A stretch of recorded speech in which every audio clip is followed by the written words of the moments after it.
The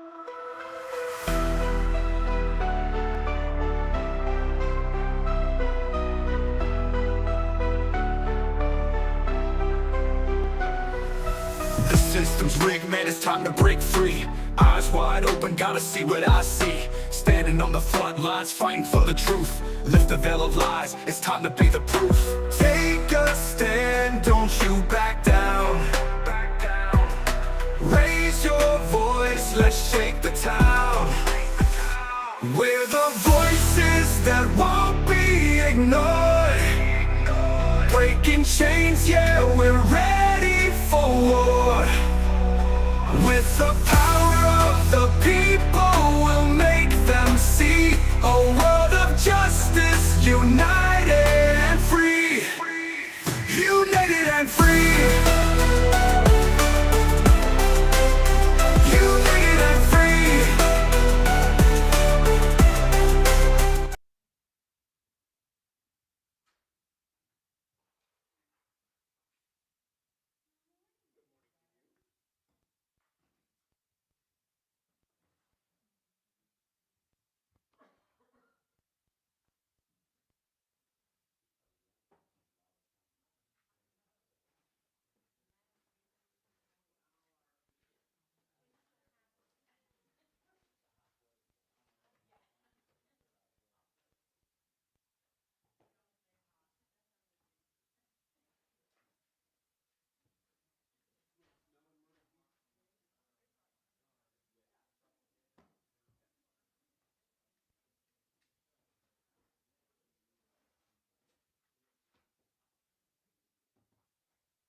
rise. The Honorable H.L. Kirkpatrick III, Judge of the Circuit Court of Raleigh County, is now sitting.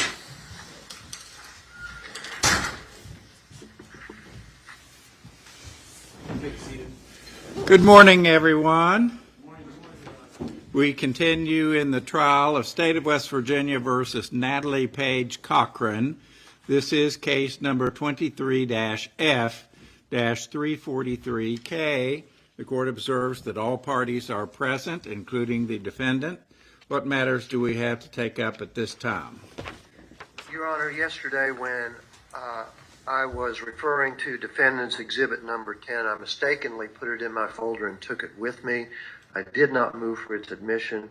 I would like to return that to the clerk and move for its admission. All right. Is there any objection, Ms. Acord or Mr. Truman? No, Your Honor. Very well. Defendant's number 10 will be admitted into evidence. Thank you, Your Honor. You're welcome. Any other matters before we bring out the jury? We need to make sure that Dr. Banerjee is connected. Okay. Will your first witness be an expert, Mr. Truman, Ms. Acord? It will, Your Honor. Pardon? Dr. Uribe will testify in person. Yes, sir. Okay. All right. Do we have Dr. Banerjee on the line? I called her earlier. I'll make sure she's still around. Pardon? Okay. I think we're going to have the phone number, Stan. Yes, sir.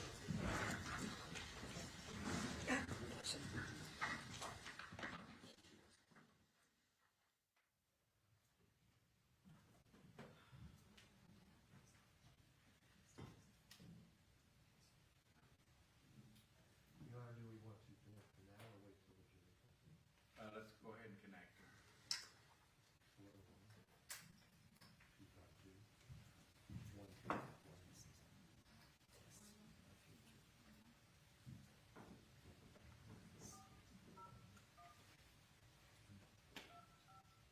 Is it Banerjee or Banerjee? B with a B, with a, as in boy. Okay. Banerjee.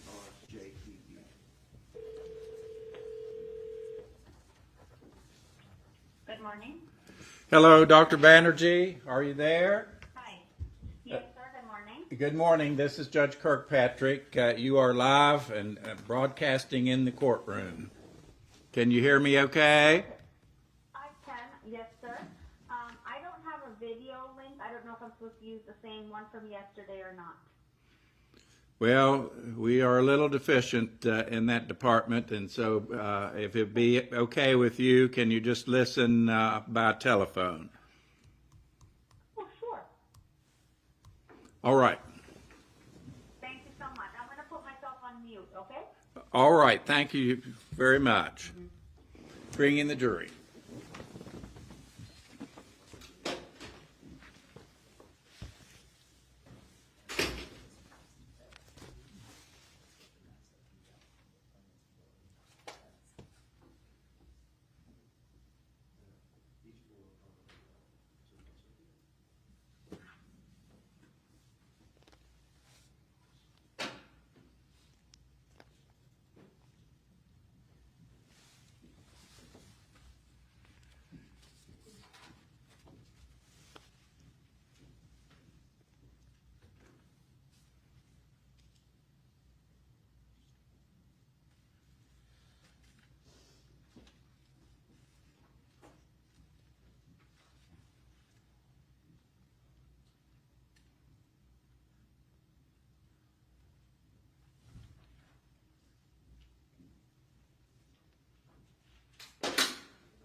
Good morning, ladies and gentlemen of the jury. Good morning. I hope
on mute, okay? All right, thank you very much. Bring in the jury.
Good morning, ladies and gentlemen of the jury. Good morning.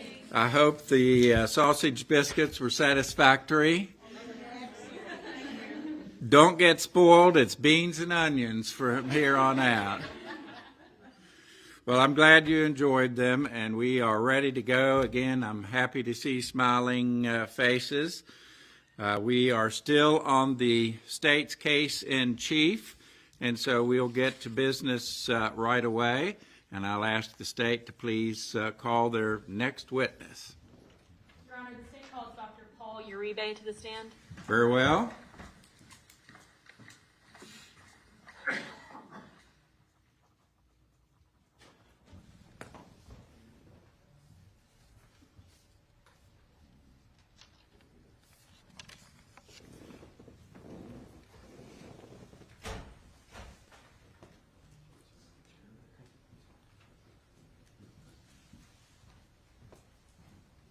You'll raise your right hand, please, sir. Do you swear or affirm to tell the truth, the whole truth, and nothing but the truth, so help you God? Yes, I do.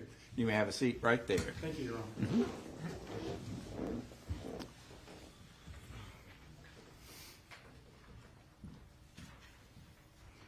All right, Ms. Akard. Sir, could you please state and spell your full name for the record? Sure. Paul Shane Uribe, Paulshaneuuribe. And what is your occupation? My occupation is a forensic pathologist. And for our benefit, what is forensic pathology? Forensic pathology is a specialty of medicine that specializes in unnatural, unexpected, or violent death. Do you have any military experience? Yes. What sort of professional training do you have? Professional training includes medical school from the Uniformed Services University of the Health Sciences, which is the military medical school in Bethesda, Maryland, a transitional internship, a residency in anatomic and clinical pathology, and a fellowship in forensic pathology. And where are you currently employed?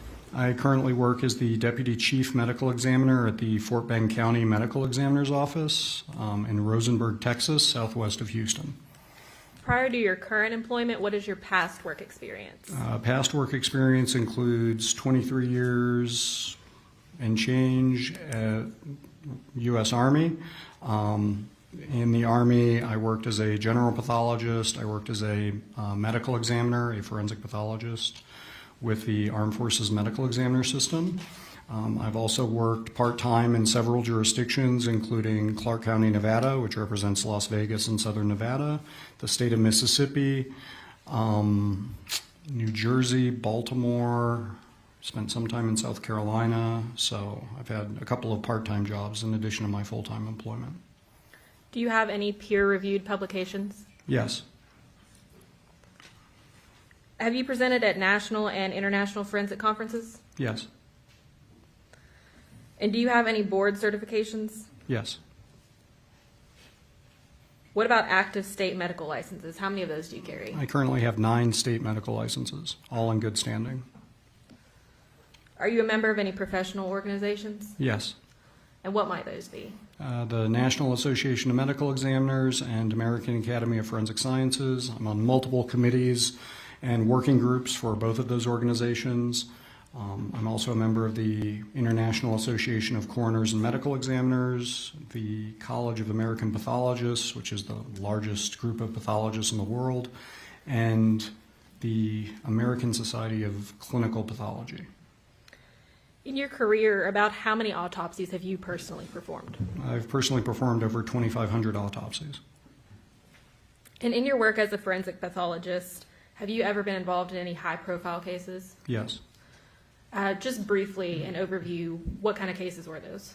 There were, let's see, my We first... object to that question. It's irrelevant to these proceedings.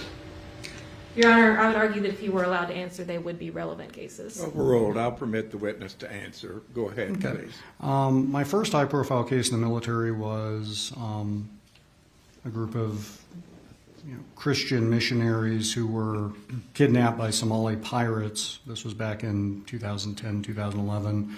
I wrote the federal opinion for the George Floyd case, and I did a series of suspected insulin homicides in a VA hospital in Clarksburg, West Virginia.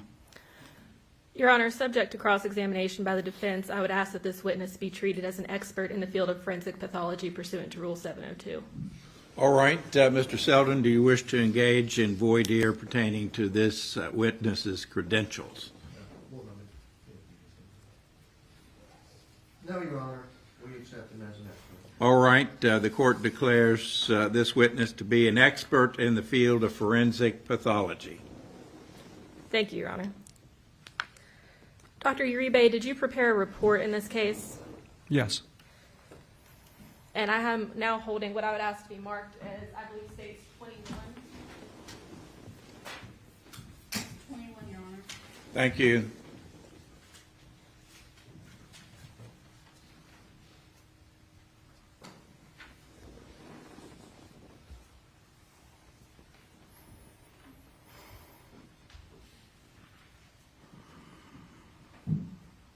Your Honor, permission to approach the witness? Yes, you may. Dr. Uribe, could you just briefly look over that and tell me if that is the report that you wrote in this case?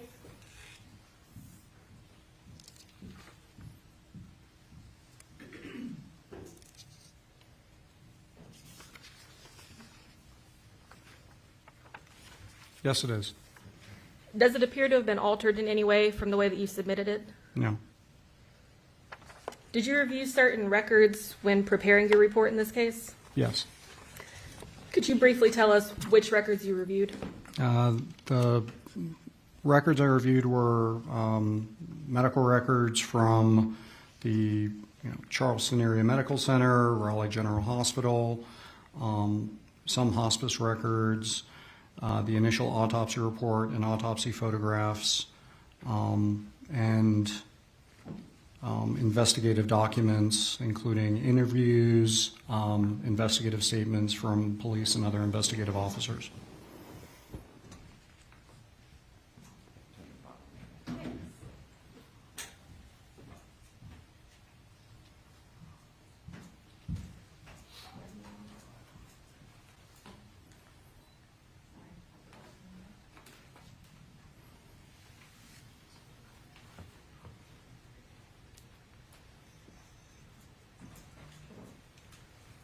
Apologize, Your Honor, I forgot I was going to need the projector. All right.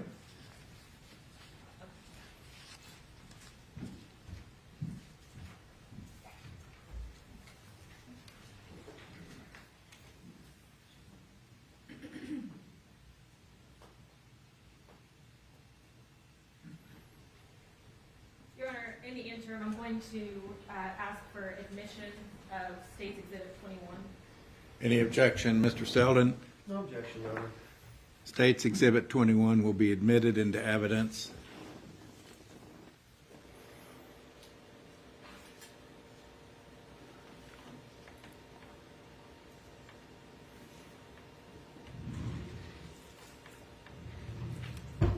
Dr. Uribe, did you chart Mr. Cochran's glucose and potassium levels from his medical records?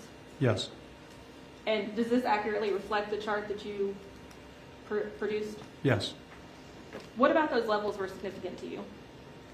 There was significant, I wouldn't say significant, I would say profound hypoglycemia. Hypoglycemia is low blood glucose.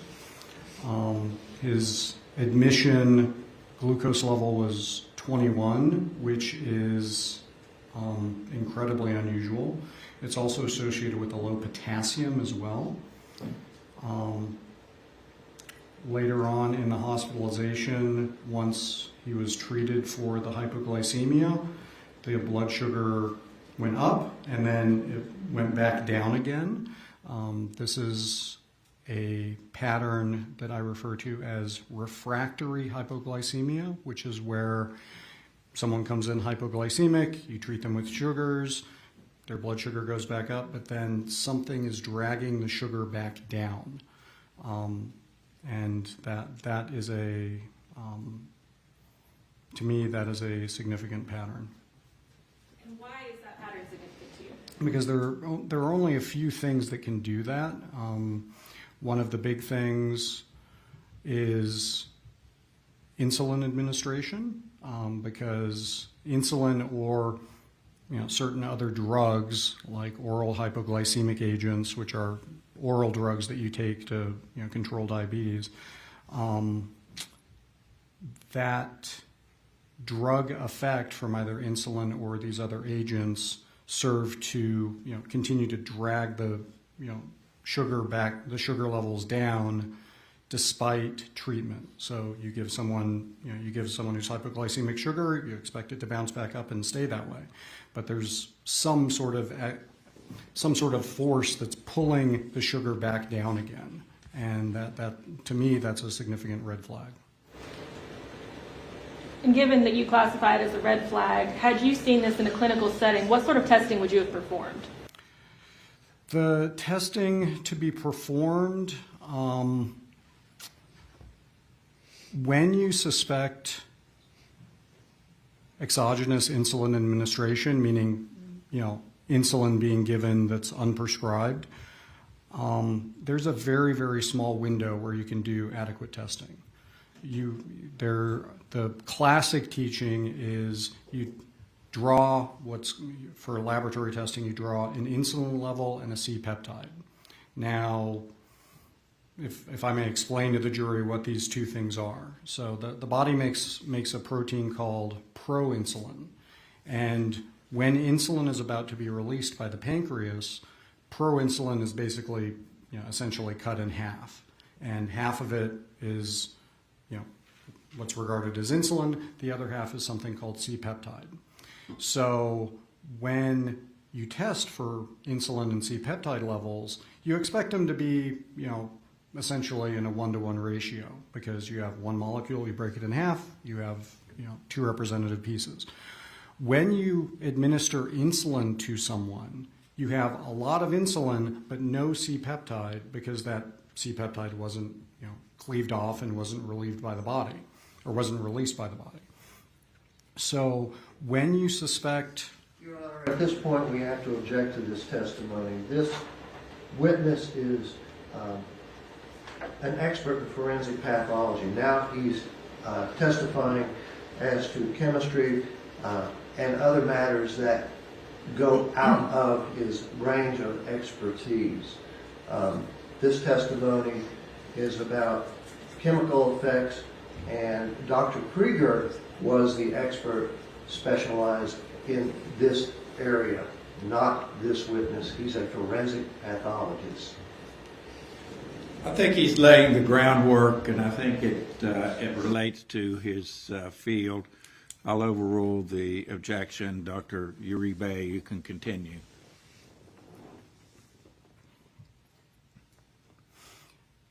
So when you have exogenous administration of insulin, meaning administration of insulin from an outside source, if you suspect that, when your patient is hypoglycemic in front of you, so when they're, profoundly hypoglycemic, and you suspect that, you need to draw an insulin and C-peptide level then.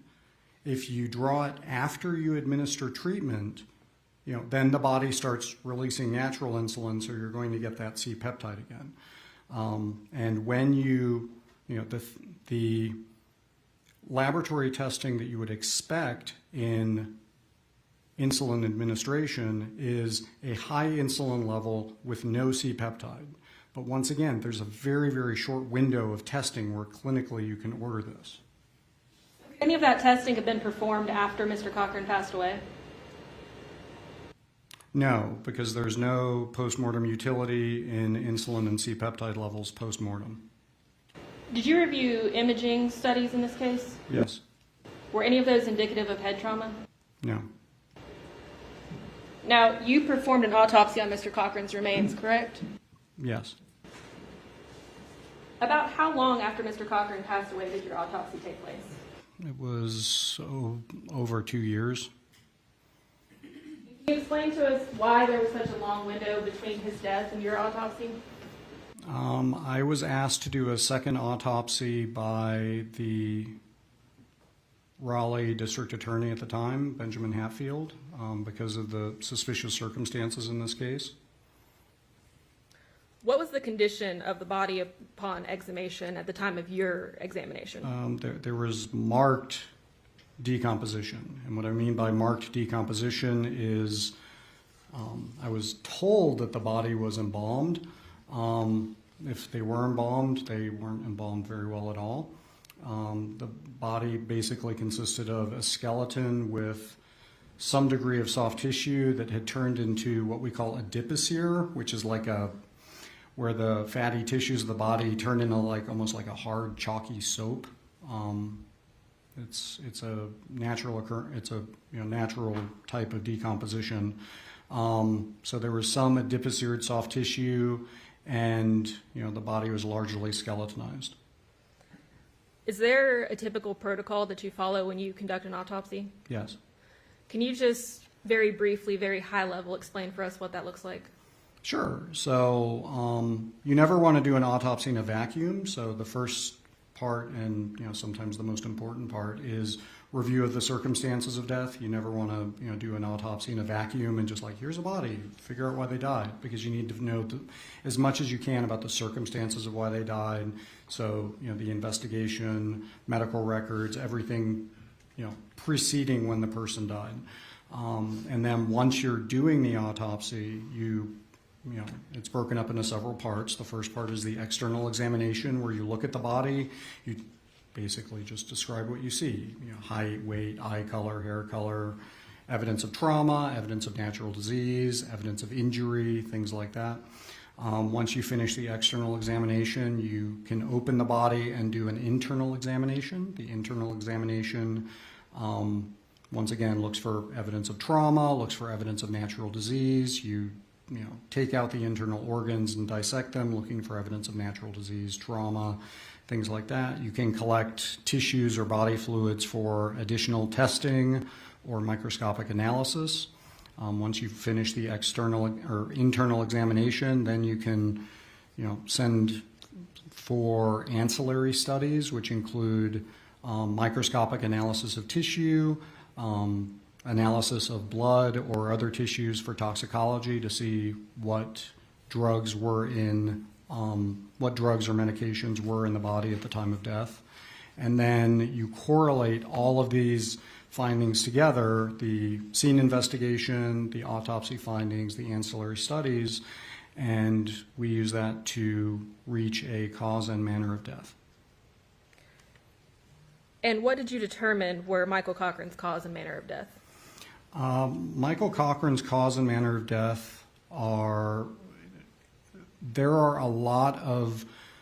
a lot of circumstantial evidence in this case that does not correlate with the autopsy findings or medical record. And whenever we have that, I call it a discordance, or things that don't add up or make sense, those are sort of the red flags that we look at.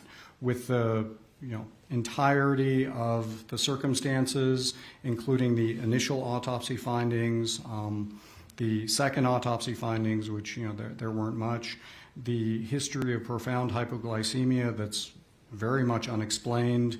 I came to the conclusion that the cause of death was exogenous insulin administration, and there's no explanation for why a non-diabetic, otherwise relatively healthy male would have such profound hypoglycemia and also refractory hypoglycemia as well. And there's no other viable explanation for it. That the only reasonable conclusion that I could make is that he was given insulin. And so specifically, what is his manner of death? Manner of death would be homicide, because there's no evidence that he administered insulin himself. People don't accidentally administer insulin to themselves or am given. Your Honor, we object at this time. The statement that it is a homicide, that's for this court to decide. It is a conclusion that this witness cannot come to. Your Honor, that is a manner of death which is determined by all medical examiners. The objection's overruled. Dr. Uribe, what other possible causes did you rule out when you reached that conclusion? So when doing an autopsy, you look at the totality of the case, and sometimes you can break it down into different pieces, but you have to look at everything in its totality. The circumstances in this case, was there evidence of trauma? There was a questionable fall as the initiating event, but there was no evidence of trauma in the medical records. There was a questionable evidence of a questionable seizure. Once again, I'm not sure a history of seizure disorder has been substantiated, so that sort of remains a question. There are other causes such as heart disease. Could heart disease cause someone to go unconscious? Sure, I see it all the time. People with hypertension and heart disease, they can have a cardiac arrhythmia as well. But these cardiac arrhythmias aren't due to hypertension and a bad heart. They're not associated with hypoglycemia at all. There was a question of steroid use or enclomiphene, which is enclomiphene is an androgen agonist, and a lot of men use, in women it's used for fertility treatments to hyperovulate, because what this drug does is it causes the body to produce excess sex hormone. When used in men, it's used to sort of reboot natural testosterone promotion. But enclomiphene by itself is not associated with seizures, is not associated with cardiac arrhythmia. So that didn't make sense either. There are other causes of hypoglycemia. There could be a pancreatic tumor that secretes insulin periodically. Those are incredibly rare. There's a number of other medical conditions that can, but there's no evidence substantiating any of those other causes. And why would they suddenly present during this time when the medical history and circumstances are suspicious? So there are very, very few causes that would cause an otherwise healthy 38-year-old male to have a blood glucose of 21 that's confirmed by the lab. And especially with the associated hypokalemia, which is the low potassium as well. When you have profound hypoglycemia and hypokalemia, so low blood sugar and low potassium, with no other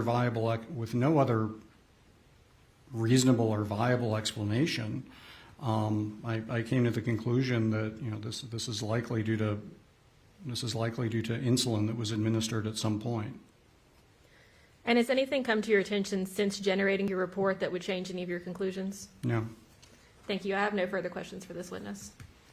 Cross-examination, Mr. Selden. Yes, Your Honor.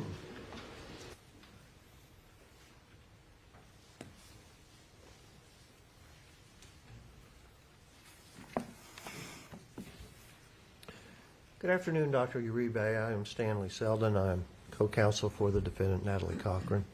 Good morning, sir. Good morning.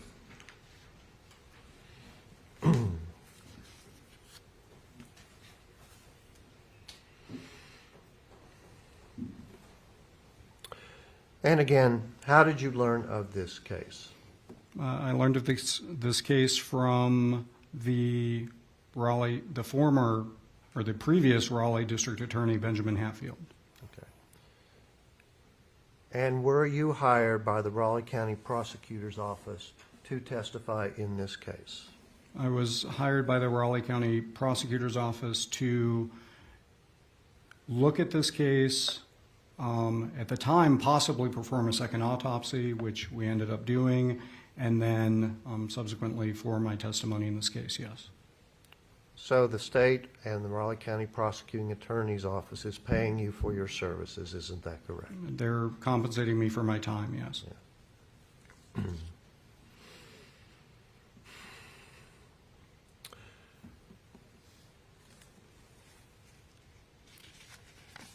And I believe you said that you have done over 2,500 autopsies, and have you testified in an equal number of cases? I've performed over 2,500 autopsies. I've testified approximately 40 times. Okay. And of those 40 times, have you always testified for the prosecution in court? No. Sorry? No. No. About how many of those cases have you testified for the prosecution? Approximately, it's about an 80-20% split. It's heavily weighted towards the prosecution because I'm often the medical examiner who performed the autopsy. So in a case of, you know, someone who got shot, I'm the doctor who performed the autopsy. I'm naturally called by the prosecution. But I do take defense cases as well.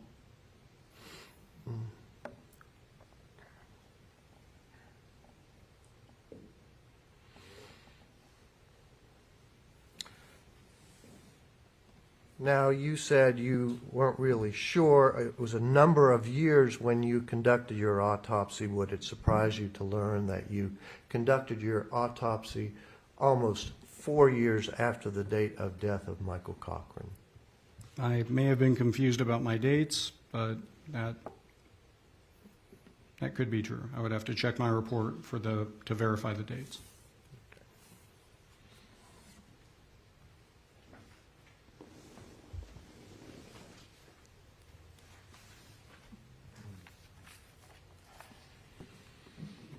I submit that Michael Cochran died approximately February 11th of 2019, and your report is authored, it has a date of April 5th of 2024, so that's almost 5 years, isn't that correct? Yes, and the second autopsy was performed in July of 2023.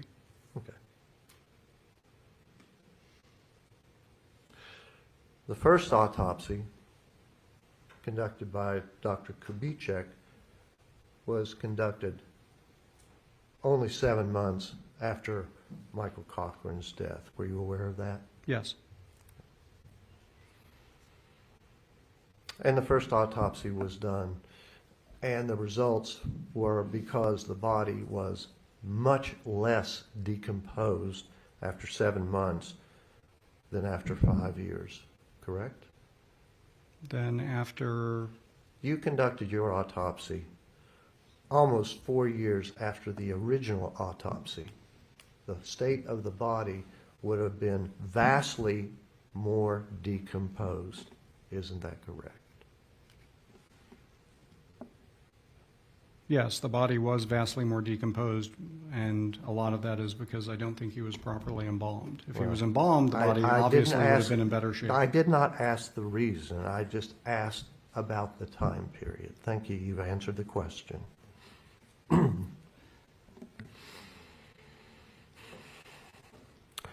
Did the advanced decomposition limit your ability to make certain diagnoses?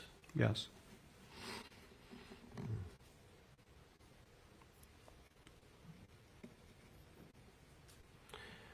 Was there any finding during your autopsy that detected any insulin in Michael Cochran's body or any C peptides? No. And this could not be determined because of the advanced decomposition of the body. Isn't that correct? That's correct, and there's also no, Thank you. You answered the question.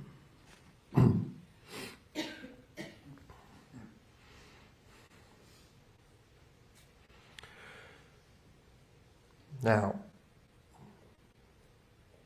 because you did not detect insulin or C-peptide in the body because of the advanced decomposition, how did you conclude that it was insulin administration related to death? it was a clinical correlation from review of the medical records.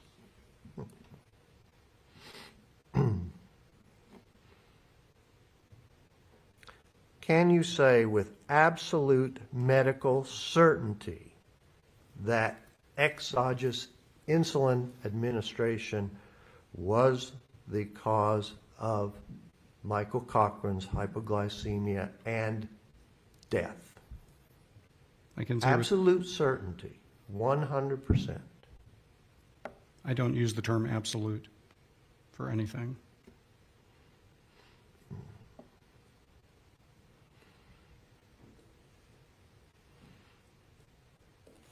Despite all of your assertions, you cannot accurately conclude that exogenous insulin administration is the cause of death, can you? I don't believe that statement is true. I'm sorry, I didn't hear your answer.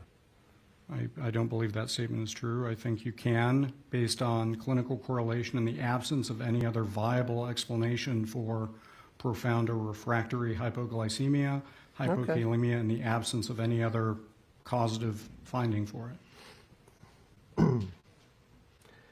Was there any testing in the medical records from any of the hospitals that showed insulin and C-peptide levels? No. Sorry? No. Okay. And there was no testing like this because there was no suspicion whatsoever by his doctors that he had been... That calls for speculation. He can't testify as to the suspicions of his doctors. Sustained.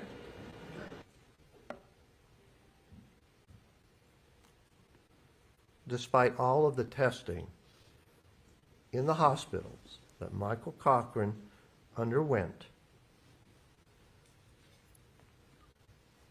there were no tests done for insulin in his body. Isn't that correct? Correct.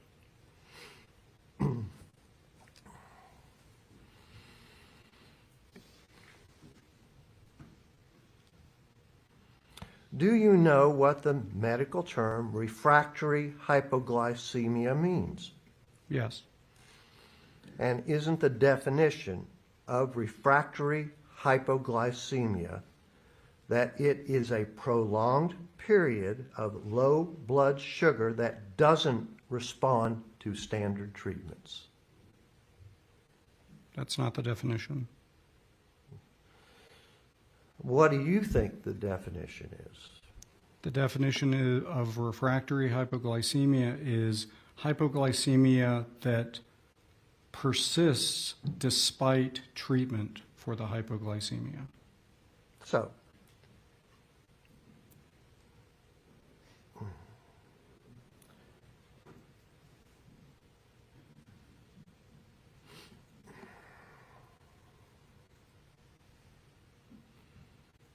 do you know that to correct low blood sugar, like the ones demonstrated in Michael, that to control that, it requires high doses of glucose or continuous monitoring? Yes. So by your testimony, did Michael Cochran have refractory hypoglycemia? Yes. Isn't the correct answer to that question no, because his blood sugar responded to therapy? He was given D50 glucose and his blood sugar levels went down. Your Honor, I'm going to object to that question. The witness has already answered the question, and Mr. Selden has simply rephrased his answer. I think it's a fair question. I'll allow it. The objection's overruled. Answer if you can, please, Doctor. Yeah, and I want to clarify. The question is, his blood sugar responded to therapy. He was given D50 glucose, and his blood sugar levels went up, not down. Yes, his blood sugars did respond to glucose therapy, but then they also subsequently went down after they initially responded. That is the definition of refractory hypoglycemia. Your Honor, at this time, I would like to have Defendant's Exhibit Number 10. All right.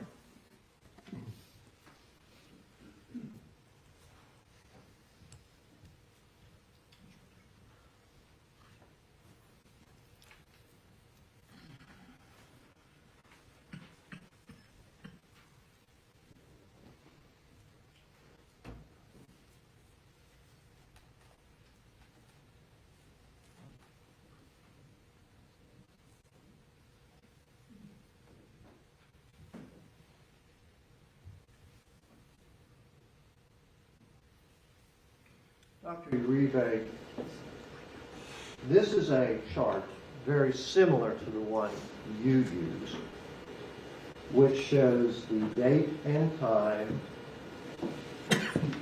of the monitoring of Michael Cochran's blood glucose levels. And it has a column, number 3, that suggests the hours since, allegedly, Michael Cochran was injected with insulin, which appears from testimony to be around 12 p.m. on February 6, 2019. And the last or fourth column has a listing of whether insulin, Lispro Humalog insulin, was active in his body. Okay? Do you see that chart and those columns?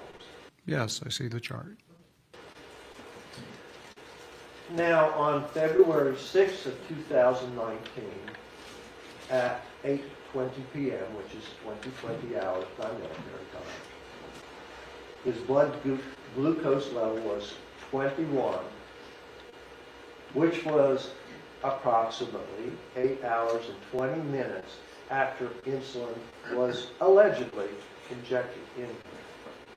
Do you see that column? Yes, I see the column. Was Humalog insulin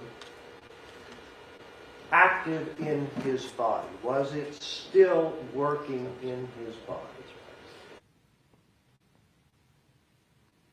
I would say yes, but I do object to some of the columns of this chart. Your objection is noted, but we're going to go through it. and I'm going to ask you questions about it. How long do you think human lispro insulin is active in the body? How long does it work? It usually works within, or it usually works 4 to 6 hours, but there, I'm sorry, but 4 to 6 hours, right? 4 to 6 hours, but there's also a dose dependent. If you get a large dose, then the effects can last longer. It's a very difficult thing to study because we can't inject otherwise healthy people with, superhuman levels of insulin and see how long it takes for the insulin effects to wear off. But with the average dose of lispro insulin, the average expectancy of it functioning is 4 to 6 hours. But there is a dose-related effect of that as well. So if Michael Cochran was given an injection of a, as you term, fairly normal dose, the human-log insulin would only be expected to work 4 to 6 hours. Isn't that correct? Yes, but it raises... Very simple question. Now, February 7th in 2019, he's being closely monitored. We don't have a blood glucose level there. It's now 12 and a half hours, approximately, since the alleged injection. 12 and a half hours, under any circumstances, a normal dose, or however you want to term it, of insulin, it's no longer active in the body. Isn't that correct? At 12 hours, generally no, but there's also the dose-dependent feature, which I discussed earlier. That statement. Generally, no. Human insulin isn't active in the body after 12 and a half hours, correct? Generally, no.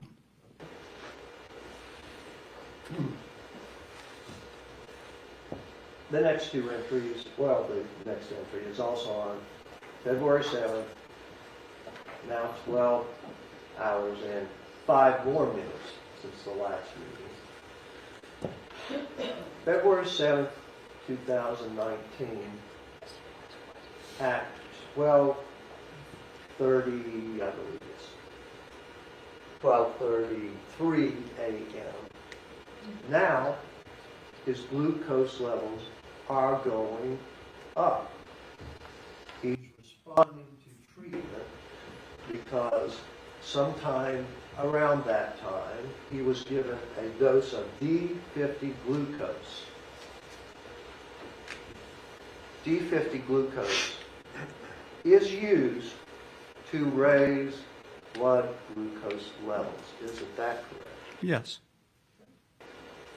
So he's responding to treatment at this time. Would that be a fair statement?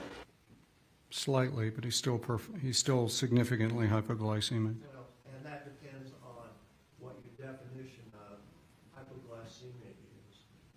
If the threshold is 70 milligrams per deciliter in a person without diabetes, that could be considered hypoglycemia. Yes. Thank you. Next two columns, his blood glucose level is going up. It's now 80 and then 187. And he's responding to the treatment. His levels are going up. Wouldn't that be correct? Yes.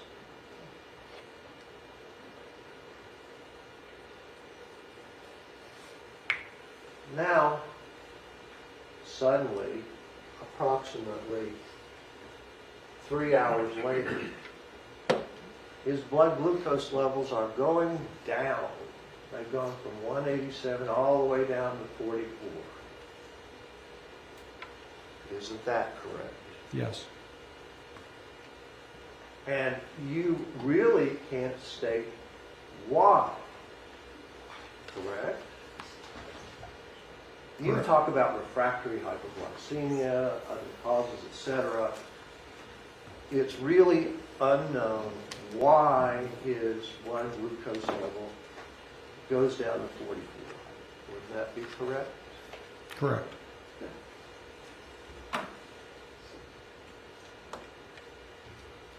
At 6:22 a.m., approximately an hour later, his glucose goes back up to 95. We don't know why. Correct? Correct. Then at 10:33 a.m., about 4 hours later, back down to 60. We can't positively say why that happened.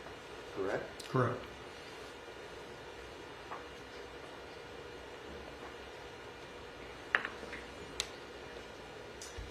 And from the other time marks, from February 7th to February 8th,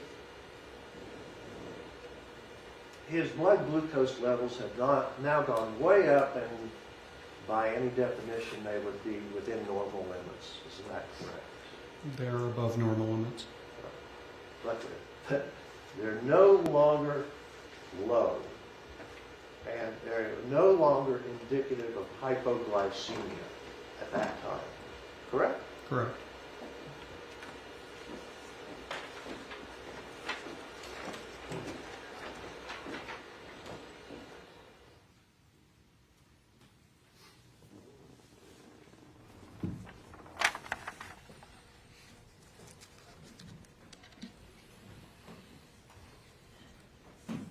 So in summary of that, from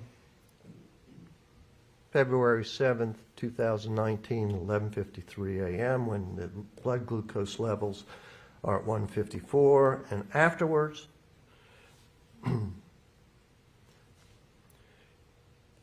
you cannot say Humalog insulin was active in Michael Cochran's body at those times. Isn't that correct? Correct. That would make sense.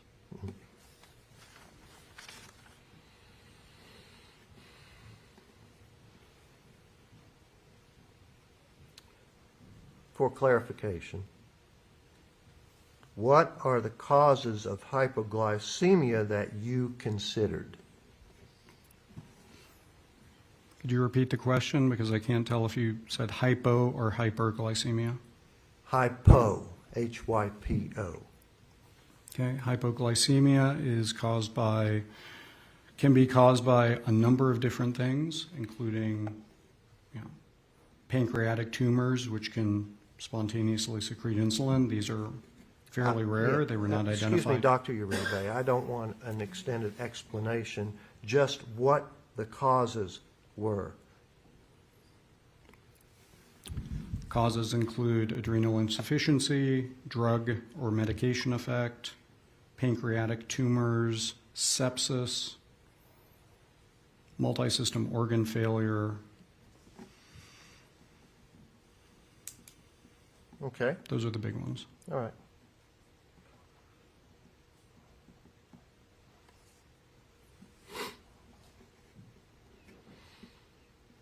You state in your report that insulinoma, which is insulin-producing tumors in the pancreas that can cause hypoglycemia, that was excluded by the first autopsy, but this isn't really true, is it? The first autopsy didn't exclude that. Isn't that right? They did not identify a pancreatic tumor. Okay.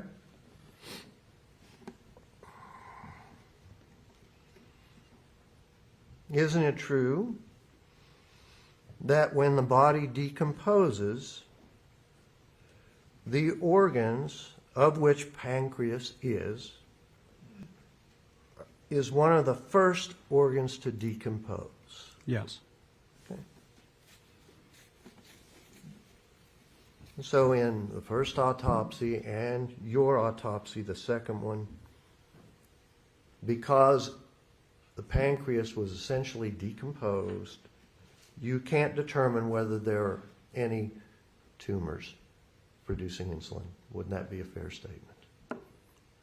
I can go by what Dr. Kubitschek said in his report, and that no pancreatic tumor was identified. Okay.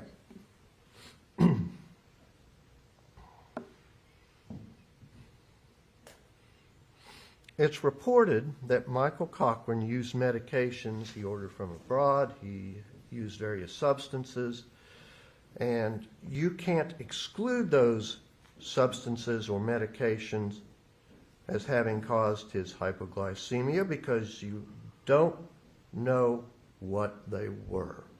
Wouldn't that be a correct statement?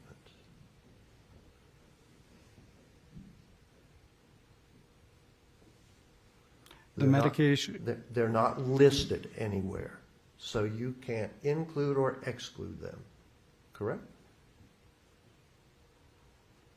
The medications that I am aware that he was taking are not associated with hypoglycemia. I'm talking about ones that weren't included. No reportings, no accurate reportings of what those were. You can't exclude them because you don't know what they were, right? Sure. Okay.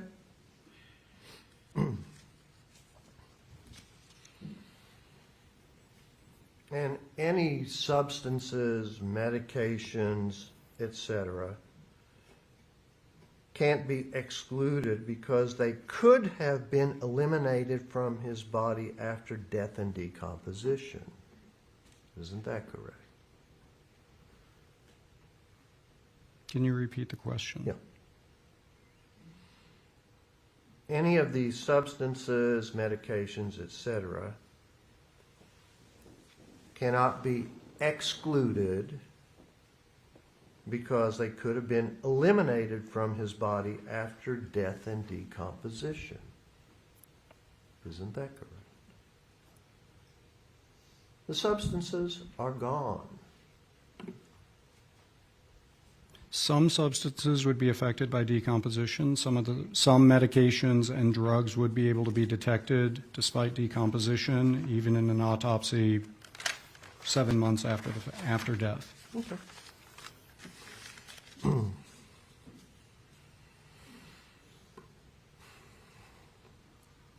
You said, now, let me rephrase.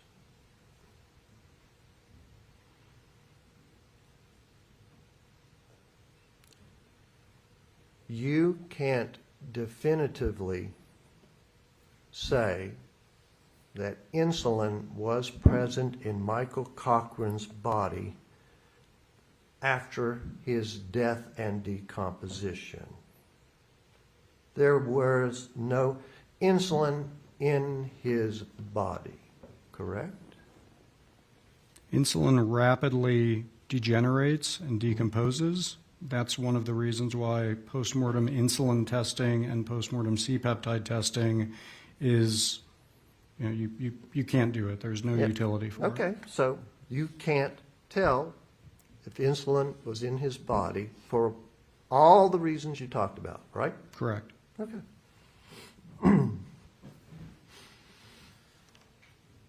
And after death, you say you can't do any kind of insulin testing, right? Post-mortem insulin testing can't be done. There are some ways you can detect insulin post-mortem. Okay.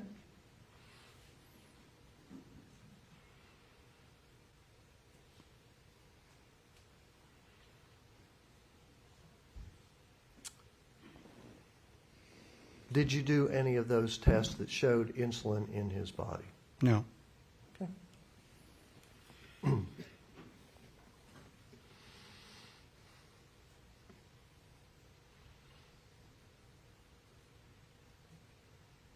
So because of that, because there wasn't any tests or insulin present in Michael's body after death, You cannot say with absolute medical certainty that insulin was involved in Michael Cochran's hypoglycemia or death, can you? First, I wouldn't use the term absolute, and there is no other viable explanation for profound hypoglycemia in a non-diabetic, otherwise, relatively healthy male. There are no natural conditions that bring someone's blood glucose to a lab-confirmed level of All right, 21. You've made that statement. Let me clarify with some other questions.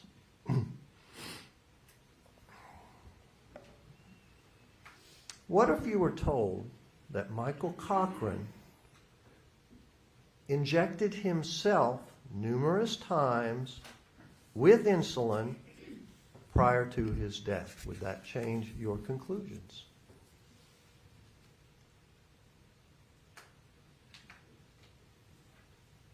And let me clarify a little more. It's possible, but why would a non-diabetic person inject themselves with insulin?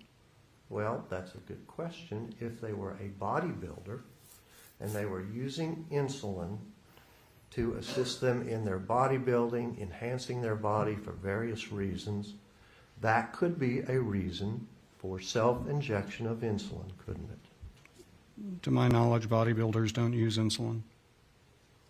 Really? So you don't know that Mr. Olympia died from overdosing himself with insulin. That's history. You weren't aware of that? What is the relevance of how Mr. Olympia died and the fact that he was using insulin? We don't even know that he was using it as a bodybuilding technique. Because he just said he doesn't know why anyone would inject themselves with insulin. I'll overrule the objection. Please continue. Thank you. Were you not aware Mr. Olympia, a bodybuilder, died from self-injected insulin? No. Okay.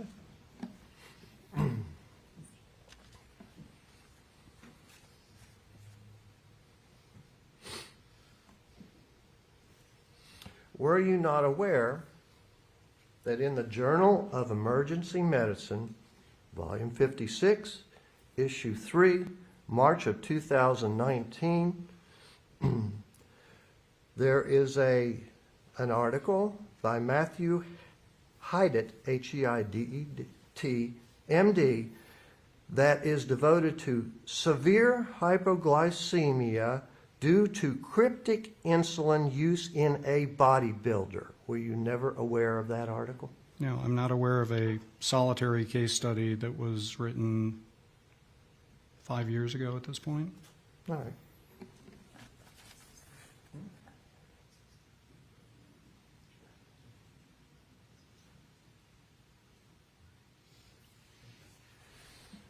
Well, if you had reviewed that article, it doesn't talk about one specific case. It references many cases.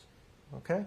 So, it's possible, maybe even probable, that Michael Cochran, a bodybuilder, used insulin. That would be a reason. Correct? I'm not aware of it. I would be happy to review the article if you were to provide it. All right.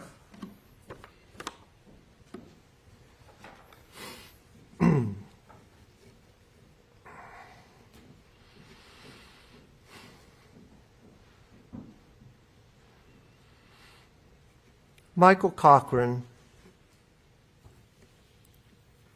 is documented in many medical records that he had an enlarged heart, correct?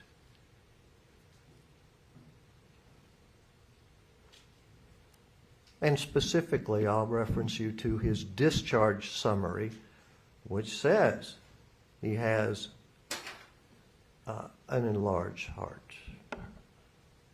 Okay?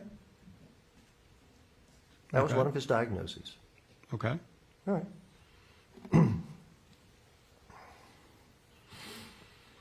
Isn't it true that chronic long-term substance abuse can cause an enlarged heart? Yes.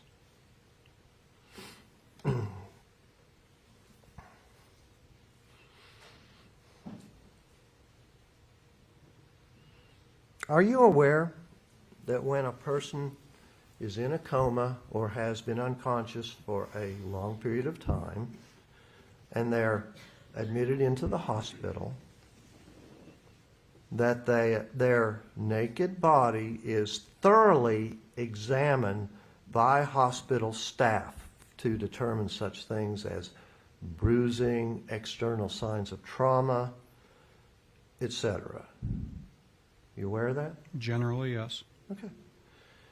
And nowhere in the hospital medical records is it cataloged that there were any injection sites or signs of injection in Michael Cochran's body. Isn't that correct? That's correct.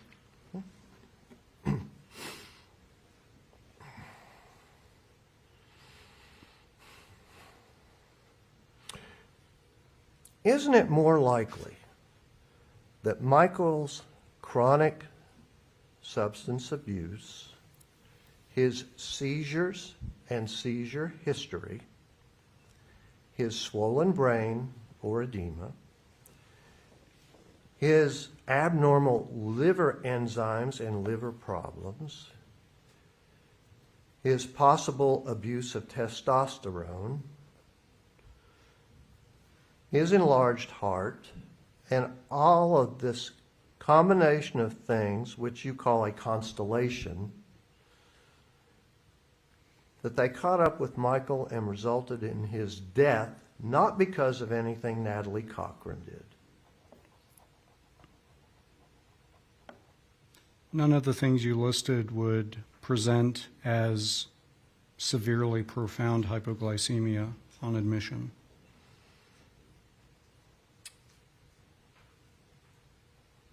Because of all of these things, Michael was not a healthy 38-year-old male. Isn't that correct? It depends on what you consider your definition of healthy is. Okay.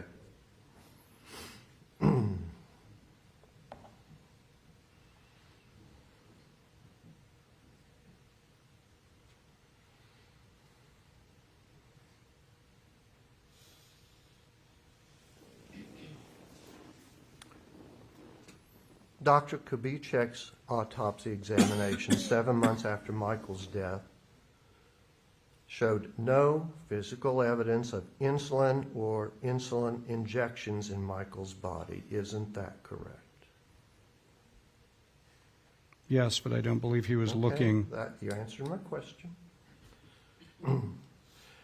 And you conducted an autopsy approximately 4 years after Michael's death, with still no objective physical evidence of insulin in Michael's body. Isn't that correct? Correct.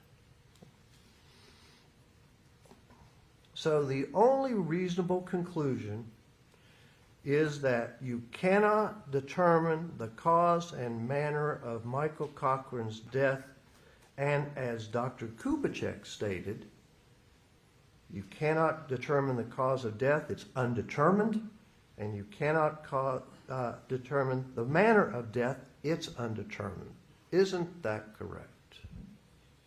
Cause and manner of death are both opinions. I believe the circumstantial evidence in this case, I've already stated my opinion on that. All right.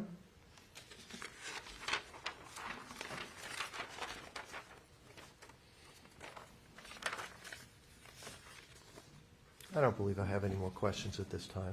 All Just right. a moment. Redirect Ms. Akers. Just a moment, Your Honor. I need to confer with counsel. Okay.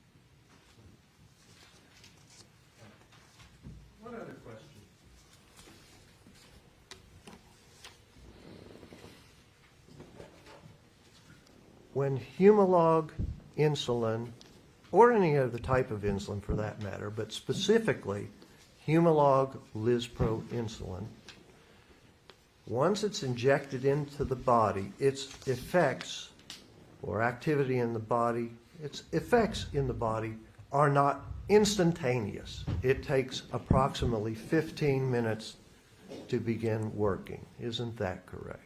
It takes a period of time, 5 to 15 minutes generally. Okay. So if Michael Cochran were injected with Humalog insulin, he wouldn't just drop to the ground unconscious. It would take time for the effects to begin. Wasn't that true?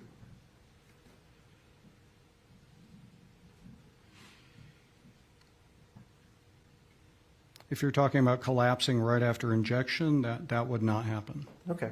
Thank you. No more questions. All right, now, Ms. Acorn.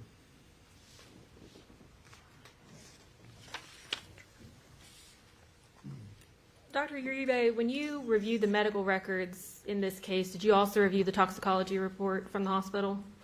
In fact, sorry, the urine drug screen. Yes. Was there anything remarkable about that? The urine admission drug screen was positive for benzodiazepines. Did you review Dr. Krieger's report in this matter?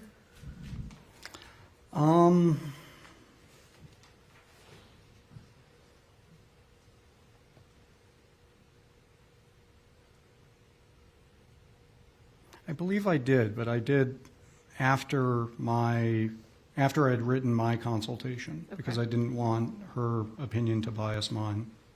And as you stand here today, what is your opinion on that report? On Dr. Krieger's report? Yes, sir. I think Dr. Krieger is an eminently qualified endocrinologist who has the clinical background of treating diabetic patients, which I don't have. I mean, I don't really treat my patients. Mr. Honor, his opinion of Dr. Krieger really doesn't figure into his testimony. Your Honor, we've repeatedly asked about the opinion of Dr. Kubitschek. I don't see why the opinion of Dr. Krieger is any different. Overruled. You can continue if you have anything else to add, Dr. Oh, Uribe. no, I have nothing else to add. Thank you. Did the fact that you were hired by the state to do a report in this matter affect your testimony in any way? No. In addition to the advanced decomposition of Mr. Cochran's body, why were you unable to perform insulin and C-peptide studies during your autopsy? Because there's no utility in testing for insulin and C-peptide post-mortem. Do you have any way of knowing how many doses of insulin Mr. Cochran would have received before his death? No. In your opinion, what was the mechanism that ultimately caused Michael Cochran to die? I believe the clinical correlation and medical record review demonstrates with a profound hypoglycemia and hypokalemia, which I previously described, that there was an exogenous administration of insulin. It does not appear to me to be self-inflicted nor accidental in nature. And based on your review of the medical records that you received, who was Mr. Cochran's alleged supplement and insulin use reported by? Could you repeat the question? Sure. Based on your review of the medical records that you went over in preparing your report, who provided the information that Mr. Cochran was allegedly using supplements or insulin? There was some reports that he was using enclomiphene, and this is all information I received from the Raleigh District Attorney.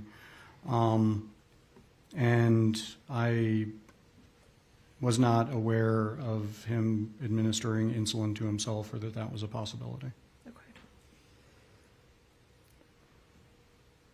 Mr. Cochran was reportedly unconscious the afternoon of February 6, 2019. Is that correct? Yes, that's how it was. That's how the history was reported. And was it also reported that his wife checked his blood sugar and it was in the 140s at that time? I've also received that history, yes. So do you see any way possible that he could have injected himself with insulin? Objecting to that, cause for speculation of this witness, he has no knowledge. Overruled. You can answer, Doctor.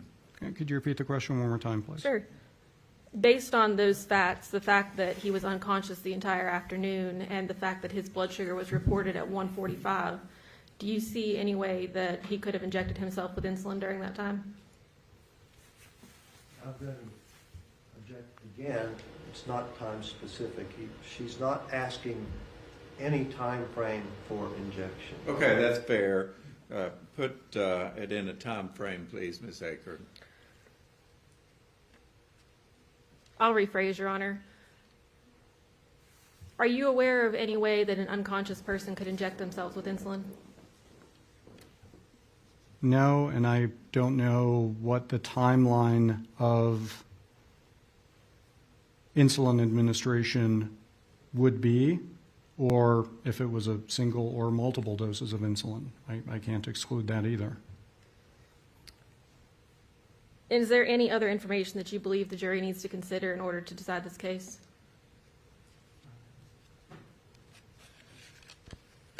I don't believe so. Thank you. I have no further questions, Your Honor. Recross, Mr. Selden. Yes, Your Honor. Thank you.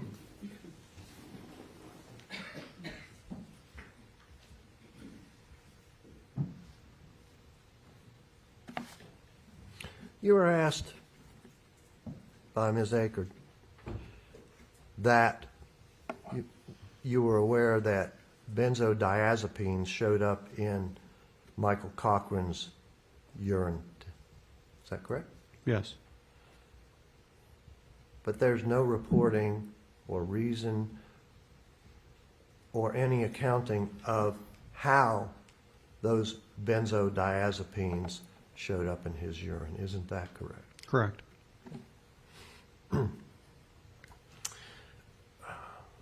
Now, you mentioned sepsis as a possible cause of hypoglycemia, correct? Yes. And sepsis is an infection in the body. Wouldn't that be a fair statement? Yes. Now, an infection in the body is usually fought by the body's white blood cells, right? That's essentially what they do. They fight infection or foreign substances in the body. Yes, the white blood cells are part of the human immune system. Okay? Are you aware that Michael's white blood cell count was highly elevated when he was admitted to the hospital and in subsequent testing? Yes. So, wouldn't that indicate that infection or sepsis in Michael Cochran's body might be another reason for his hypoglycemia? That is a consideration. Fair enough.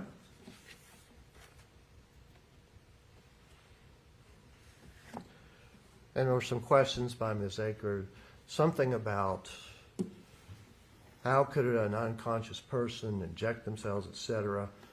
You don't know the absolute reason for Michael Cochran's collapse and unconsciousness, which was initially reported. Isn't that correct? Correct. No further questions.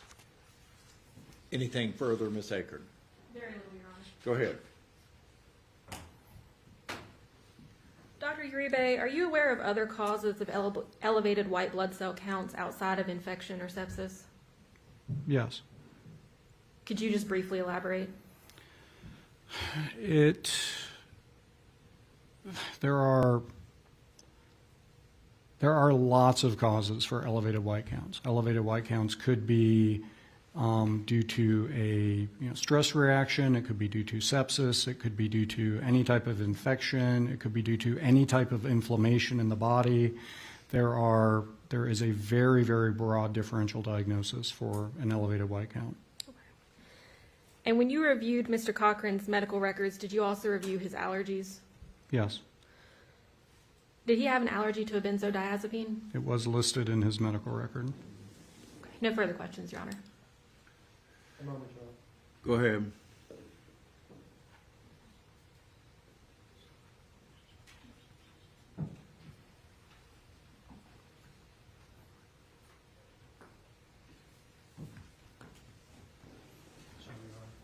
All right.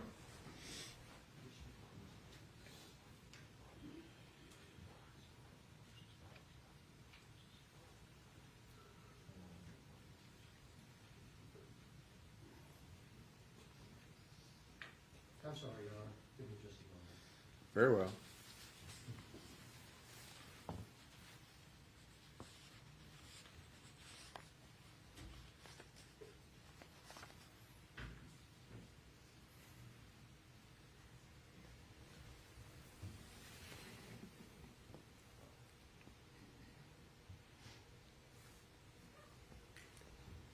Despite the number of other reasons for sepsis and infection,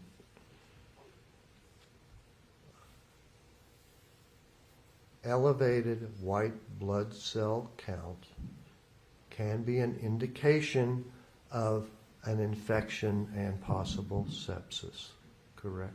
Correct. No further questions. Anything, Ms. Aker? No, Your Honor. May this witness be excused. Yes, Your Honor. Thank you very much, Doctor. You may be excused. All right, thank you, Your Honor. Thank you.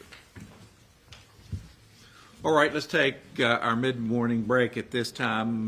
Members of the jury, please do not discuss the case among yourselves or with anyone else. Please do not view or listen to any reports concerning this case.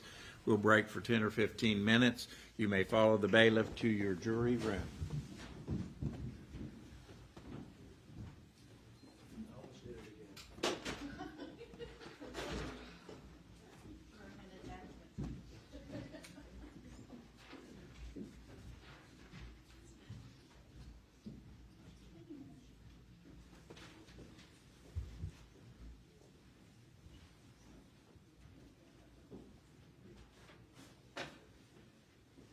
We'll take our break.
All right, are there any matters that we need to discuss out of the presence of the jury? Your Honor, Dr. Banerjee believes that she should listen in to the next witness, who's Lieutenant Bledsoe. She believes there are facts and circumstances that he's going to testify to that would aid her in her subsequent testimony. I've asked the prosecutor if he has any objection, and I need to put that matter before the court because she would like to be connected for audio. All right, let me see if the state has any objections. She's been The next witness is not an expert, as I understand. I understand that, Your Honor. It depends on whether there's an objection raised. Your Honor, the state takes no position with regard to this matter. Well, I don't know that I have any problems with it. The next witness will be a fact witness, not an expert, and ordinarily another expert is not entitled to listen to a pure fact witness. But if there's no objection raised by the state, I'll allow it. All right, Your Honor. Then I'm going to contact Dr. Banerjee and inform him. Well, we have to have a phone number, and Ms. Brown Bailey will have to contact Dr. Banerjee.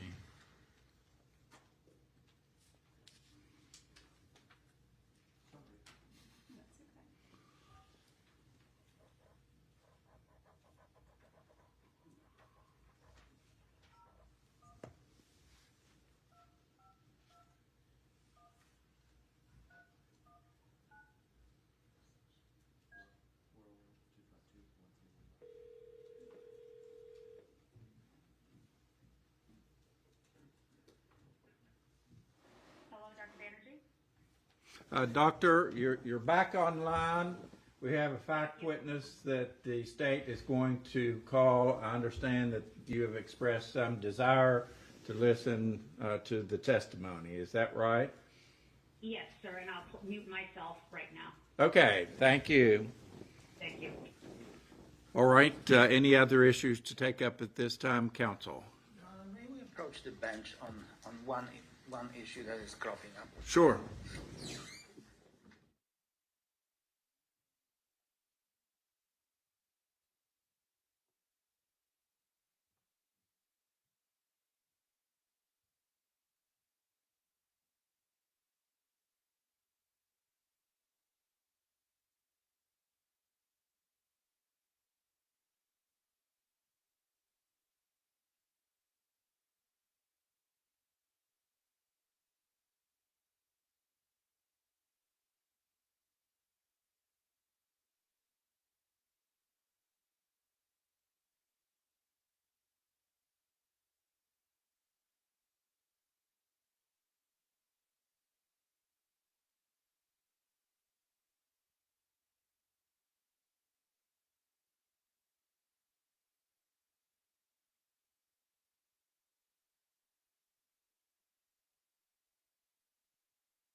getting the jury.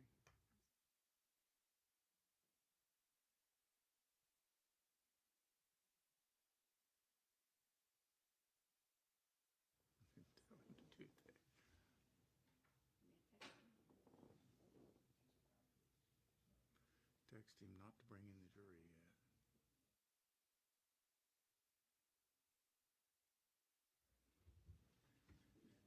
Just tell him we're not ready.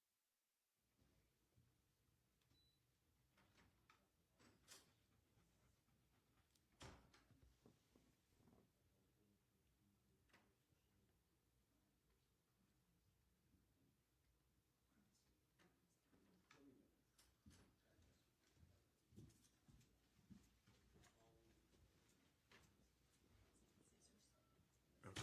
Oh. You scared me. I thought you were bringing in the jury. Okay.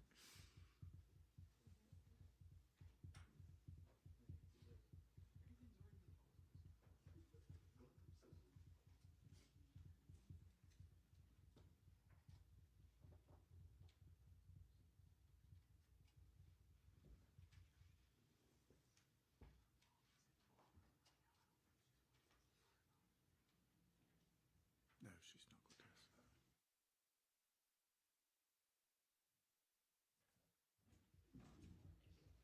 that. Okay, we've marked it up now. We just cut it off. Oh, okay. That's even better. Ah, that's even better. So we don't have to run a test. Anything else? Your Honor, I would just advise the court that this witness is expected to run through lunch, so whenever the court is prepared to break, we can do that. Okay. You anticipate even on direct he'll run through lunch? I anticipate that we'll run right up to lunch, possibly. Okay. That sounds good. We'll break before cross. Bring in the jury, please.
All right, we continue with the state's case in chief. Ms. Akerd, please call your next witness.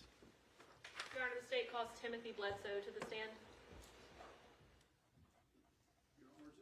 Bring a cup of water with me. Certainly.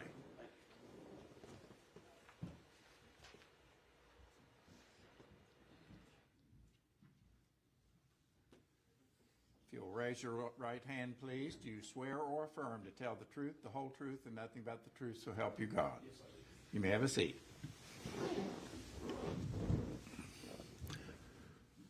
All right, Ms. Akerd. Can you please state and spell your name for the record?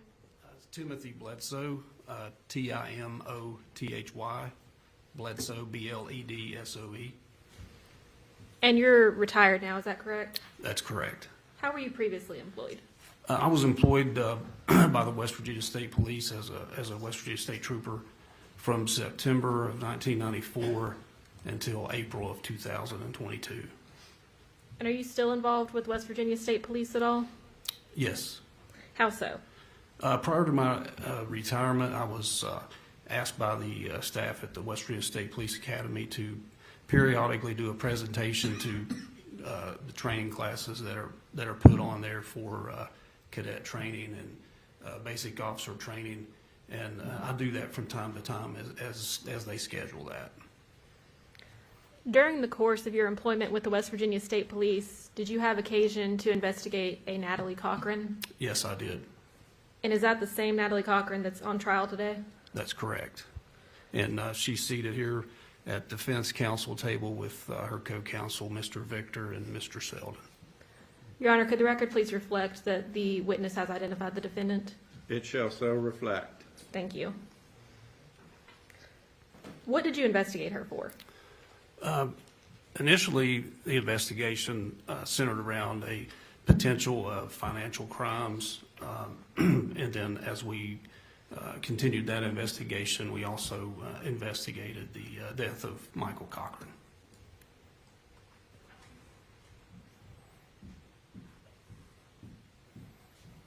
Your Honor, I'm retrieving what's been marked as State's Exhibit 1. I would request permission to approach the witness. Yes, you may do so. Can I see that for a second? Oh, okay.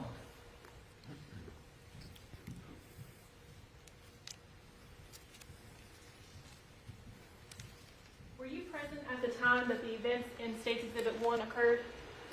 Yes, I was. And have you reviewed State's Exhibit 1?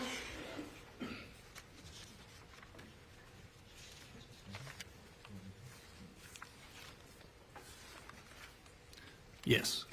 Can you identify for us what that is? Yes, this is the plea agreement signed and carried out in the district court for the Southern District of West Virginia, in which the defendant pled I'm guilty. going to object this entire line of questioning.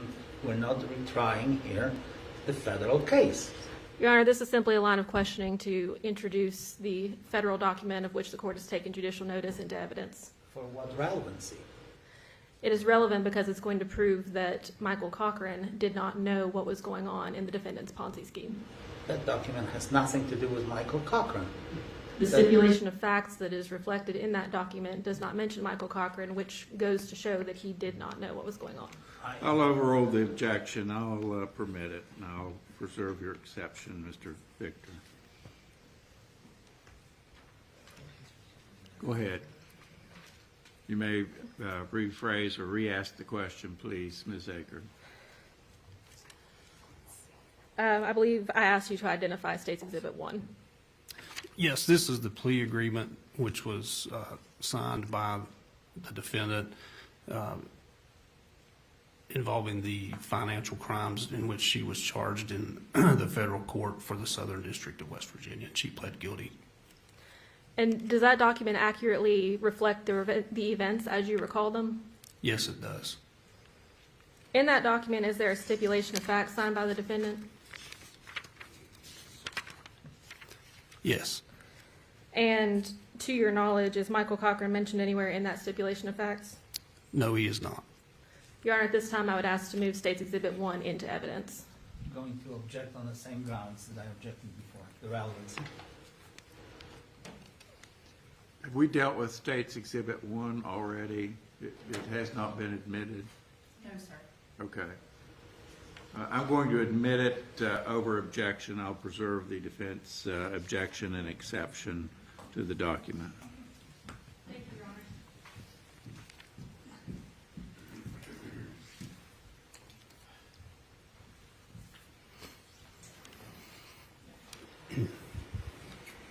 Lieutenant Blitzer, can you please tell us what you know about Michael Cochran? He was 38 years old at the time of his death. He was married to the defendant. They shared a home here in Raleigh County in the Daniels area. Had 2 children together. I never met Michael Cochran personally, but through investigation and I think So I'm going to object based on lack of personal knowledge. Your Honor, his personal knowledge was gained through his investigation. Well, which is based probably on hearsay, and again, lack of personal knowledge. Overruled. You may continue, please.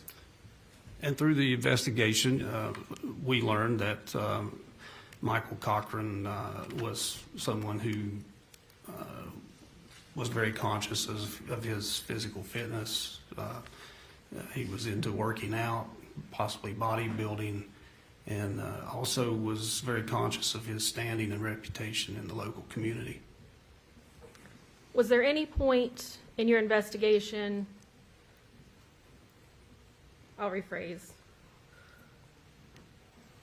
did it ever appear to you as though Michael was questioning the legitimacy of Tactical Solutions Group? That is a leading question. I object to that. I think I have to sustain that objection. You obtained a search warrant for the defendant's phone, is that correct? That's correct. And in reviewing that telephone, were there any text messages that caught your attention at any point? Yes, numerous ones, particularly around late September of 2018, the text messages that we were reviewing as part of our investigation at that time.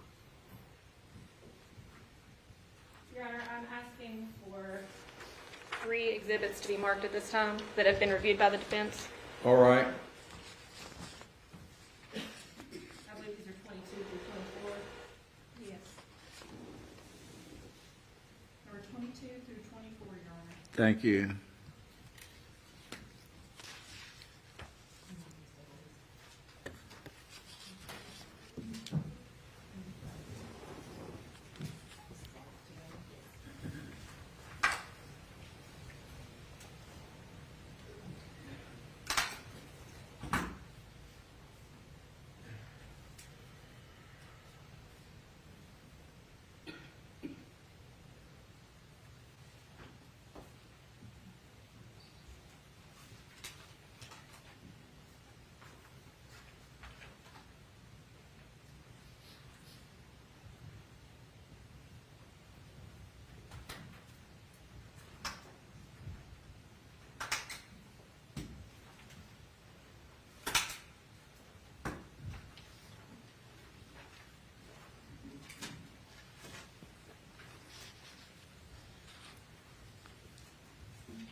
Bledo, could you please identify the parties in these text messages on the screen? The 304-228-1321, that would be Your Honor, could he speak into the microphone? I can't really hear him. Okay. sorry. No problem. The 1-304-228-1321 telephone number is identified as being the cellular phone number for the defendant. And the one titled Uncle Buster, I believe that was the uncle of the defendant, Charles Hawley. And there were several text messages along these same lines, is that correct? That's correct. What about these text messages stands out to you? The first text message is from the defendant to Uncle Buster. It says, "Good evening. After all your contracts pay out, I won't be able to invest them anymore. I will cut your checks as soon as they come in. I am very sorry. I wasn't transparent with Michael on all the contracts we had in the works." That's one of many demonstrations throughout the text message. I'm going to object. Sustained. That was unresponsive. Yes, you can follow up with a Move question. to strike, Your Honor, that last answer. Yes, I'll grant that. Ladies and gentlemen, disregard the last attempt to explain. Lieutenant Bledsoe, why does that text message stand out to you? Because the defendant is obviously communicating that she was not transparent with Michael about aspects of the business.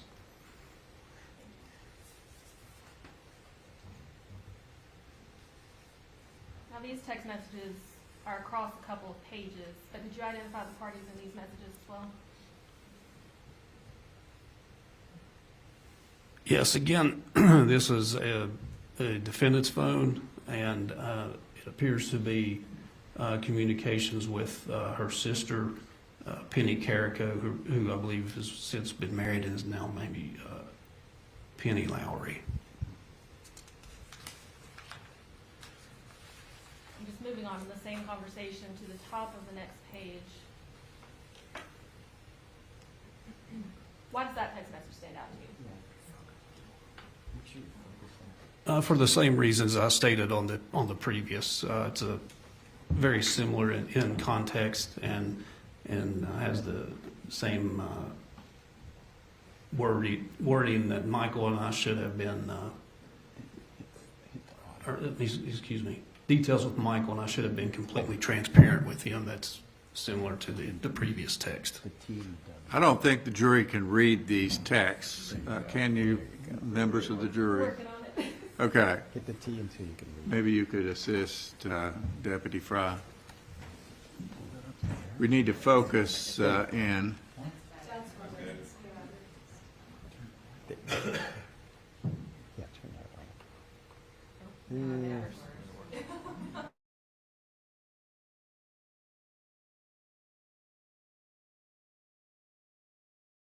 on. Help at all or make it worse? Is that better? Yeah. Okay.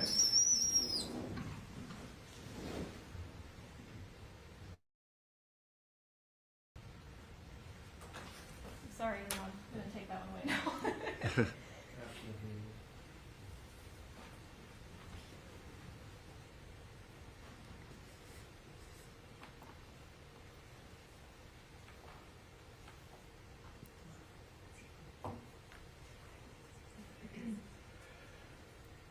Doing my best to get it all on there.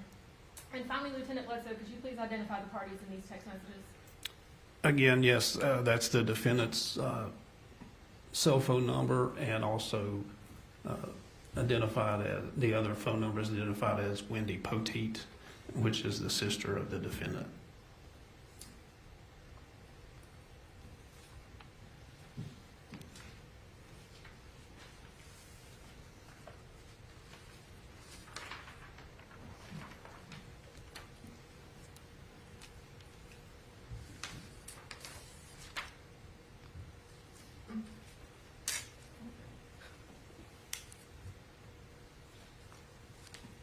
What happened in September of 2018?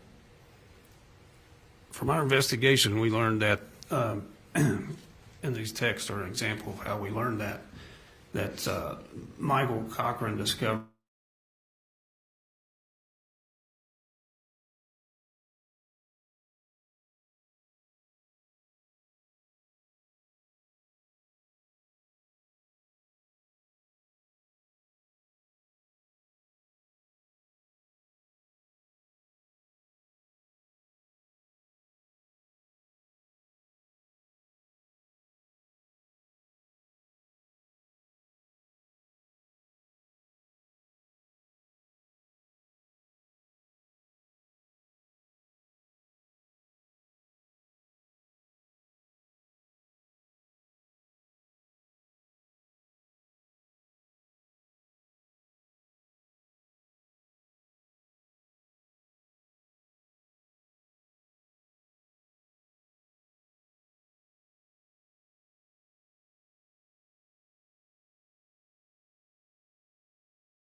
happened in September of 2018?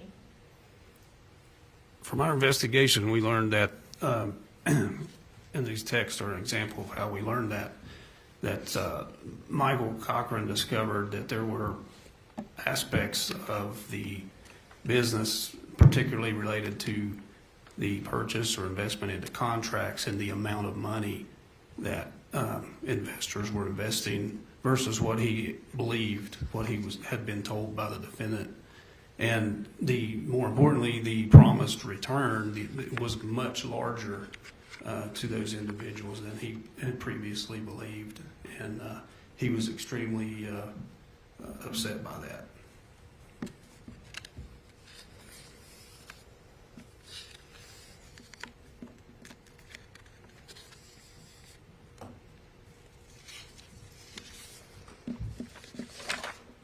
Excuse me, Your Honor, I've got my exhibits all out of order. Okay, take your time.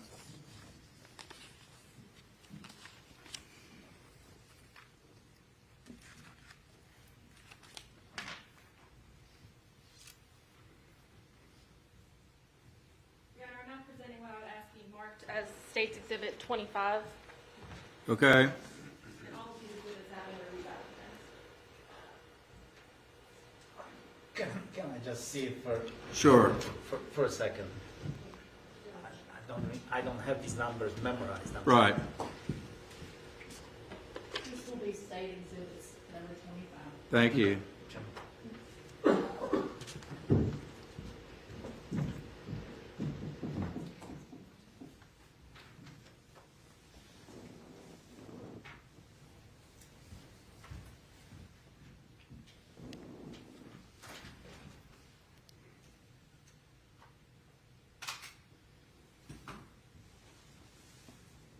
Your Honor, I'm also going to ask the State's Exhibit 26 be marked. Very well. Number 26, Your Honor. Thank you.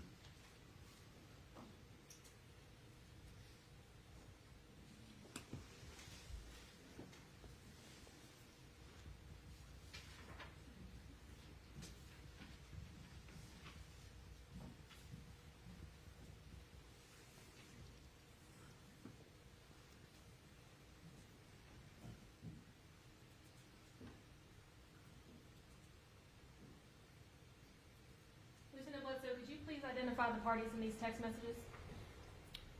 Yes, that's communication by cell phone between the defendant and Michael Cochran. Can you see this, members of the jury? Yeah, we're good. Okay. And what to you is the significance of these text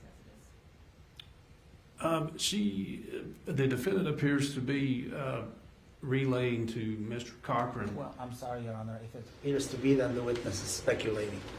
Sustained.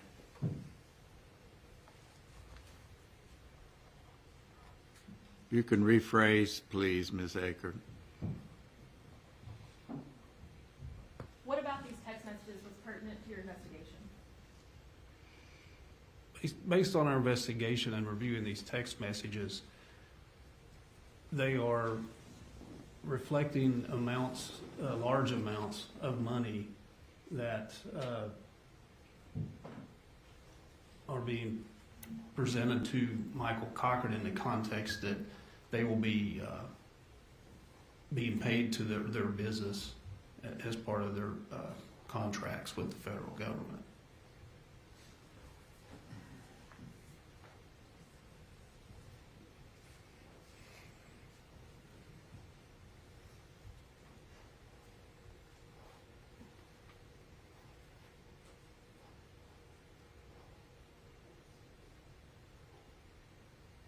And are these the same parties as the previous text messages? Yes.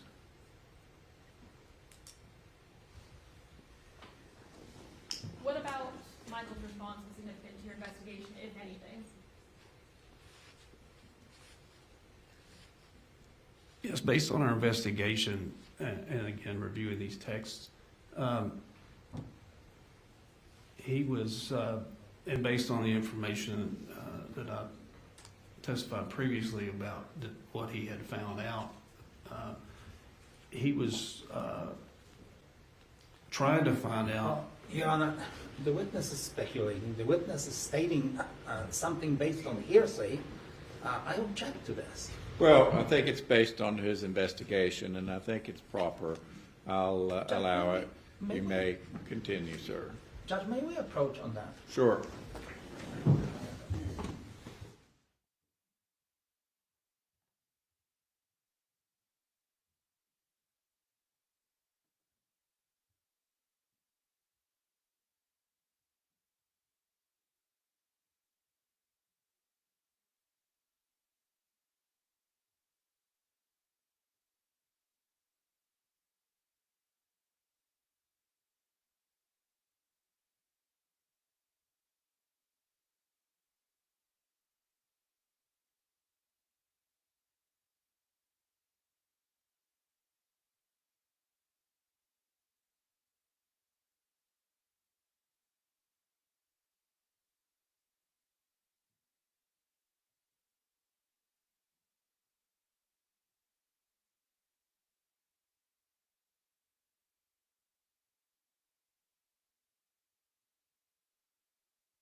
Investigation. It was brought to my attention by Mr. Heinzman. And what exactly was brought to your attention? He had received information from one of the troopers at the Beckley Detachment, Sergeant Alan Marsh, and that information indicated that there was potentially financial crimes or a crime or crimes being committed by the defendant. And what steps did you undertake to begin your investigation? A wide array of things, just gaining all the background information that we could. Some of it was, obtained through open source. The business had a website that we were able to look into. But at the same time, doing an investigation of that nature, it's important to, especially if it's something that you believe is still ongoing, you want to make sure that you don't, tip your hand.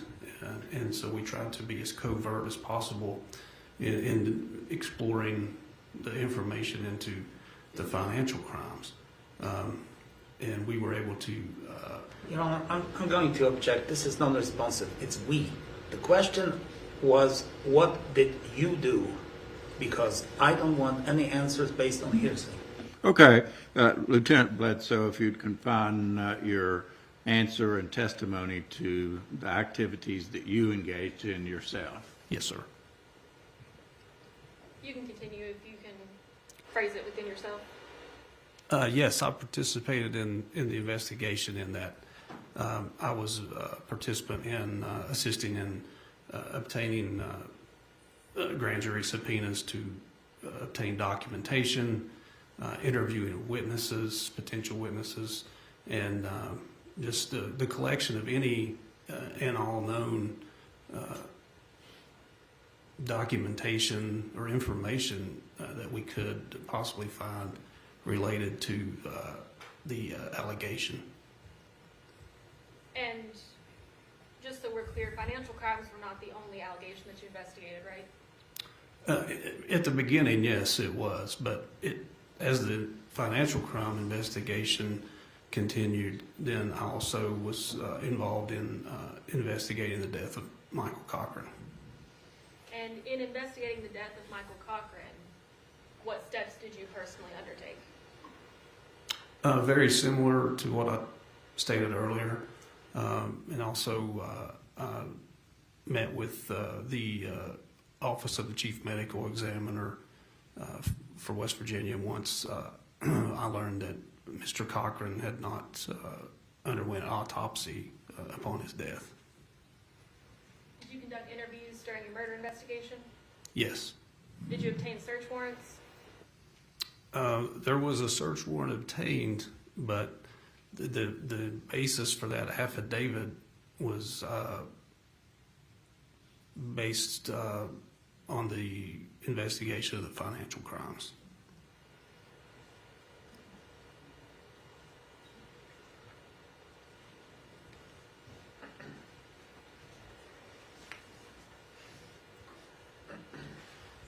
Were you ever aware of an audit on the Cochrans? No. Were you aware of allegations of an audit? Yes. And by whom were those allegations made? The defendant.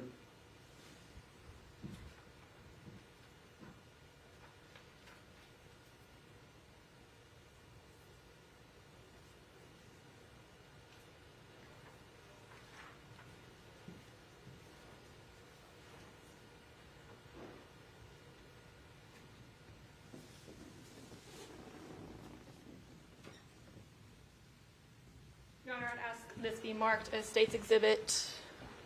Number 27, Your Honor. Very well.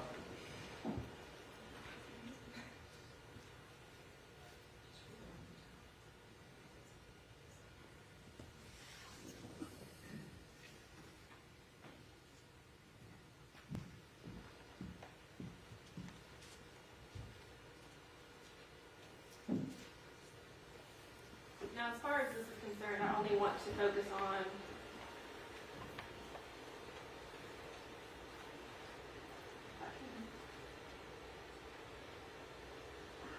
this text message. Who is this text message coming from? The defendant. Excuse me. So, did you ever uncover any evidence that an audit occurred? Absolutely not. What was the audit used as an excuse for? For the delay in repaying investors or the Your Honor, business. Your Honor, I'm going to object. We're back to the money laundering trial. Your Honor, the point of this is to prove that Mr. Cochran... Wait a minute, you all are talking at the same time. Yes, sir. Let me hear from Mr. Victor first. Go ahead. The answer and the question and the answer suggested the same thing that the court has sustained the objection to already. That is, we're retrying the financial case, and we should and calling for all kinds of speculation, and we don't need to do this. This has nothing to do with the murder trial. This is irrelevant. Now, Ms. Akers. Your Honor, the purpose of this and the relevance is to prove the state's motive, which is that Michael Cochran did not know that a Ponzi scheme was being run, and that is why we purport that the defendant killed him. I'll allow it. The objection's overruled. Continue. Thank you, Your Honor.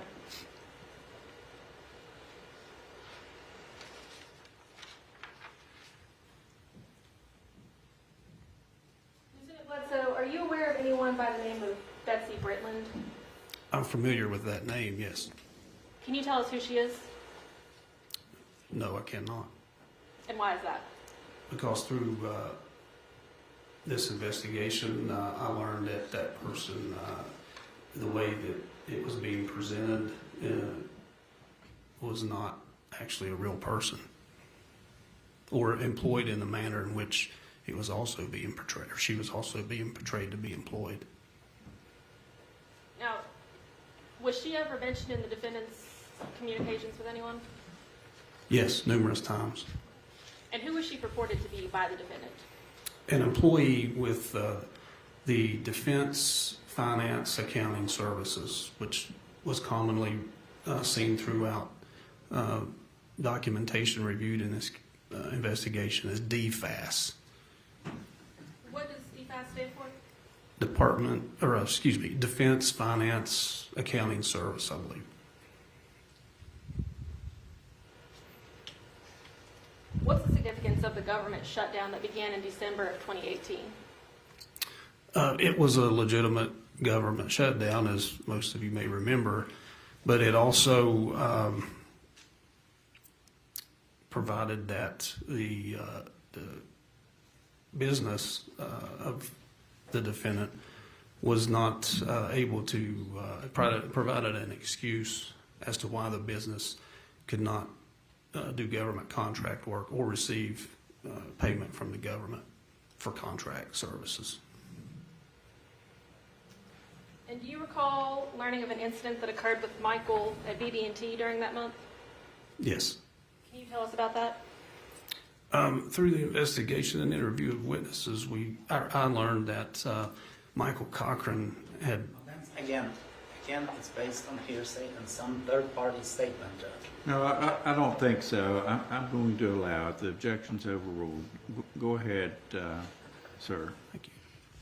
I learned that the Cochrans were sent a letter by BB&T Bank here in Beckley, and the nature of that correspondence was to inform them that their bank accounts with BB&T were going to be closed. And in response to that, Mr. Cochran went to BB&T Bank personally and was very irate, very upset, to the point that his close friend, Chris Davis, had to be summoned to the bank to calm him down. Object to any characterizations of irate, and the witness is speculating at this point. The witness doesn't know. I'll allow it. Pose another question, please, Ms. Akron. Yes, Your Honor. Through your investigation, what was your understanding of the status of the Bank of America account as of the morning of February 6th? that it was zero balance, and that there was no information to suggest that any funding or funds were going to be coming into that account in the future. And the Cochrans were going to do some work on that account that morning, right? That is my understanding from this what I learned from this investigation, yes. We've heard a lot of talk about Michael allegedly using supplements and possibly even steroids. Did you ever locate any evidence to confirm steroid use? No, it did not. And we previously introduced a bottle with the FBI labeled enclomiphene citrate. Where did you receive that bottle from? I recovered that bottle from the residence of Edward and Donna Bolt. Mrs. Bolt is Michael Cochran's mother, and Edward Bolt is his stepfather. And did the Bolts tell you where they got that bottle from? Yes, they told me that they were provided that bottle by the defendant after Michael Cochran's death. Do you have any reason to believe that Michael was suffering from any sort of major medical event leading up to February 6th? Oh, that calls for medical conclusion. He's not entitled to make that opinion. Sustained. I'll withdraw it, Your Honor. From your understanding, what was the general health status of Mr. and Mrs. Cochran the morning of February 6th? Through the investigation, I learned that the defendant was possibly ill that morning and had sought treatment at the Access. Why don't the court give me a continuing objection to any of this? I think that would be appropriate. The court will afford the defense a running objection to all of this testimony, but I'll permit it. I'll preserve the defense exceptions in full. You may continue now, Lieutenant, but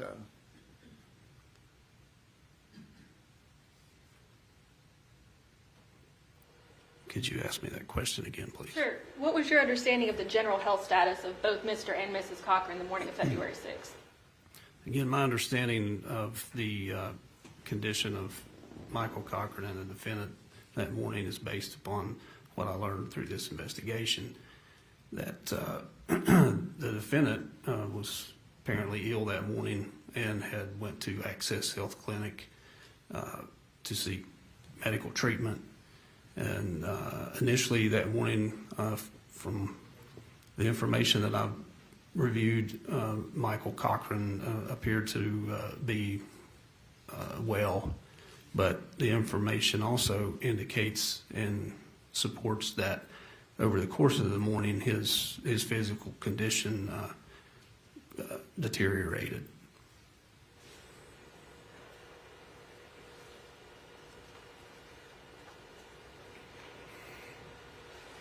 Did the defendant go to the doctor that morning? Yes. Are you aware if Michael went to the doctor that day? No. Or that morning, I should say? No.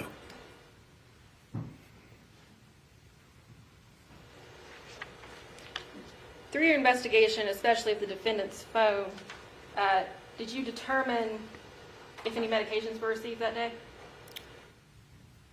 Yes. It indicated that the defendant was given a shot of promethazine, I believe, and possibly promethazine tablets, which was significant when I saw that. Why was that significant to you? I'm going to object to that on the other grounds. He's not a medical expert. He cannot testify to it. Your Honor, there's no indication that he's testifying to medical expertise until we have his answer. Well, we don't know what his answer might be, so I'll allow it, and we'll test the waters. Why was that significant to you? It was significant because through this investigation, I'd learned that Michael Cochran had was documented to have a severe allergy to promethazine. What were the Cochrans supposed to do that morning?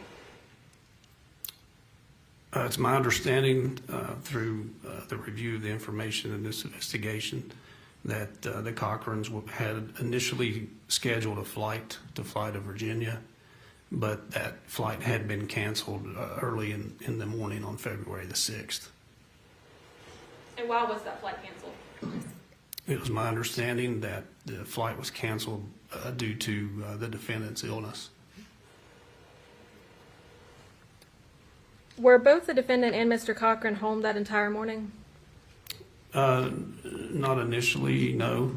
They had both been out doing different things at some point that morning.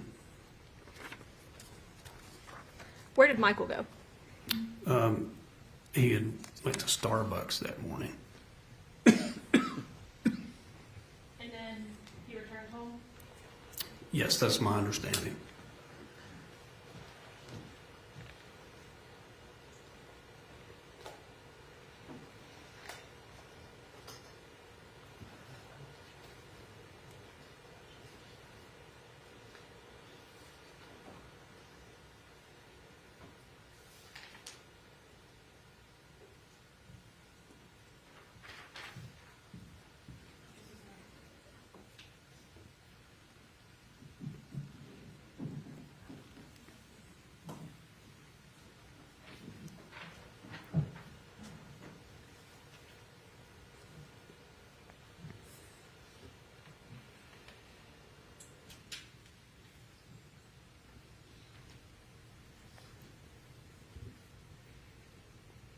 What were the Cochrans supposed to do when they took their flight that morning? As my understanding, they were supposed to meet with Mr. Nexon at the Bank of America. And we previously heard Jennifer Davis testify that she had insulin sent to the defendant's home. Is that your understanding? Yes. Why is that important to you? Well, it's important for a number of reasons. Throughout the investigation, I had not come across any information that anyone in the Cochran residence was diabetic. Also, in an interview that I had conducted with the defendant, she had informed me that Michael Cochran was allegedly using insulin as part of his bodybuilding regimen. And the fact that she had been to Access Health that very morning, and I'm sure could have requested insulin there. Judge, please, I'm going to object to all of this speculation and all of this commentary on what my client could have, should have done.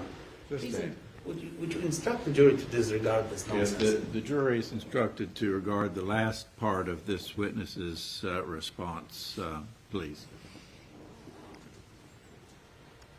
Do you recall why the defendant needed the insulin that morning? As I recall from the text messages with Jennifer Davis, it was something to do with some type of medical treatment that she was supposed to be undergoing. that medical treatment for? I believe it was something related to cancer treatment. And throughout the entire course of your investigation, did you ever uncover any evidence that the defendant had cancer? No.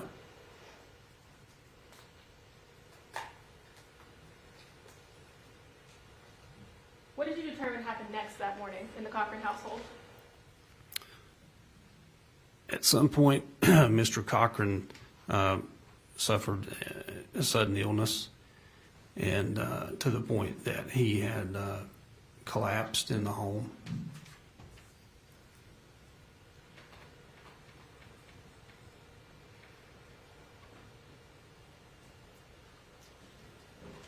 I object to this, Your Honor, to the display of this inflammatory picture.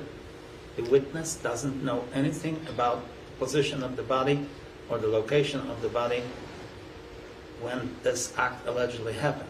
I object to it. I haven't asked him those questions, Your Honor, and I wasn't planning to. I actually would like to know if the witness is familiar with this photograph and who took it. All right, I'll permit that. Go ahead. Unfortunately, I am familiar with this photograph, and I object to the word unfortunately. I'm not trying to be difficult, but I object to any commentary by this officer. All right, just answer the question, please, Lieutenant Bledsoe. yes, I'm familiar with that photograph. It was taken by the defendant. And how do you know it was taken by the defendant? It was recovered from her cell phone. Is it your understanding that at that time she was the only other person in the residence besides Michael?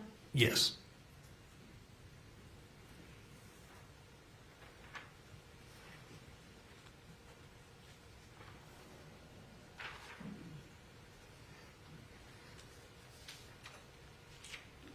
Now, you spoke with the defendant several times, is that correct? That's correct. What did she tell you happened to Michael that day? She provided contradictory information about what had happened over the course of 3 separate conversations. May we approach on this? Sure.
I objected to the word contradictory, and I will ask the court to, or contradictory statements, and I'll ask the court to instruct the jury to disregard that statement. All right, ladies and gentlemen of the jury, please disregard the witness's last statement pertaining to contradictory statements. You interviewed the defendant on 3 different occasions, is that correct? That's correct. Do you have any recollection of the dates of those interviews? Yes, I believe the first interview took place on or about April the 8th of 2019. The second interview was on or about May 7th of 2019, and the third was on the following day, May the 8th, 2019. And did anyone accompany the defendant at any of those interviews? The first interview was actually done in person with the defendant, and yes, her mother was present. The second and third interviews were done by telephone. During the first interview, did the defendant tell you or give you her recollection of what happened to Michael the morning of February 6th? Yes. Could you elaborate? Yes. She said that, as I stated earlier, they were in the residence together, and that Mr. Cochran had suddenly went into the kitchen, and she had heard a noise in there. I think she said it was a thud. She gave the time reference in that interview of 10 a.m. that morning. She went into the kitchen, and Mr. Cochran was in the floor, and that she had discovered a bottle of enclomiphene citrate on the kitchen counter when she went into the kitchen. And did she also provide a recollection of events of February 6th during your second interview? Yes. Could you elaborate on that for us? Yes. At that time, she said that the morning of February 6th, that when she and Michael returned home, that they had sat together for approximately an hour, and that Michael Cochran was doing the best that he had ever done in his life, and that not long after that, he had went into the kitchen, threw up in the sink, and fell and hit his head on the granite countertop and ended up in the floor. And did she tell you where in the house they were prior to Michael getting up and getting sick? I believe they were she told me they were in the living room area. And also in that interview, I recall that she stated that she had recovered the bottle of enclomiphene citrate hidden in a cabinet instead of sitting on the kitchen counter as she previously stated. And lastly, what was her recollection of events of the morning of February 6th during your third interview with Mrs. Cochran?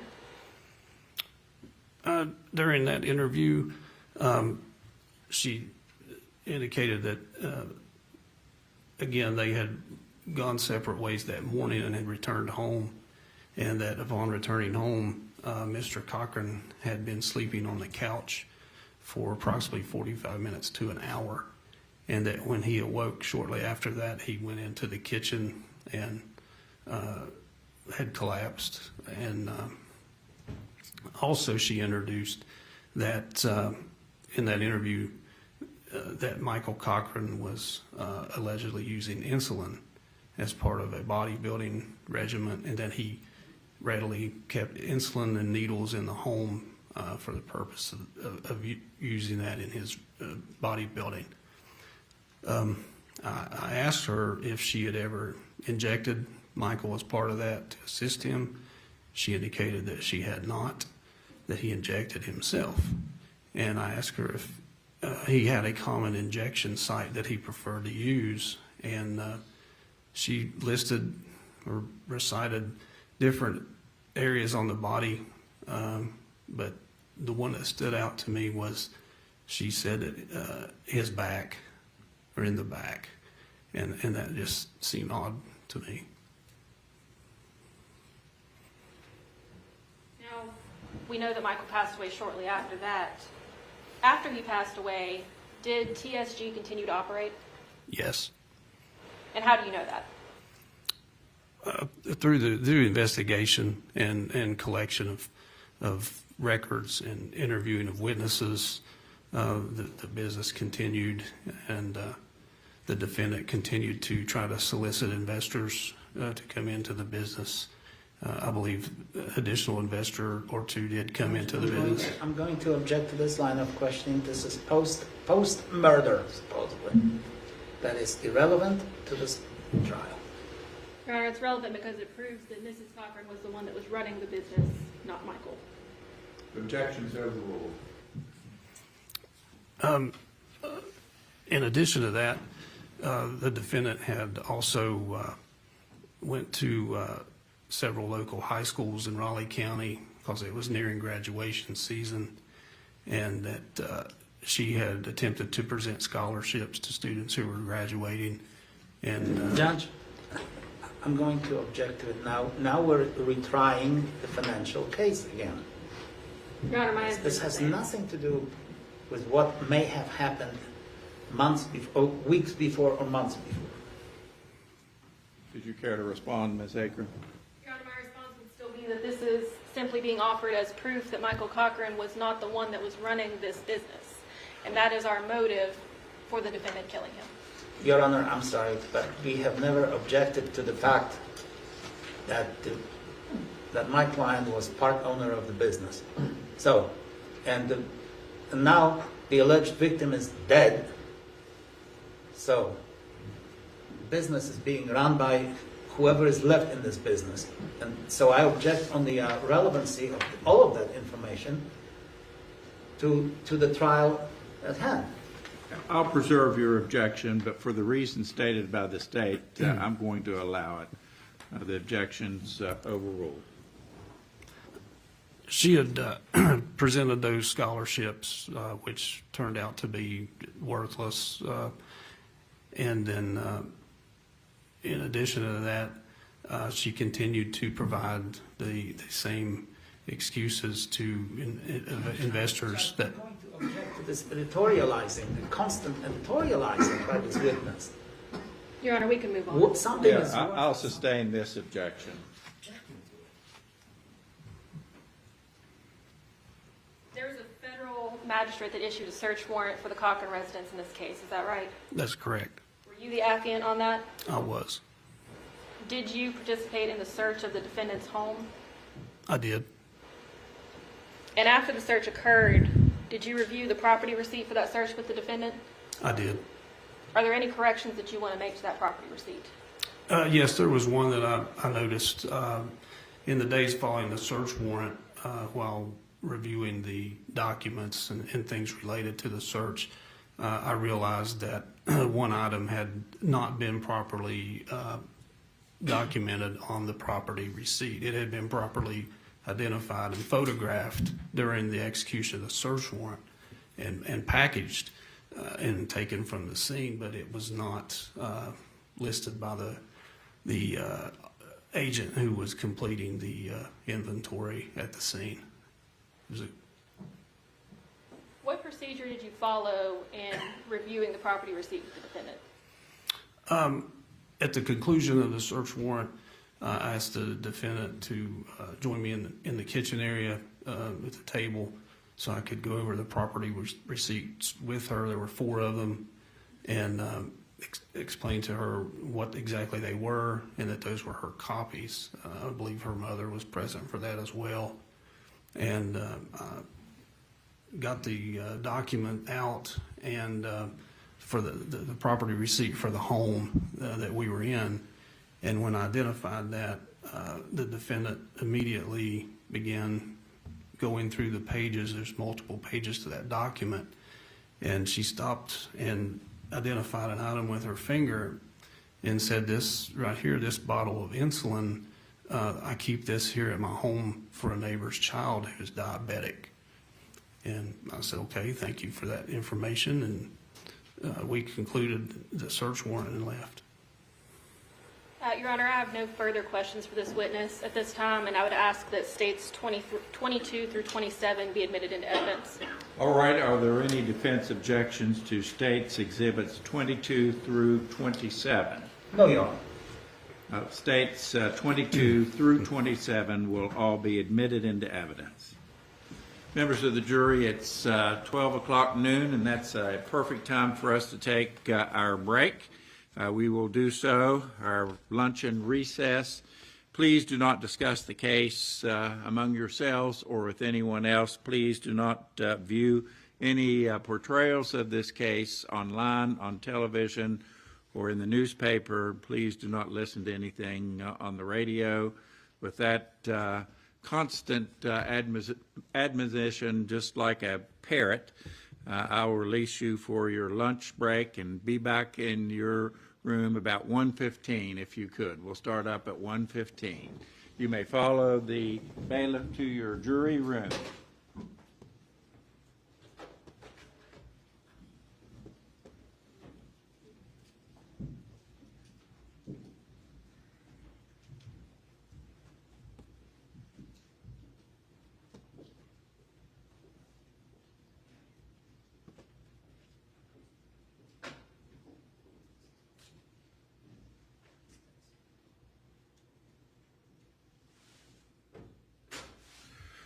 Lieutenant Bledsoe, this is called splitting the witness, and you're probably familiar with that. Yes, sir. And as you well know, it would be improper for you to discuss lines of testimony or proposed cross-examination with any attorney, particularly your own or anybody else. Other than that, you're free to take your lunch and move about as you wish. Yes, sir. All right. Is there anything else we need to discuss before we take our lunch break? Your Honor, we had anticipated beginning our presentation of witnesses at approximately 1 o'clock. I would like permission to contact our first witness and have her come in about 2:30 instead of 1. It appears that the cross-examination will be extensive. Okay. You think 2:30 would be appropriate? Maybe we'd be talking more about 4:30. Or tomorrow. Or tomorrow. I'm the one who cross-examines. That's true. All right. As you will, whatever you think would be the best thing to do is certainly agreeable with the court. Thank you, Your Honor. I just didn't want to delay the proceedings. Okay. All right. We'll start back up at 1:15.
In a small town where the cornfields sway, there's a group that fights through night and day. For those folks the system left behind, they bring justice one case at a time.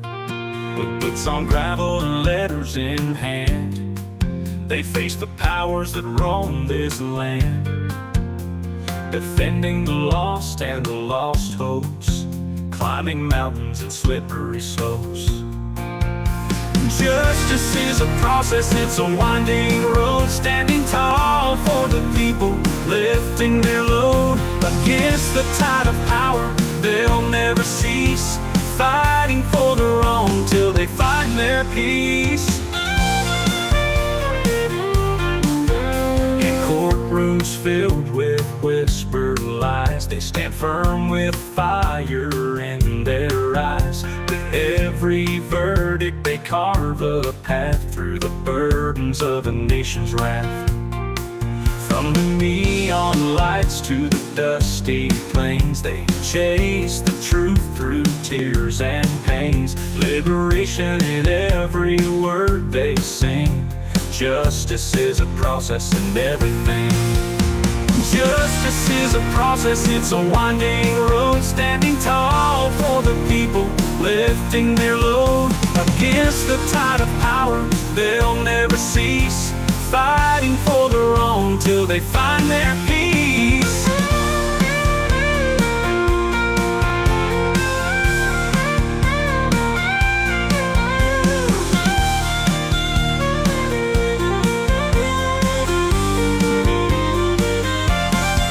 From the neon lights to the dusty plains, they chase the truth through tears and pains. Liberation in every word they sing. Justice is a process in everything.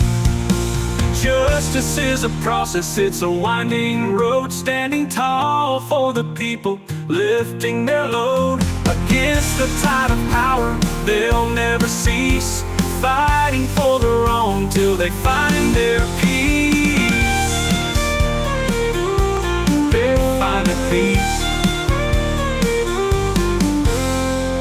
We stand tall for truth, you see. No chains of doubt, we're running free. Equality, we shout out loud. With justice here, we're feeling proud. Justice is a process, watch us rise. We ignite the change, open eyes. Together strong, we'll never fall. Justice is a right for all. Justice is a right for all. From the streets to the court we fight. In the dark we bring the light. Tear down walls that hold us back. With unity we stay on track. Justice is a process, watch us rise. We ignite the change, open eyes. Together strong, we'll never fall. Justice is a right for all. Voices loud and hands up high. We'll break the chains and touch the sky. With every step we take in stride, justice by our side we ride.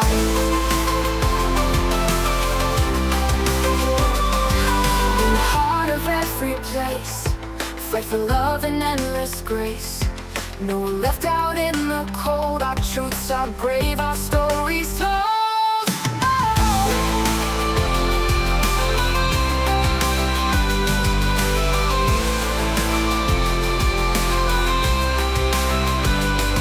From the streets to the court we fight. In the dark we bring the light. Tear down walls that hold us back. With unity we stay on track. From the streets to the court we fight. In the dark we bring the light. Tear down walls that hold us back. With unity we stay on track.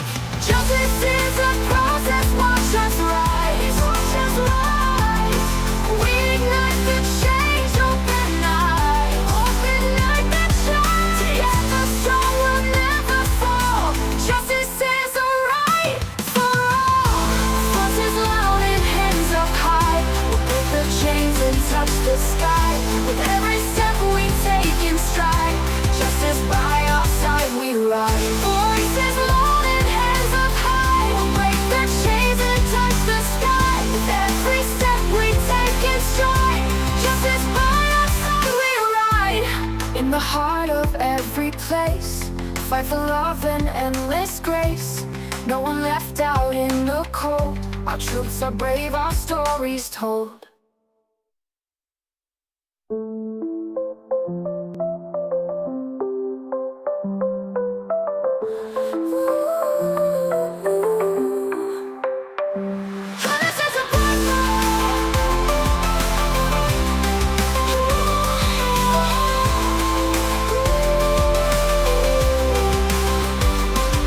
In fight for love and endless grace. No one left out in the cold, our truths are brave.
She's on trial now. Natalie Cochran claims she don't know how her husband's gone, last breath unseen.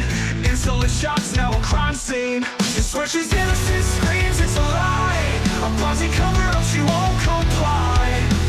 Michael's gone and the town does gape. Did she poison love or did fate shape?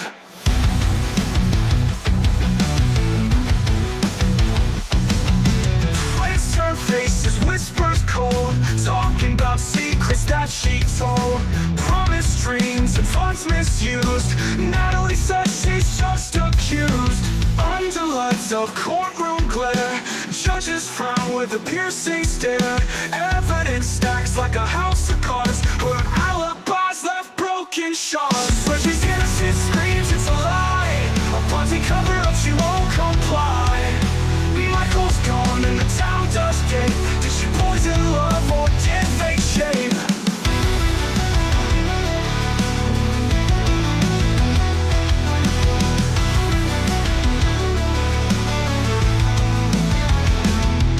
In the quiet night she holds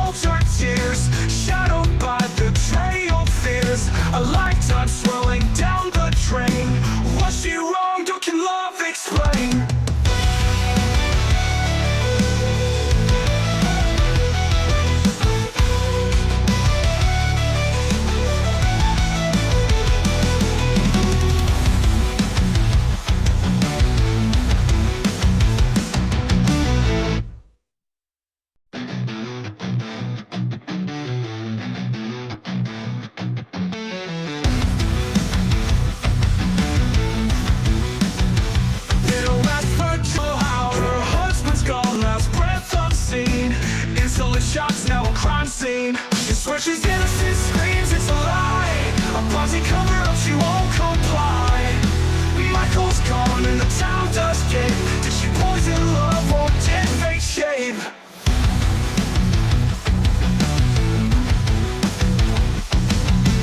Place her face as whispers cold, talking about secrets that she told. Promised dreams and funds misused. Natalie says she's just accused. Under lights of courtroom glare, judges frown with a piercing stare.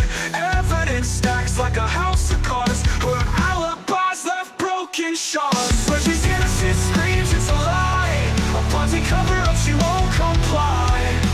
Michael's gone and the town does gape. Did she poison love or did fate shape?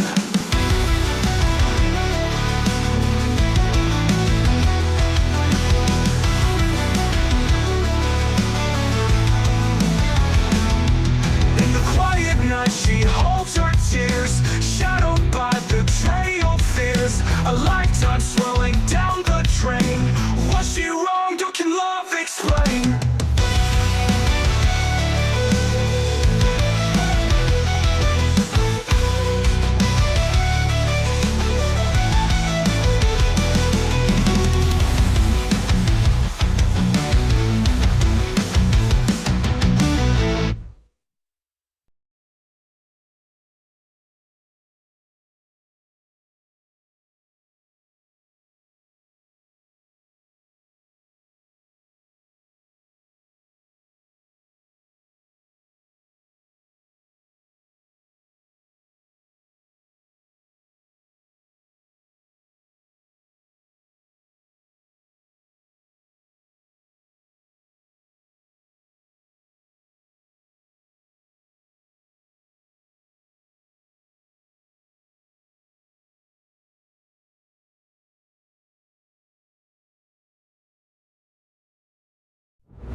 Natalie sitting in a courtroom cold, saying she's innocent, true and bold, whispering tales of whispers and lies.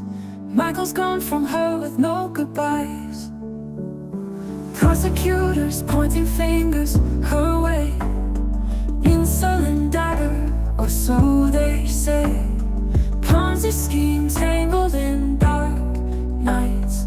Natalie's face under bright court lights.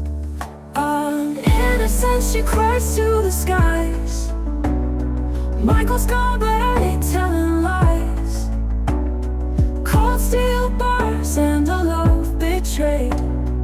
Innocent lady or dark charade.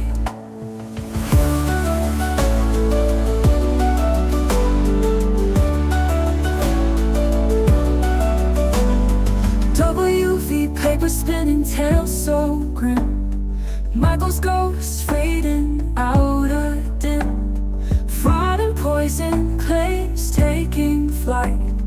Natalie dreaming of a different night. Lawyers argue till the gavel drops. Her heart aches with every tick and tock. Freedom's a word that's thin like air, fighting for truth in her desperate glare. I'm innocent, she cries to the skies. Michael's gone, but I ain't telling lies. Cold steel bars and a love betrayed. Innocent lady or dark charade. Dark charade.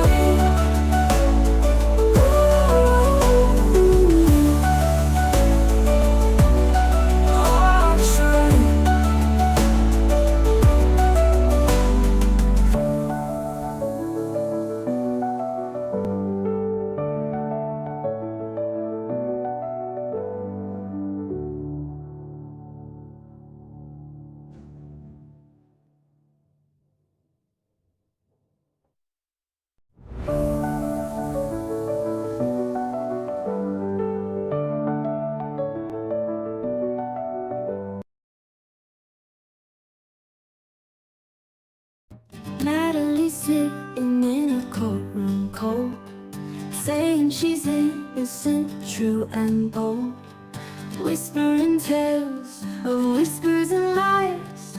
Michael's gone from her with no goodbyes.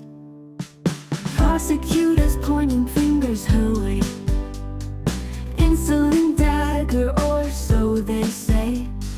Ponzi schemes tangled in dark nights, Natalie's face under bright court lights. I'm innocent, she cries to the skies. Michael's gone, but I ain't telling lies. Cold steel bars and a love betrayed, innocent lady or dark charade. WV paper spinning tale so grim, Michael's ghost fading out but dim. Fraud and poison claims taking flight, Natalie dreaming of a different night. Lawyers argue till the gavel drops, her heart aches with every ticking talk. Freedom's a word that's thin like air, fighting for truth in her desperate glare. I'm innocent, she cries to the skies. Michael's gone, but I ain't telling lies. Cold steel bars and a love betrayed, innocent lady or dark charade.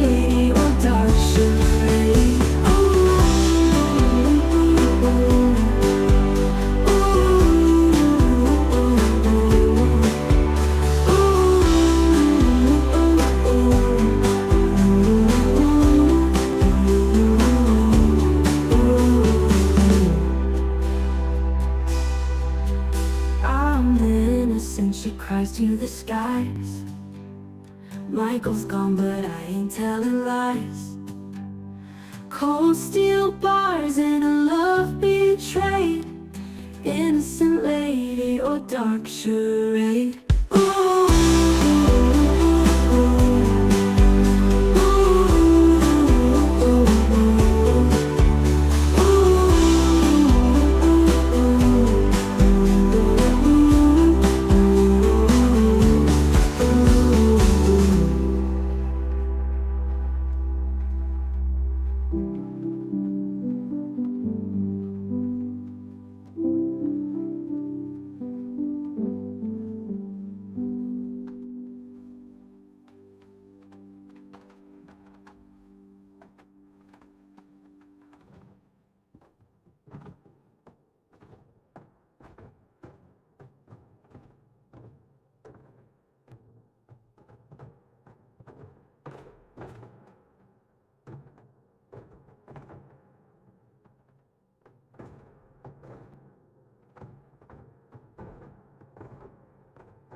Oh, innocent, she cries to the skies. Michael's gone, but I ain't telling lies. Coastal bars and a love betrayed, innocent lady or dark charade.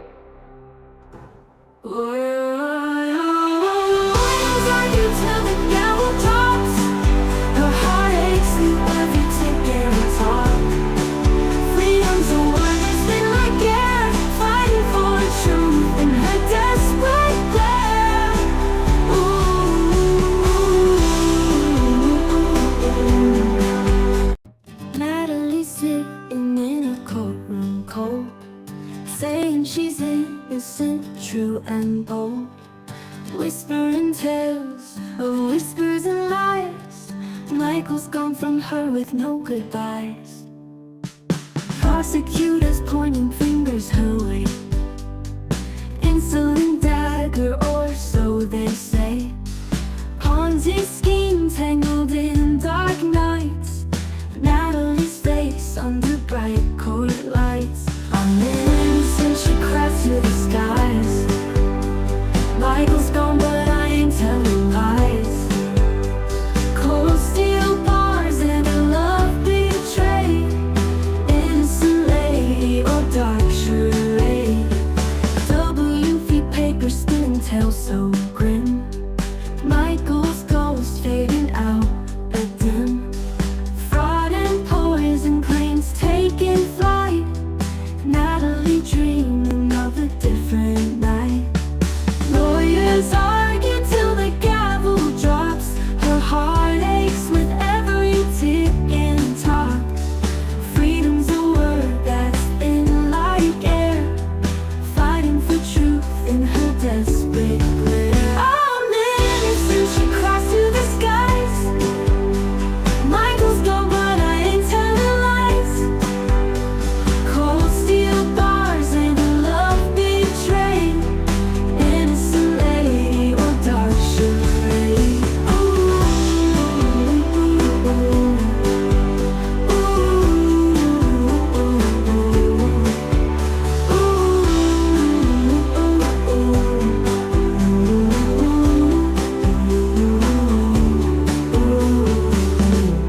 rise to the skies.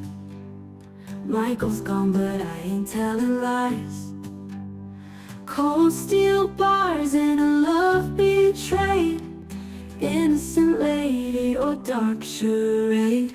Ooh.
Over innocent, she cries to the skies.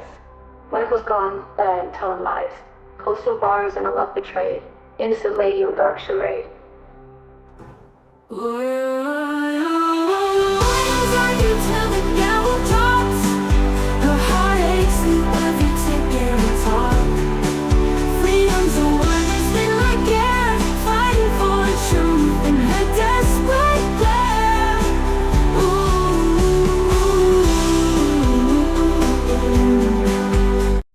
Natalie sitting in a courtroom cold, saying she's innocent, true and bold.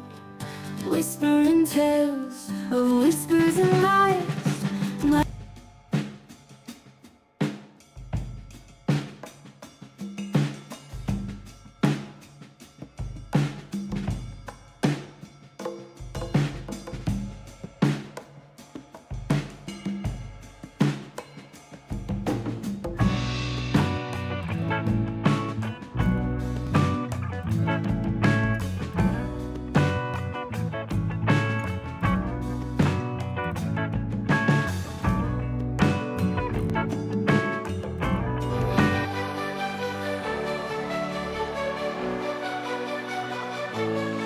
We'll stand and try to fighting still, for truth to break and hearts fulfill. No more lies or crooked deals. We rise for justice, truth reveals. The night may seem so dark and cold, but in our hearts we're brave and bold. Our hopes a fire burning bright. We march for what we know is right. We fight for fairness hand in hand. Together strong we make a stand. With every voice a mighty shout. We'll see the truth without a doubt. No fear will break this chain of steel. With every step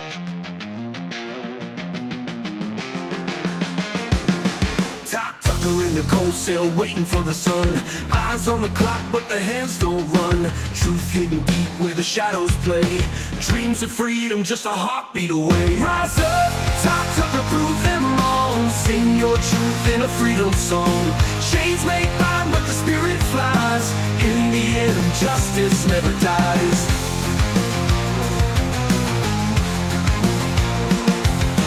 Courtroom whispers lies in disguise. Ty's heart pounds but he never cries. Innocence buried but hope won't bend. One man stands till the very end. Years roll by but the truth is near. Ty's faith strong, no room for fear.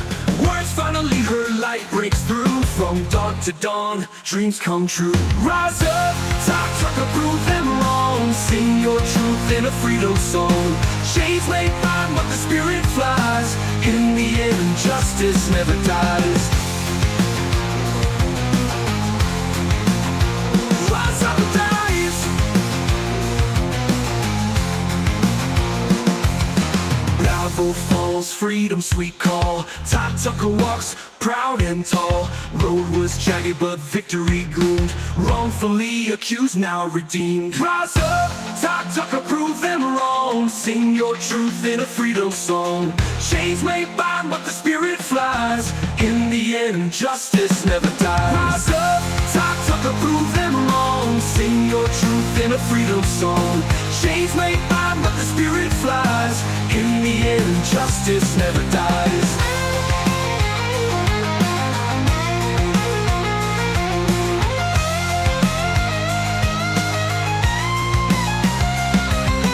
Courtroom whispers lies in disguise. Todd's heart pounds but he never cries. Innocence buried but hope won't bend. One man stands till the very end. Gavel whispers lies in disguise. Todd's heart pounds but he never cries. Innocence buried but hope won't bend. One man stands till the very end. Gavel falls, freedom's sweet call. Todd Tucker walks proud and tall. Road was jagged but victory gleamed. Wrongfully accused, now redeemed. Rise up, Todd Tucker, prove them wrong. Sing your truth in a freedom song. Chains may bind but the spirit flies. In the end, justice never dies. Rise up, Todd Tucker, prove them wrong. Sing your truth in a freedom song. Chains may bind but the spirit flies. In the end, justice never dies.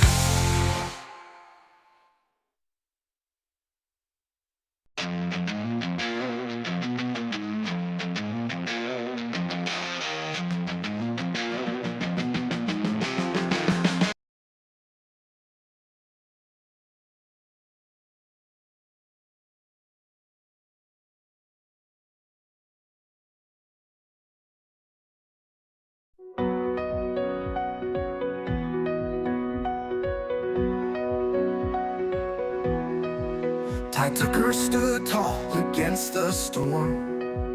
Injustice tried to bend his form, but his spirit bright, like dawn's first light. He'd never give up without a fight. They claimed the lies and twisted truth, but Ty stayed firm and head held smooth. Through darkest nights and endless days, he walked the path and called out praise. Oh, Ty Tucker fought the fight, through the shadows to the light. With the truth he overcame. Now the world will know his name. Chains couldn't hold him, nor the hate. His heart was strong, his will was great. In the courtroom he found his peace. At last his soul was released. Every whisper turned to shouts. Every doubt was thrown out. Justice shines, the jury sees. Ty Tucker's finally free. Oh, Ty Tucker fought the fight, through the shadows to the light. With the truth he overcame. Now the world will know his name.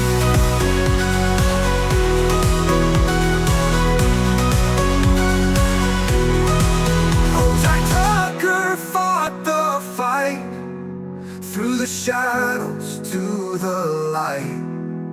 With the truth he overcame. Now the world will know his name. Now know his name. Oh, Ty Tucker fought the fight, through the shadows to the light. With the truth he overcame. Now the world will know his name.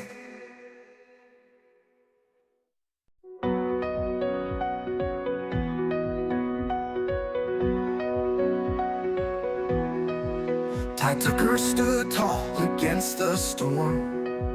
Injustice tried to bend his form, but his spirit bright, like dawn's first light. He'd never give up without a fight. They claimed the lies and twisted truth, but Ty stayed firm and head held smooth. Through darkest nights and endless days, he walked the path and called out praise. Old Ty Tucker fought the fight, through the shadows to the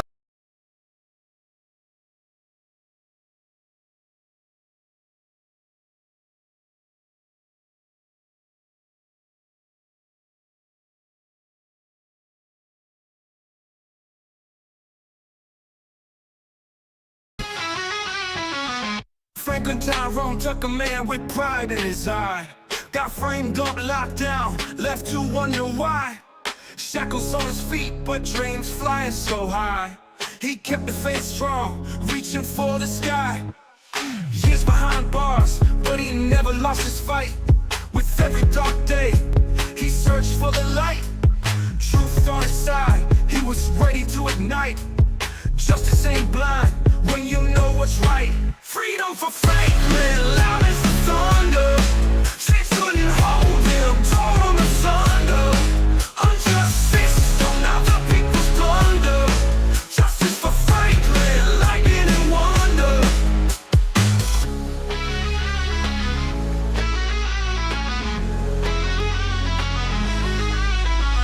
Mothers cried stories told in the streets. Watch the tides turn, no chance of defeat. Unity rising as we march to the beat. Franklin's innocence, a drum so sweet. Evidence cracked, truths starting to scream. Lawyers fought hard, shattered the scheme. Franklin's story now, a survival's beam. He rose from the ashes, rebuilt his dream. Freedom for Franklin, roll like the ocean. Against all odds now, riding the motion. Injustice falls now, Franklin's devotion. To live out his life, free with emotion.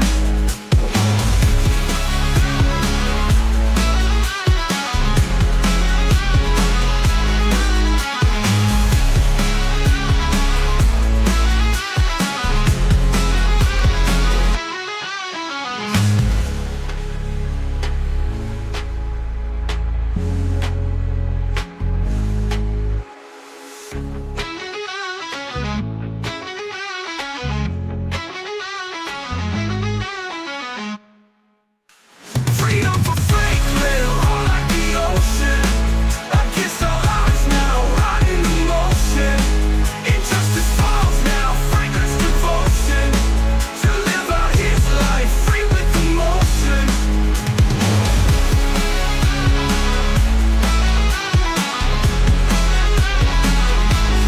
Free with emotion.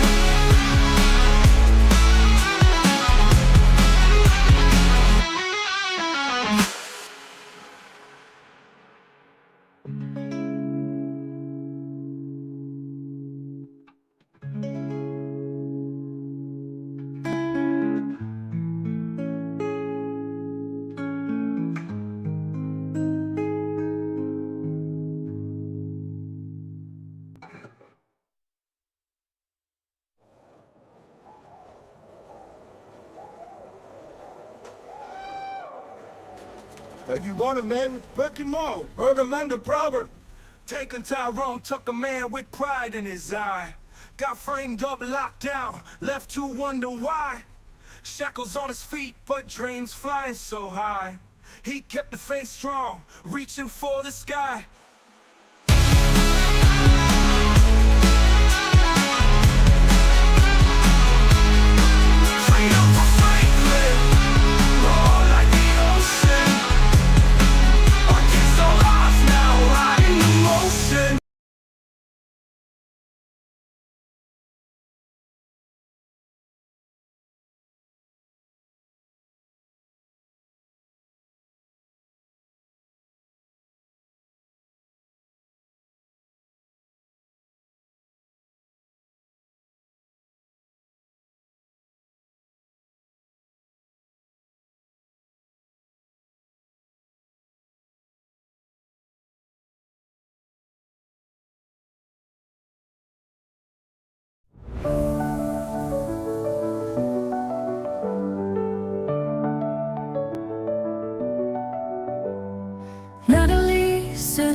she's innocent, true and bold, whispering tales of whispers and lies. Michael's gone from her with no goodbyes. Prosecutors pointing fingers her way. Insulin dagger, or so they say. Ponzi scheme tangled in dark nights. Natalie's face under bright court lights. I'm innocent, she cries to the skies. Michael's gone, but I ain't telling lies. Cold steel bars and a love betrayed. Innocent lady or dark charade.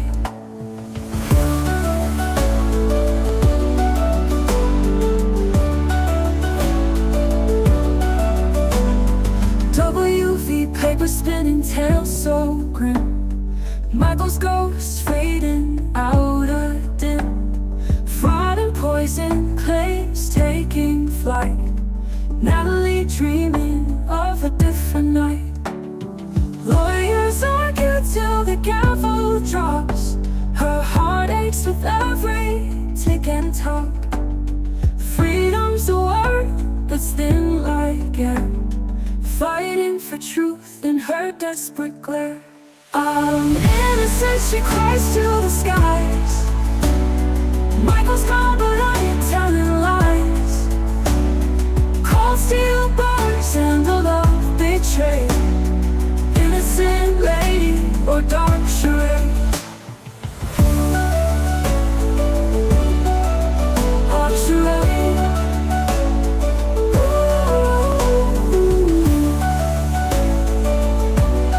Dark charade.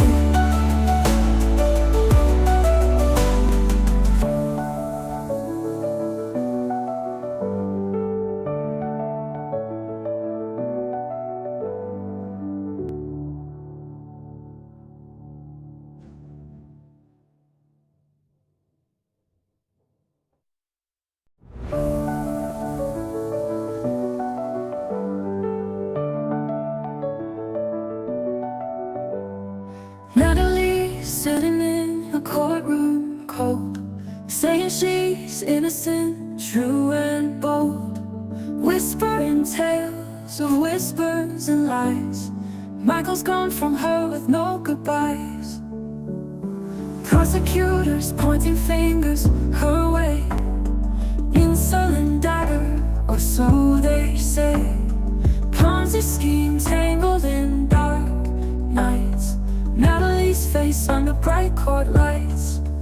I'm innocent, she cries to the skies. Michael's gone, but I ain't telling lies. Cold steel bars and a love betrayed. Innocent lady or dark charade.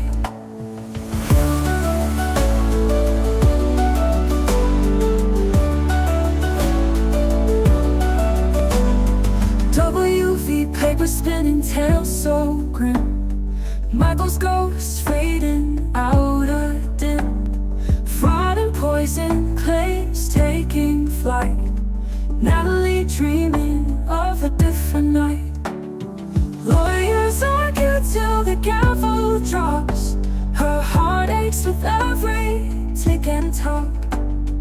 Freedom's a word that's thin like air, fighting for truth in her desperate glare. I'm innocent, she cries to the skies. Michael's gone, but I ain't telling lies. Cold steel bars and a love betrayed. Innocent lady or dark charade. Dark charade.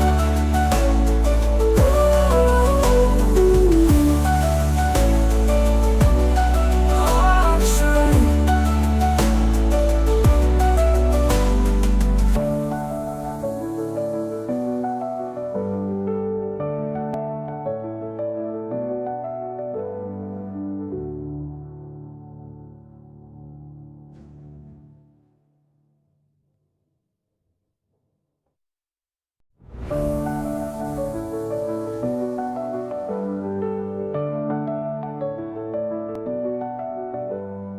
Natalie sitting in a courtroom cold, saying she's innocent, true and bold, whispering tales of whispers and lies. Michael's gone from her with no goodbyes. Prosecutors pointing fingers her way, insulin dagger, or so they say. Ponzi scheme tangled in dark nights, Natalie's face under bright court lights. On innocence she cries to the skies. Michael's gone but I ain't telling lies. Cold steel bars and a love betrayed, innocent lady or dark charade.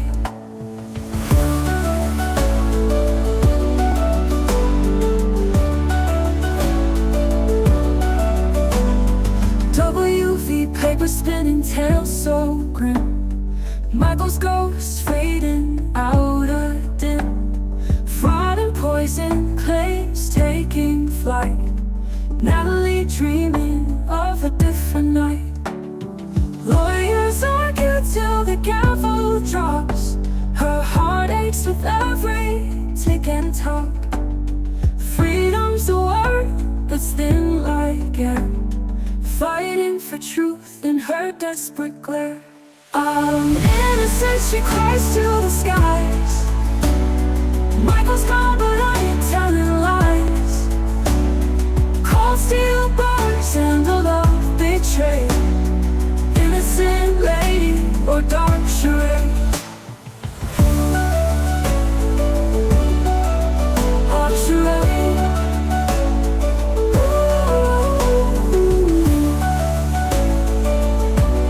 Dark charade.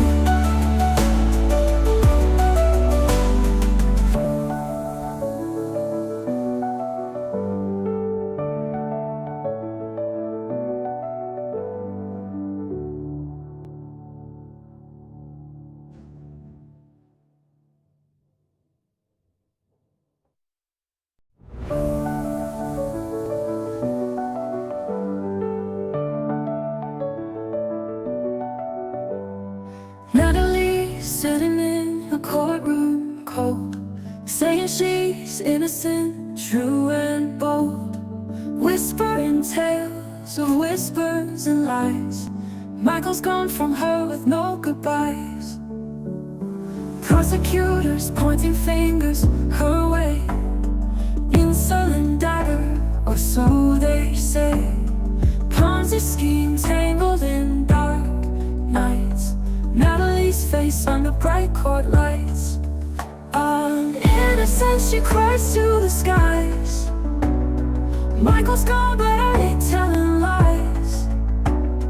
Cold steel bars and a love betrayed, innocent lady or dark charade.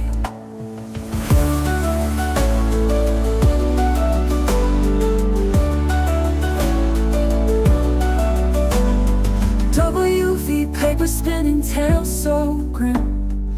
Michael's ghost fading out a dim. Fraud and poison claims taking flight. Natalie dreaming of a different night. Lawyers argue till the gavel drops. Her heart aches with every tick and tock. Freedom's a word that's thin like air, fighting for truth in her desperate glare. I'm innocent, she cries to the skies. Michael's gone but I ain't telling lies. Cold steel bars and a love betrayed, innocent lady or dark charade. Dark charade.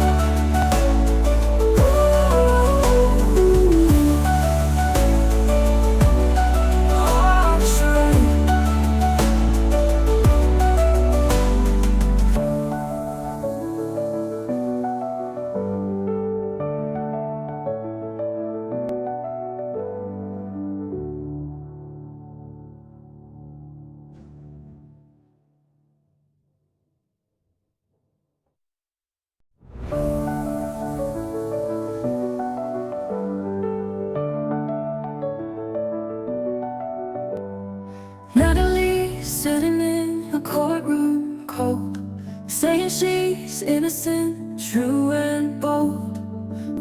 whispering tales of whispers and lies. Michael's gone from her with no goodbyes. Prosecutors pointing fingers her way. Insulin dagger, or so they say. Ponzi scheme tangled in dark nights. Natalie's face under bright court lights. Innocent, she cries to the skies. Michael's gone, but I ain't telling lies. Cold steel bars and a love betrayed. Innocent lady or dark charade.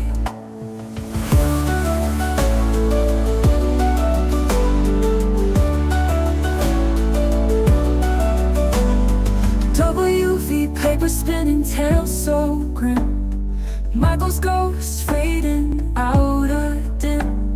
Fraud and poison claims taking flight.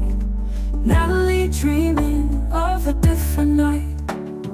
Lawyers argue till the gavel drops. Her heart aches with every tick and talk. Freedom's a word that's thin like air. Fighting for truth in her desperate glare. Innocent, she cries to the skies. Michael's gone, but I ain't telling lies. Cold steel bars and a love betrayed. Innocent lady or dark charade.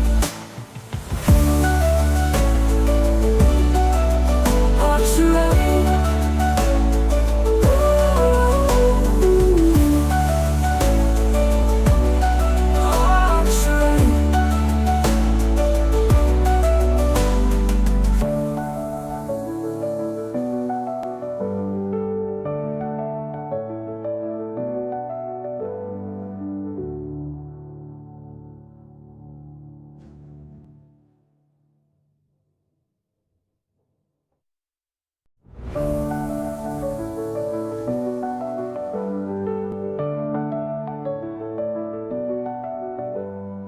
Natalie sitting in a courtroom cold, saying she's innocent, true and bold.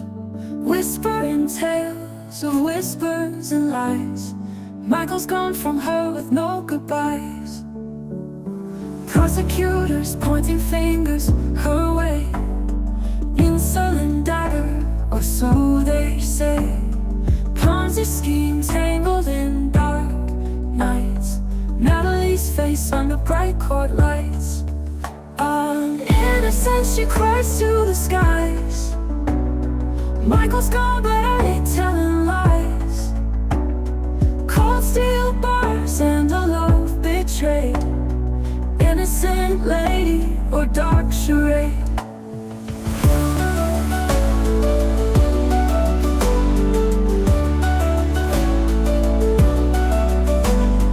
WV paper spinning, tales so grim. Michael's ghost fading out a dim. Fraud and poison claims taking flight. Natalie dreaming of a different night. Lawyers argue till the gavel drops. Her heart aches with every tick and talk. Freedom's a word that's thin like air. Fighting for truth in her desperate glare. Innocent, she cries to the skies. Michael's gone, but I ain't telling lies. Cold steel bars and a love betrayed. Innocent lady or dark charade. Dark charade.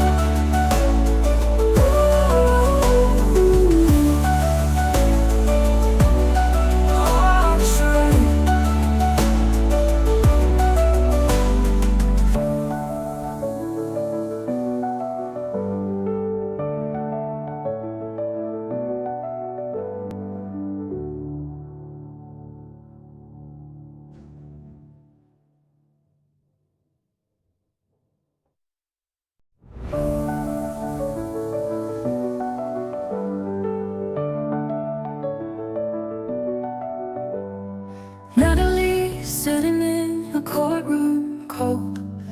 saying she's innocent, true and bold, whispering tales of whispers and lies. Michael's gone from her with no goodbyes. Prosecutors pointing fingers her way, insulin dagger, or so they say. Ponzi scheme tangled in dark nights, Natalie's face under bright court lights. I'm innocent, she cries to the skies. Michael's gone, but I ain't telling lies. Cold steel bars and a love betrayed, innocent lady or dark charade.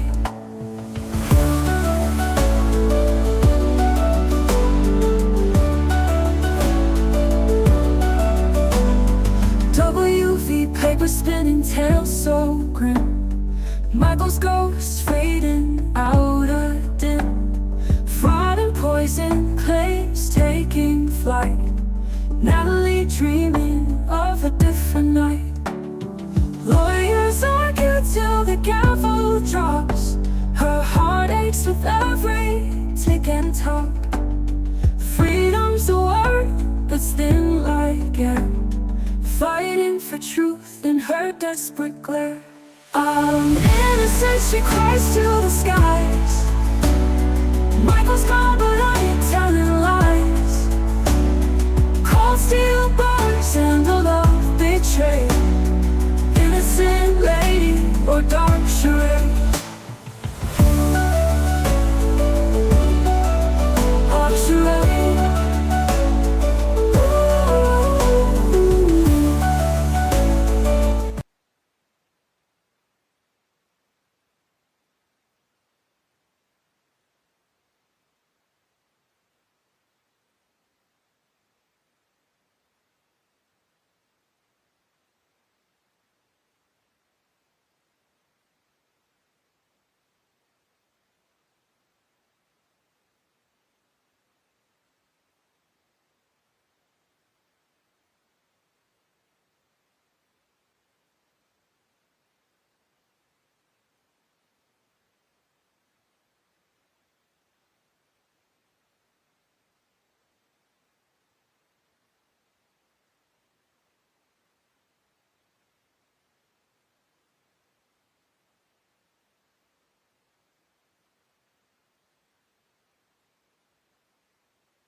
Wade Joe Kirkpatrick III, Judge of the Circuit Court of Raleigh County, is now sitting.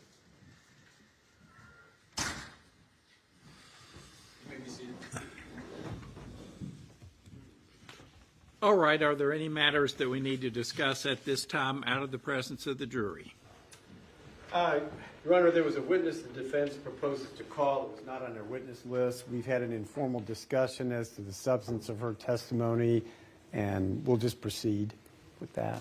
So but it's not on the defense witness list. No problem. No problem. Okay, good.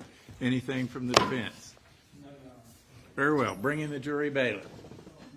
Your Honor, it was suggested by the prosecutor that perhaps you could somehow make a statement to the jury that we were doing the best we could. If we had delays, it was not intentional, something along those lines. And that would apply to both sides.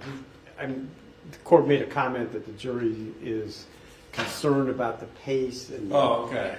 But in fairness, I think everybody's tried to get witnesses here. It's just not as easy as it sometimes looks. Okay.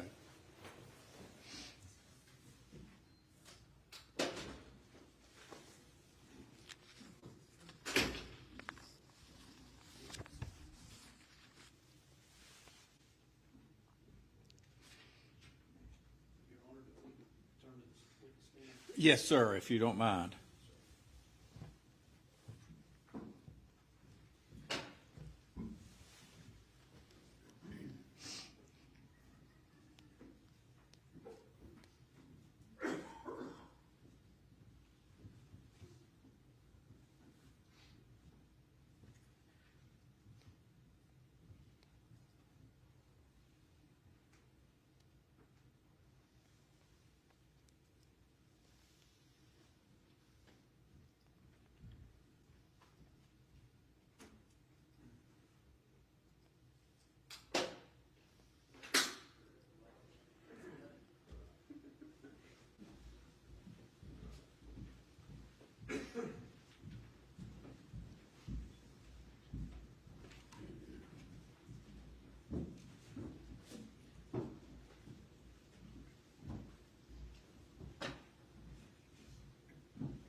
Members of the jury, as you've seen over the course of this trial, we've had some technical difficulties. Happily, we don't have any now. We're ready to go forward. But I just wanted to explain to you further that in terms of modern technology, I'm a dinosaur. I know very little about it, and I rely upon others to make my way for me. Please do not hold it against the attorneys. Both sides have been working as hard as they can to get everything straightened out. We just have outdated equipment in this courtroom. Believe it or not, the equipment was installed in 2010 and 2011, which in modern day's time makes it obsolete. And not only that, it's worn out because we use it quite a bit. If you can hold it against me, and I've got broad shoulders and I don't really care, but please don't hold it against either of the attorney sides because they're truly working as hard as they can to present this case to you in the most efficient and streamlined manner. With that, we will continue, and I believe we are down to the cross-examination of Lieutenant Bledo, Mr. Victor. Thank you, Your Honor. Mr. Bledo, first of all, I'm going to ask you whether you yourself lost any money or assets by the Ponzi scheme of Mr. and Mrs. Cochran. No, I did not. Okay. So you have no personal interest, financial interest in this case whatsoever? No, I do not. Okay. Now, I will start with a couple of questions that the prosecution asked you. And if I may I approach the witness? Yes, you may. you were asked, I'm gonna hand the witness what's been marked as State's Exhibit number 1, and you recognize that document? That exhibit, I should say. Yes, I do. Now, in response to the State's question about who appears on that document, you responded that only the defendant, Natalie Cochran, appears on that document, right? As the defendant in the case, yes. And that document is actually the judgment in federal criminal trial against Natalie Cochran.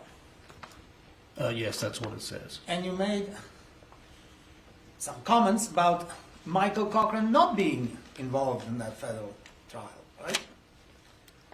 Yes. In the context of this document. Correct. Well, that document was entered in 2021, right? Yes. Is it true that Natalie Cochran was indicted on September 25th, 2021? No, I'm sorry, 2019. That sounds accurate, That yes. sounds right. Let me interrupt and ask Mr. Selden if we need to call Dr. Banerjee. She's not on the line now. We disconnected her during lunch. No, Your Honor, I sent her a text message and she's not intending to listen to testimony. All right, and I apologize, Mr. Victor. Please continue.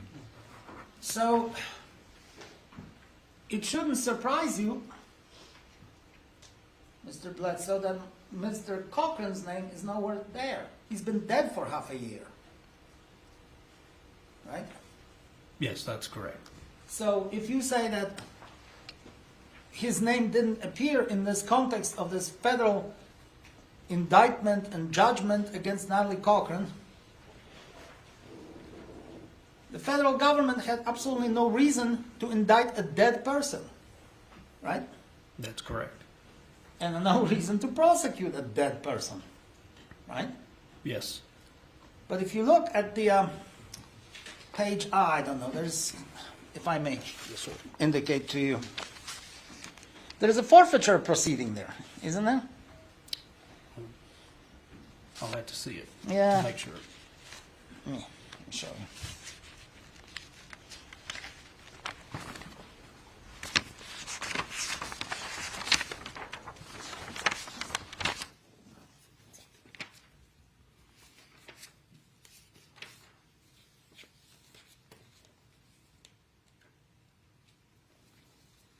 Oh, page.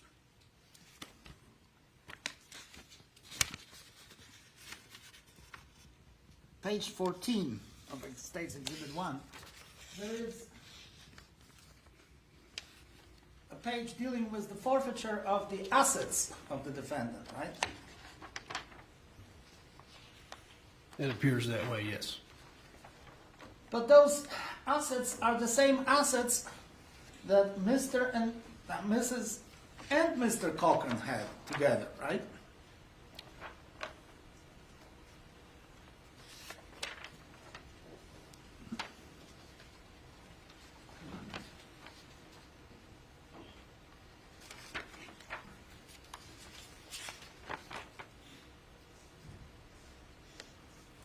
It appears so, yes. Okay, if I may retrieve the exhibit. Yes, sir. And would it be fair to say, Mr. Bledsoe, that the federal government, from the inception of this case, oh, by the way, let me ask this, try it. I take it from your testimony on direct that you are the officer in charge of the murder investigation, right? No, I don't think that's accurate. Now, who was above you? Who ran this investigation? It was a joint investigation. Well, you weren't some kind of underling, were you? You were on top of it. Yes, Mr. Heinzman and myself, along with the United States Secret Service. Secret Service. Okay. Well, are we to assume that you know, or you should know, as one of the leading officers of this case, all the aspects of this murder investigation? At least you should. Yeah, I think that's a accurate statement. I feel like I know the information well. Okay. All right. So, in fact, the federal government had a lot of interest in this case from the standpoint of the monetary losses that the investors sustained in the Ponzi scheme case, right? Yes. And, in fact, when this case started, you applied for a search warrant of the defendant's property, right?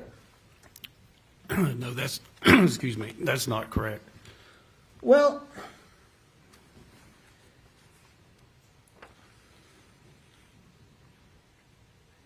did you ever apply for any type of search of any property that belonged to the businesses of Mr. and Mrs. Cochran? Yes. What was that application for? For a federal search warrant. For a federal search warrant.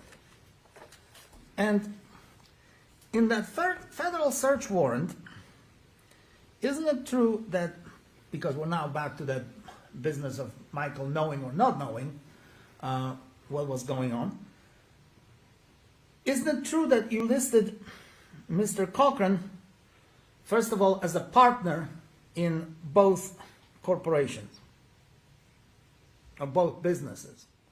Yes. You listed them, okay? And, in fact,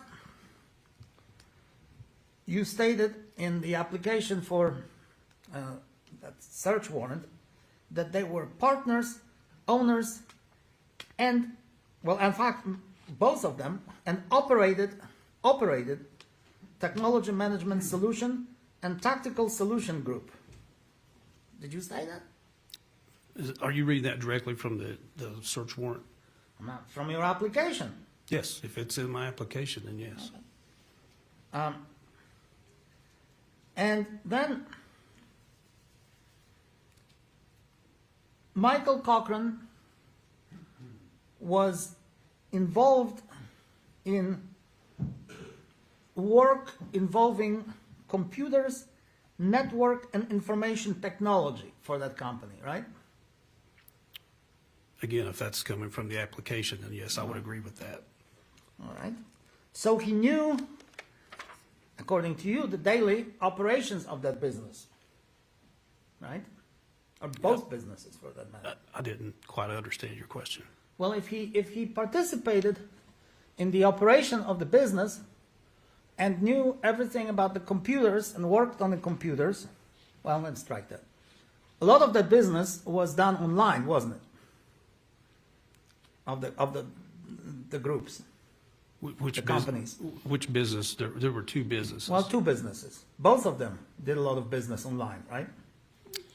I don't know that I would characterize it as a lot, but they clearly did business electronically, is how I would describe it. And you testified that Michael was actually working as a computer specialist, right? Yes. So, isn't it true that he did a lot of business online for both of these companies? I don't know the answer to that one. You don't know how to answer that one. Okay? Then, you know that Michael and Natalie were signatories to their bank statements, right? Yes. And both of them had the accounts in First Community Bank, right? I'm not sure exactly which accounts you're referring to, but Oh, let's say First Community Bank business account number 4 last digit 4272, opened on July 1st, 2013. Authorized signers being Michael B. Cochran and Natalie Cochran, whose address is blah blah blah. Well, they were both on the account of the business, right? if you're referring to something from 2013, from memory, I can't recall seeing that. Well, let me show you this document. Is this your application for a search warrant, sir? The last page, it has place for you to sign. This is the document we received from. Yes, it is. All right. So look at that page. Look at these accounts. Who are the owners of these accounts? Do you want a specific account? Yeah, let's go down the list. Let's see what we can find out. You want me to read them off? Well, let's see the first bank. First Community Bank. Signers being Michael B. Cochran and Natalie P. Cochran. Okay. And what's the account number on it? Last four digits. 0715. Okay. The second account. 4274. What bank is that? First Community Bank. Okay. Is there any other bank? Not until the next paragraph, no, sir. Well, let's go to the next paragraph then. What's that bank? First Community Bank. Okay. So that's another account where they're both owners of the account? Yes. All right. What's the next one? City National Bank. And these are all, by the way, the accounts for the business, right? Or the businesses. These are not some separate personal accounts, are they? Yes, some of them designate that they are connected to a business, and then some just appear to be personal. Okay. May I?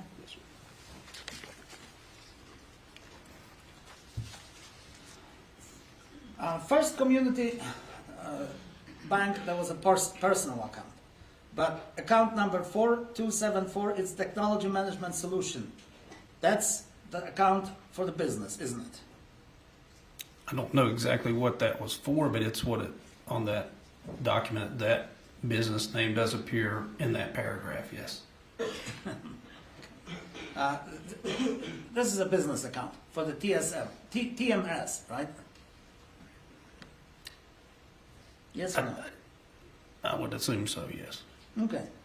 And then we have City National Bank, business account, 9705, Technology Management Solution, opened in February of 2018. Authorized signers being Natalie Cochran and Michael Cochran. That sounds like a business account, right? Yes, yes it does. City National Bank, account number 3517, Tactical Solution Group LLC. Open September 27th.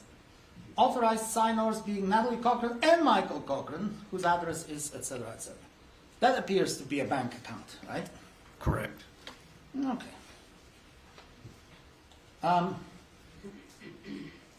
Branch Banking and Trust, BB&T.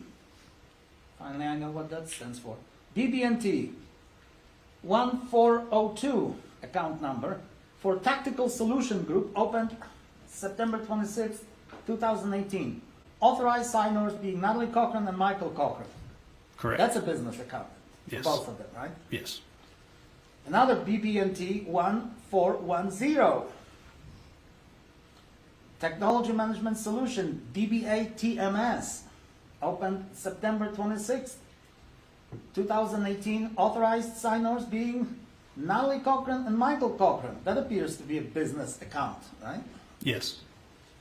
Then Morgan Chase Bank, 8236 account number for Tactical Solution Group, LLC, DBA, doing business as TSG. Opened December 19, 2018. Authorized signers, again, Natalie Cochran and Michael Cochran. That seems to be another banking account. I mean, our business account. Yes, For both of them. correct. All right. And Michael Cochran actually had access to all of these accounts, right? Based on that information, I would think so, yes. Well, you were here all throughout the testimony. You saw the exhibits. There, Michael Cochran signed all these checks, right? Yes, For all of the employees and all of the people who rendered services on his behalf, right? that's correct. Okay.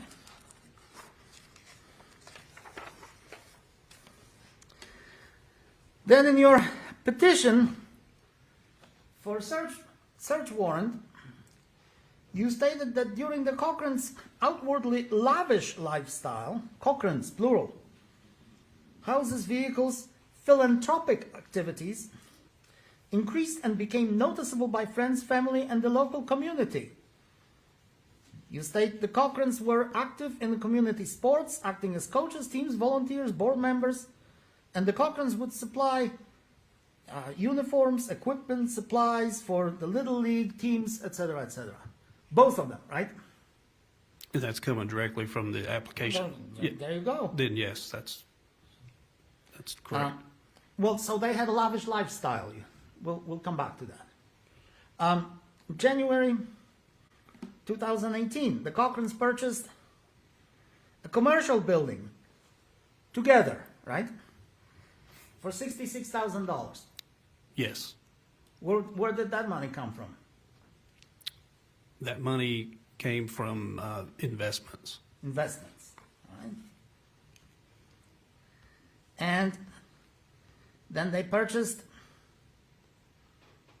another, they purchased three buildings total, right?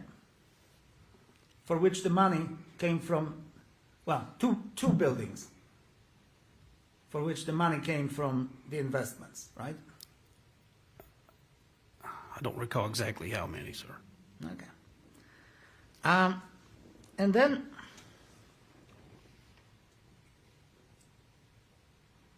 investors gave him between December 7, 2017 and March 2018, $230,000. Is that true?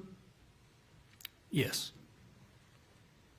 And you claim through your testimony that they used the money for the lifestyle. Both of them. that's right? what the money at that time was being used for. That's right. Now, you also state that the Cochrans claimed to have sold such high volume of firearms to the government that their firearm supplies and manufacturers rewarded them with the discounts up to 75% for Glock, Kimber, Ruger, Smith & Wesson. And the Cochrans never sold a gun to anybody, or a firearm, right? No, I don't believe that's correct. Well, they sold some, but Yes. certainly not the volume that they claimed, right? No, we knew that they didn't sell that volume. Okay. And would you agree with me, sir, that Natalie Cochran knew absolutely nothing about firearms or weapons in your thorough investigation of this case? Objection, Your Honor, that calls for speculation. You can't speak to what the defendant did or did not know. Oh, this is the whole case is about what the defendant knew. I'll allow it. I'll overrule the objection. Go ahead. Could you repeat that, sir? Well, Natalie Cochran did not ever talk to you, or you have no evidence that she knew anything about armor, weapons, guns, firearms, military outfits. She didn't know anything about it. That's not correct. No? She knew intimately what the firearms were like, what she was dealing with, what she was selling. She knew that. Is that your testimony here today? I wouldn't characterize it as how intimately or whatever words you used, but no, that's not accurate. She did have some knowledge of firearms and trying to negotiate firearms sales with the local police department. Okay. But Michael was the man. He knew about the firearms. He knew about the tactical gear, right? I don't know that. I never spoke to him about that. Well, he was enamored with firearms, with weapons. True? I don't know, sir. You don't know that. Well, in the thorough investigation of this case, did you ever learn that Michael was indeed involved in the firearm business?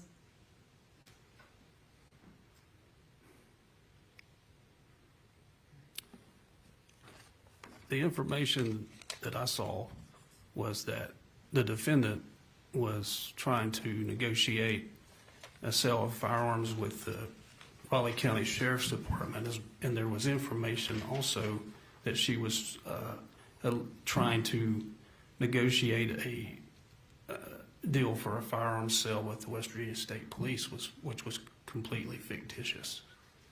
And Michael knew nothing about it. He who handles firearms, who made his, well, did you know that he was proud and advised everybody to watch the movie called Warlords about the firearms deals. That was one of his favorite movies. Did you know that? Yes, I believe the name of the movie is actually War Dogs. War Dogs. That was brought to my my attention during the investigation. Not on my cinematographic gems, but that was something that Michael really loved because he was enamored with firearms, and that's what he tried to establish his business in, right? I can't answer that. Can't answer that. Now, licenses, were they applied to both of the defendants' licenses for the business licenses? Were they in the name of Michael Cochran? Well, you investigated this case. I'm trying to figure out which business you're referring Well, any to. business licenses, were they ever signed or issued to Mr. Cochran? I can't recall that from memory. If you have something you're referring to that I could view. No, I'm just asking you whether you recall. No, I can't recall that from memory.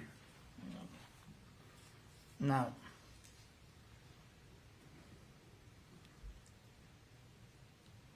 is it true that at some point Mr. Cochran commingled or participated in commingling the personal accounts and the business accounts? I can't say that he did or he didn't. Well, in paragraph 71 for your application for the warrant, the Cochrans commingled their day-to-day and personal expenditures in all of their business accounts. Then yes. You said that. Okay, yes. So they commingle the accounts, so they wouldn't even know what is theirs, what is the business's. What is the investor's money, what is theirs, right? I don't know if that's a fair assessment of that information. Well, but if they commingle their funds, well then one day when Mr. Cochran wants to pay for his, shall we say, lunch, and wants to pay by check, which is kind of outmoded today, but wants to pay by check, he doesn't know whether he's paying actually with the money from the investors or whether he's paying with his own money. Or does he know? No, I wouldn't know how he would know which money it is. Well, let's say that's the money that he received, let's say, from his parents.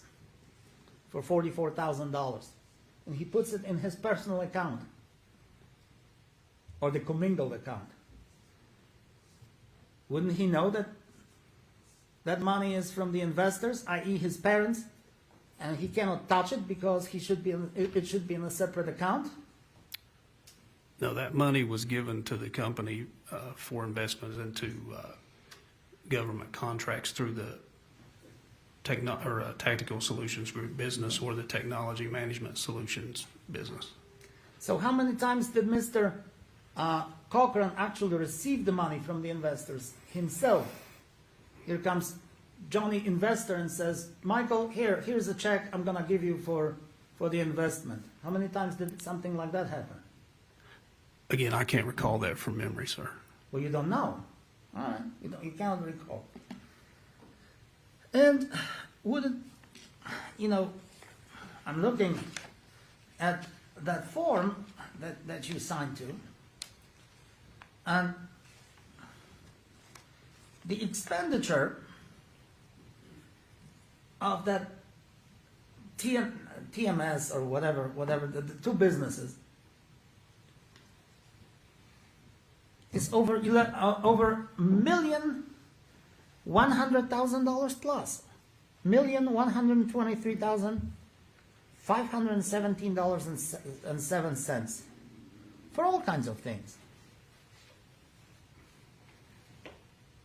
For the Toyota, that was their car. For getting some cash. Polaris. Horse trailer. Earrings. Easy loader. Heating and cooling. These are the expenses that the TMS incurred over the years, and those were the expenses that you yourself claim came out of the illegal proceeds. Right? It came out of the business accounts. Business accounts that they both controlled. Right? Yes. Okay.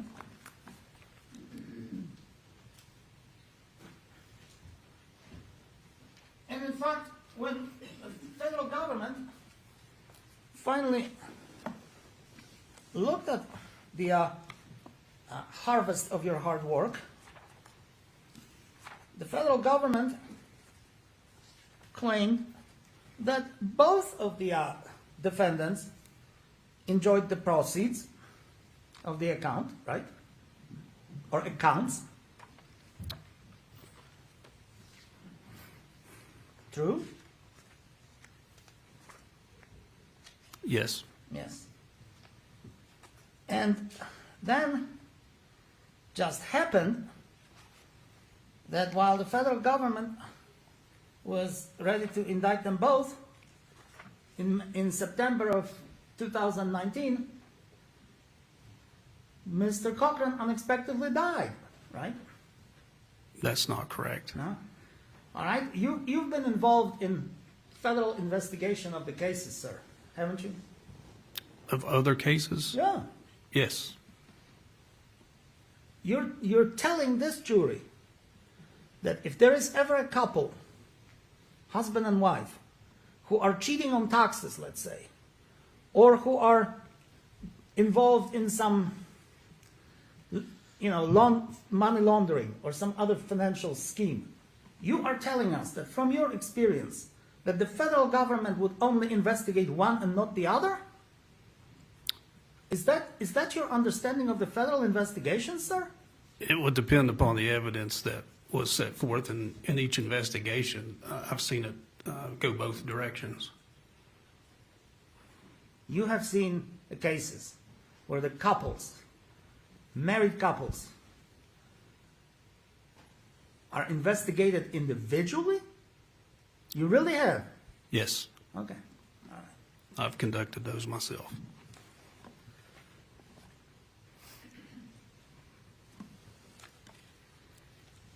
And in fact, the federal government,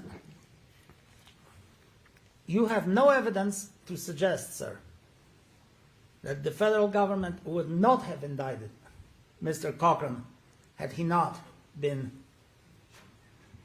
dead by September 25th of 2019? No, I don't believe that he would have. He would not have been indicted. Even though the federal government was looking at all of his property that he enjoyed and had at his disposal and purchased with the proceeds of illegal transactions. You do not believe that he would have been charged with these offenses? No, but I don't believe that there was evidence to support that. No, just to the contrary. Would you agree with me that, as we have already heard in this court, this couple lived a lifestyle of the rich and famous? They had purchases amounting to literally a couple of $1 million, right?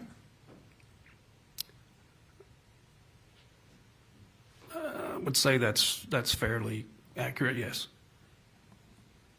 And that couple had purchases that were not some piddly little items. You know, when Mr. Cochran was buying Natalie a ring, he didn't buy a $500 ring. He bought a $14,000 ring, right? I actually don't know who purchased the ring or a ring. When he bought the real property, it wasn't some ramshackle affair somewhere in some holler somewhere. It was a big-time property. Actually, he wasn't able to complete transactions on property that he was trying to purchase because he couldn't complete the sale because the money was not available to do that, and he believed that it was. I see.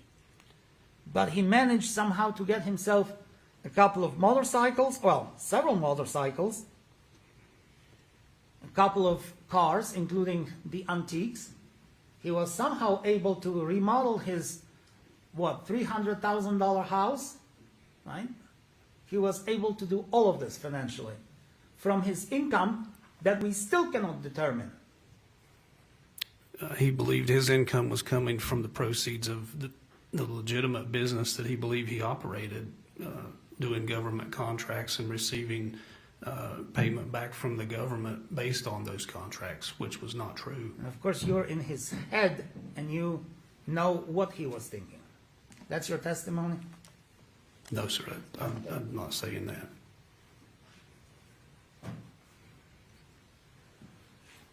Now, the federal government didn't take kindly to any of this, and the federal government asked for the forfeiture of all of that property, didn't it? Yes. And for that matter, the federal government asked for the forfeiture of assets. Well, let's start with the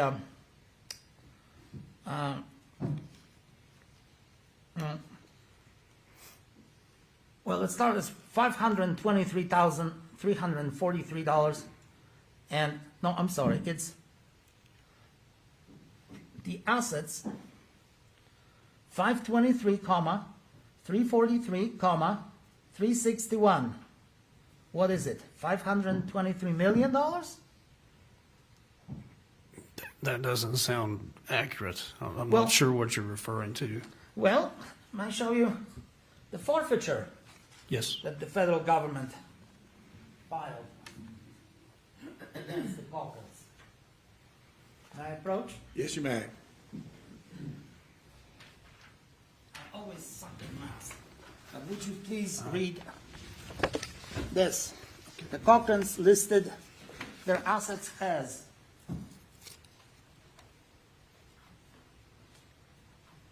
how much? Yes. I'm sorry. Listed as $522,091,571, and that was not true. I didn't ask you whether it was true. It's in the federal forfeiture proceedings. Yes. And it was signed by the assistant U.S. attorney. You think she made it up? No. Somehow? No. Well, so they listed assets to the tune of $500 million, billion with a B, like boy, $1 billion. Yes. Let's say, Mr. Bledsoe, that I'm coming home and my wife tells me, well, our assets are $500 million today. Shouldn't I be surprised? Yes, I would be surprised and So question it. Mr. Cochran looks at these assets that are listed. We have $500 million in assets. What the heck are we doing in West Virginia? We should be somewhere, I don't know, in Monte Carlo, some other place. $500 million, sir. And he didn't know about all these assets? I don't know if he listed that or not. This document was filed in July of 2019 after Mr. Cochran's death. Well, these assets, these $500 million, didn't. You know the saying, Rome wasn't built in one day. That $523 million did not grow in the bank or wherever it was in one day, right? No, that information came from documentation that the defendant had tried to use as part of the federal indictment in which he was charged. Well, as we agreed before, my gal was a pretty bad girl, right?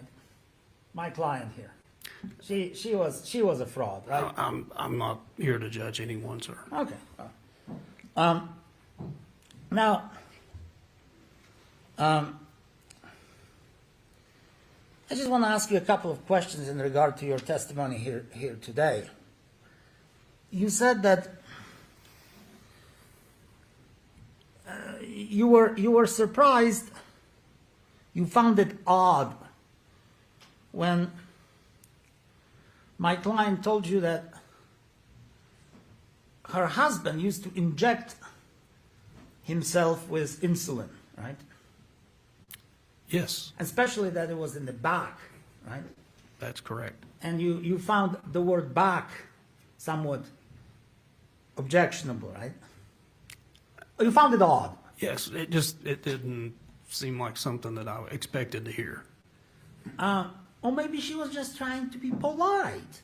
Maybe she didn't want to use the word hip or leg, or maybe a good old word butt, or maybe, for that matter, the word that starts with an A and has 3 letters in it. Maybe she was just trying to be polite. And she said, well, it was in the back. That's what she said, yes. Yeah. That did not really seem odd to you, did it? It didn't seem odd that it seemed odd that he would inject himself with insulin? It seemed odd to me, yes, because he was not a diabetic that I was aware of, and I had never heard of anyone injecting themselves with insulin for workout or bodybuilding purposes. No, sir, I'd never heard. Never. Okay. All right. Fair enough.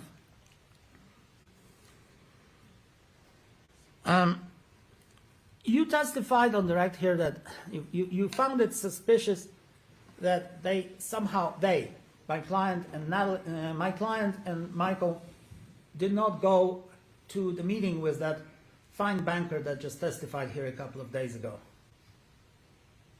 You found it odd. I'm not sure I understand your question. Well, they were supposed to go and meet the banker, right? That's my understanding, yes.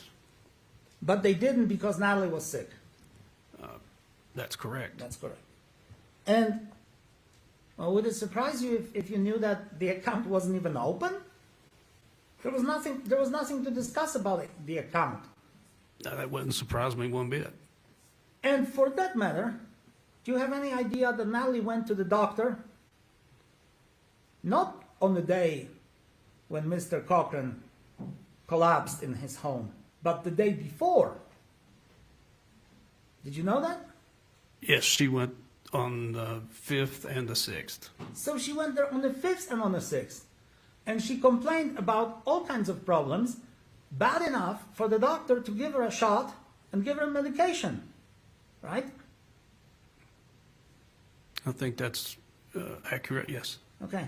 So all of these shenanigans which you accuse her of, including not being able to go to meet the banker in Virginia and all of that, can be simply explained by the fact that she was ill or sick, and the doctor who gave her the medication pretty much told her to stay in bed. And she was really genuinely ill or genuinely sick. Wouldn't that be a fair explanation, sir?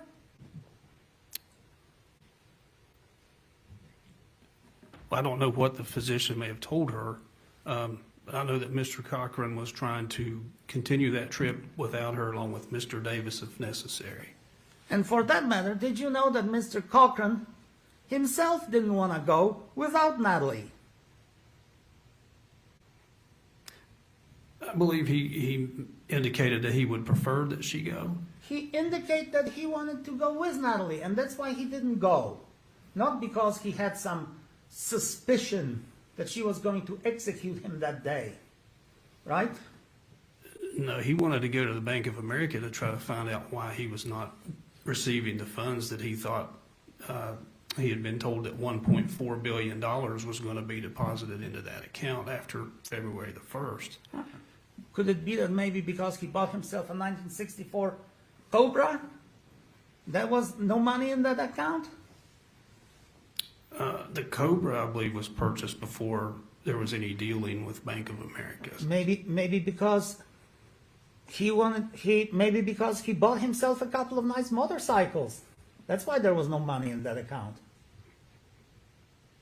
I don't know why there's no money in that account. Well, actually, I do know why there was no money in that account, because the basis for any funding coming to that account, as you heard from Mr. Nixon as well, was that it was supposed to be coming from payments for government contracts and returns on investments.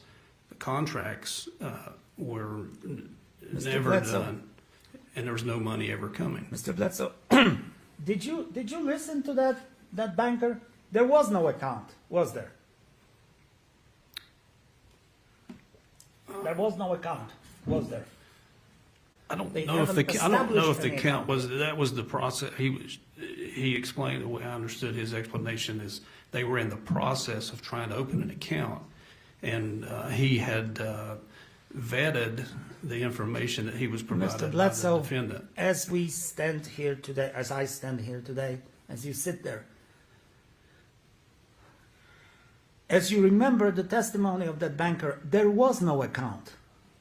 You can be in the process of doing something, but that doesn't make it necessarily so, sir. They had no account. True? No, I don't think that's true. Okay.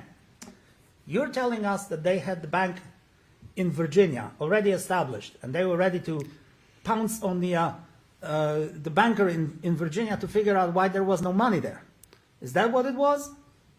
Is that your testimony? That Michael Cochran was wanting to travel to that bank and meet with Mr. Nixon to try to find out why there was no money in that account. As the lead investigator in this case, show the jury any document that would establish that the account in the Virginia, Lynchburg, Virginia bank was already in existence. Can you do that? Yes or no? As I'm sitting here right now, I can't. No, you cannot do it because they needed what is known as wet signatures, right? The signatures in writing.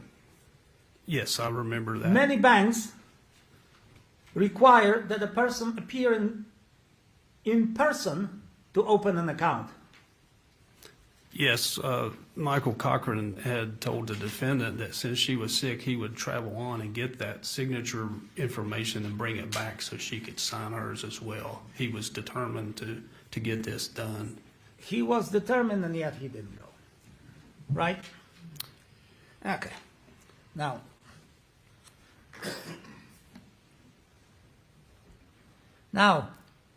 that little bottle of the substance that you testified to was not insulin, that you received from Mr. and Mrs. Bolt. What was it?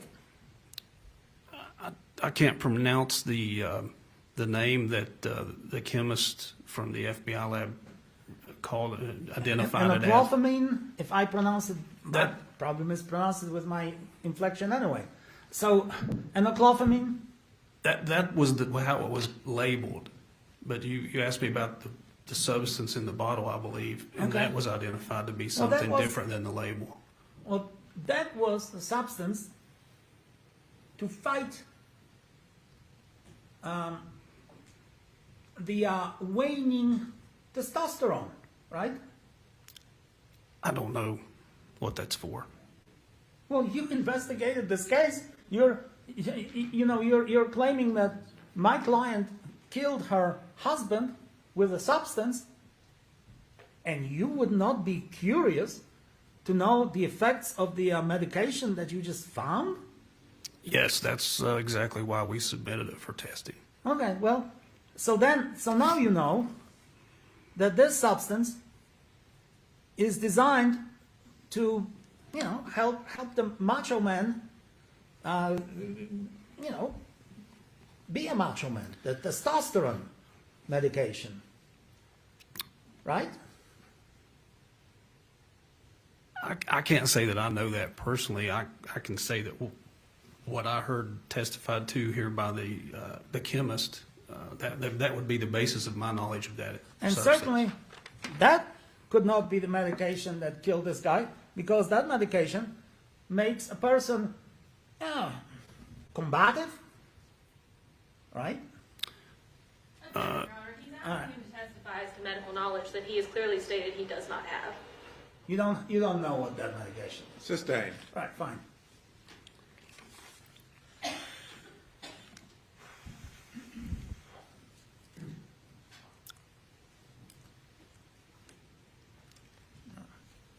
I do have limited Hold on, knowledge. no questions pending. You testified on direct that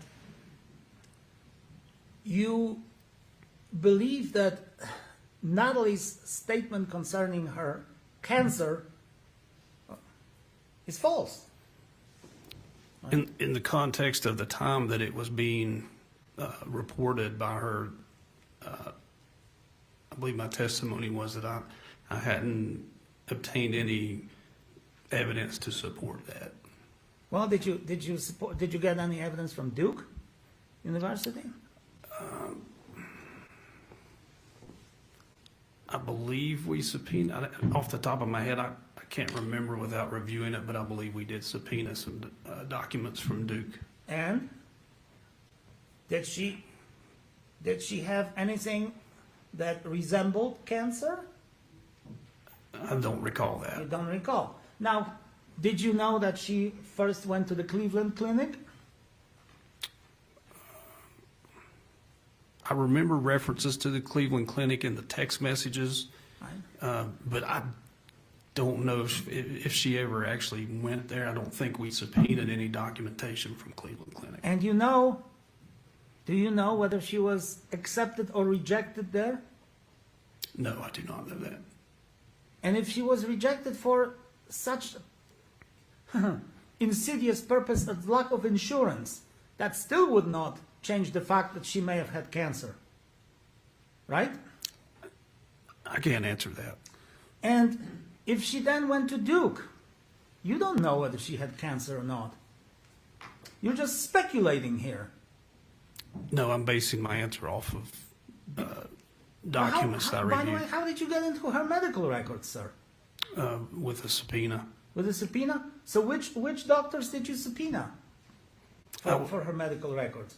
There were quite a few. I would have to see a list of those to actually recite them back, but there were several. And you're testifying here today that she was, and at least from your surreptitious review of her medical records, that she is a model of health? No, sir, I'm not saying that. Well, what's wrong with her? What was wrong with her at that time? The one thing that I do recall that I remember from that is that she was having treatment for some type of heart issue and a heart ablation. Did you obtain the records from Mount General Oncology? Again, possible, but I don't can't remember that Well, without I mean, having a list of them. I think we all know what oncology means, right? Did you say oncology? Oncology, yeah. Yes, I'm very familiar with that word. Yeah. That's one of the worst words that you ever want to hear in your life, right? Yes, it is. That's a place that deals with cancer, with an illness for which there is no universal care, sir. Right? And if that woman went to Mon Oncology, she wasn't there to ask for candy. She went there to ask for medical advice concerning a condition which may end up her life. True? I don't know. I can't speak to those And you records don't- or a visit if I can't. And you see don't it. know, yet stubbornly you refuse to acknowledge that this woman may have had a condition of which you have no clue, no idea. Right? I'm not saying that. I'm saying that based on the information that I had and was provided, I didn't see anything that indicated that.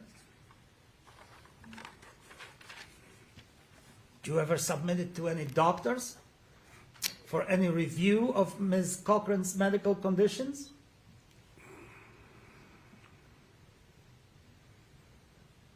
Or you just evaluated it yourself?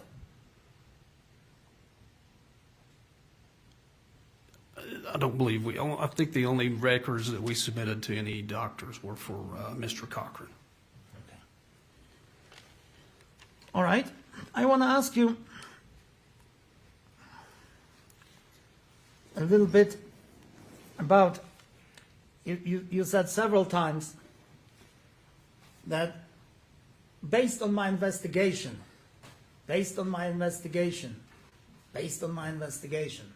remember saying that several times? I do. You do. Well, who lived in Cochran's household in the year of, let's say, 2018?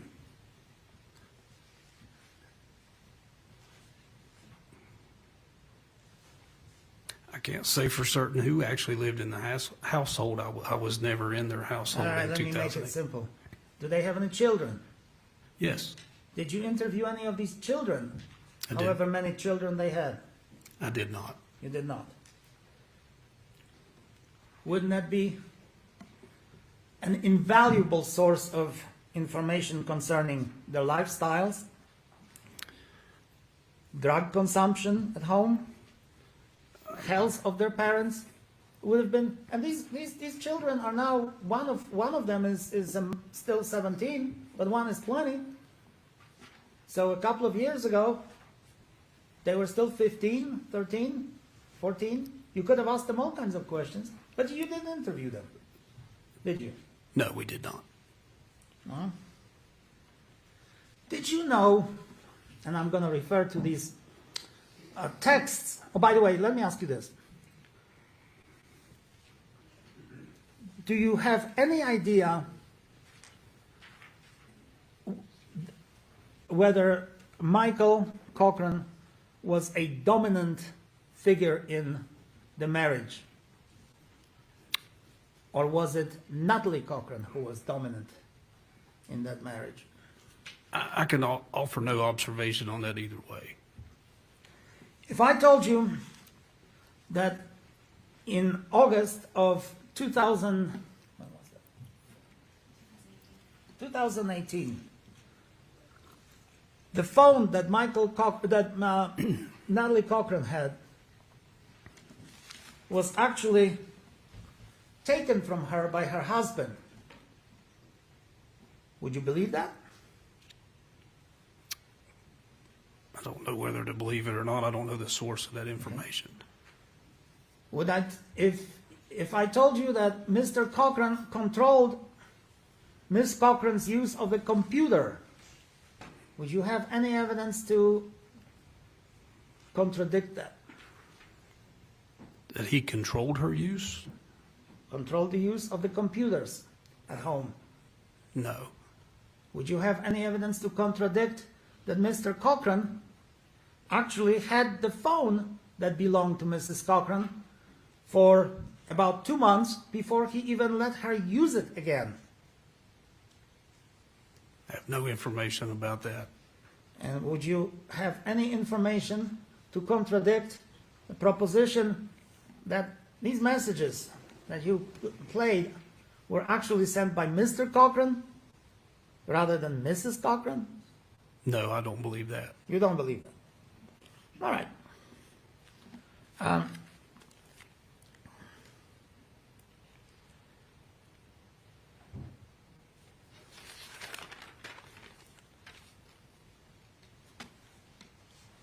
In your thorough investigation of this case, and since you have such knack for getting medical records, did you obtain the medical records of Mr. Cochran's? Yes, we did obtain several medical records for Mr. Cochran. What happened to him in 2017? I don't know what you're referring to. Well, did he have a back surgery in 2017? Do you recall that from looking at this? Actually, I believe I recall that from hearing it here during this proceeding. Well, you have any reason to doubt that? Doubt that he had a back surgery? Yeah. No. Okay. And I think we've established it already that on October 31st, Mr. Cochran went to the hospital with some mysterious conditions that couldn't be accounted for. Yes. And those conditions may have involved convulsions, maybe epilepsy, right? Whatever it was serious. I recall that there were numerous suspicious or, I guess, symptoms would be a better word, that were part of that. But my recollection of that is that there was no clear diagnosis. That was my question. Did you hear about October 31st? He went to the hospital. Correct. Yes or no? Yes. And his conditions, and by the way, you knew from your thorough investigation of this case that Michael Cochran hated hospitals with an unbridled passion. I wouldn't characterize that. He hated hospitals, all right. I can't say that I know that. Did he want to stay in a hospital from all your investigation? No. No. But soon enough, on November 2nd, he was again in the hospital, only this time for 5 days, right? Yes, that's correct. And for 5 days, which hospital was it, by the way? I don't know. I can't remember if it was Memorial or General, but it was Charleston Area Medical Center. Not a bad hospital, is it? It's a fine, very fine hospital. And these fine doctors there could not really determine what it was. They claimed there was a mold exposure and all of that, but he had the conditions that didn't have anything to do with mold, right? Yes.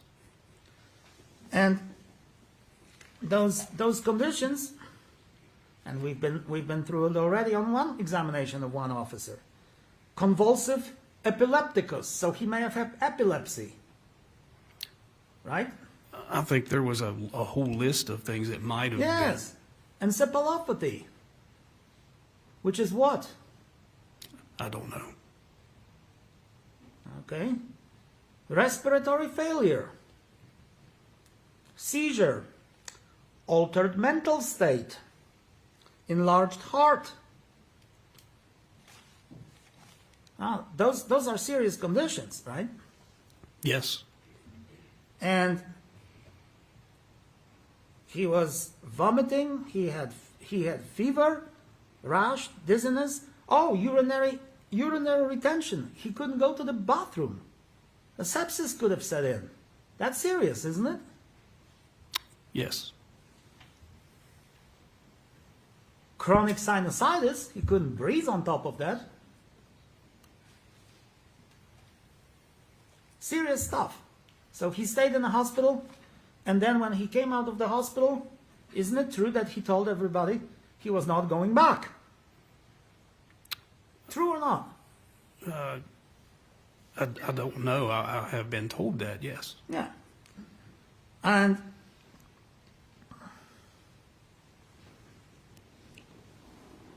you knew that he was using supplements, right?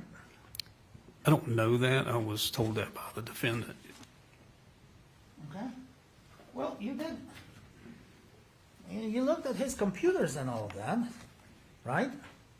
Or their computers, his computers, when you did the search. Yes, we did seize computers and cell phones. Well, Mr. Cochran started in 2017, from what I understand, and correct me if I'm wrong, corresponding with the Advocare International. What was that company? I'm not familiar with that company. Well, maybe not too many people are familiar with it, detective, because that was one of the companies that may have provided him with the substances that the American government wouldn't want to know about. Did you check it out? No, I did not. Okay. How about, well, we know Amazon.com, KYDC LLC. He started that in 2015. What did he purchase from them? What year was that? 2015. I think he started in 2015. We wouldn't have looked at it, was been outside the scope, I think, of anything we were looking at.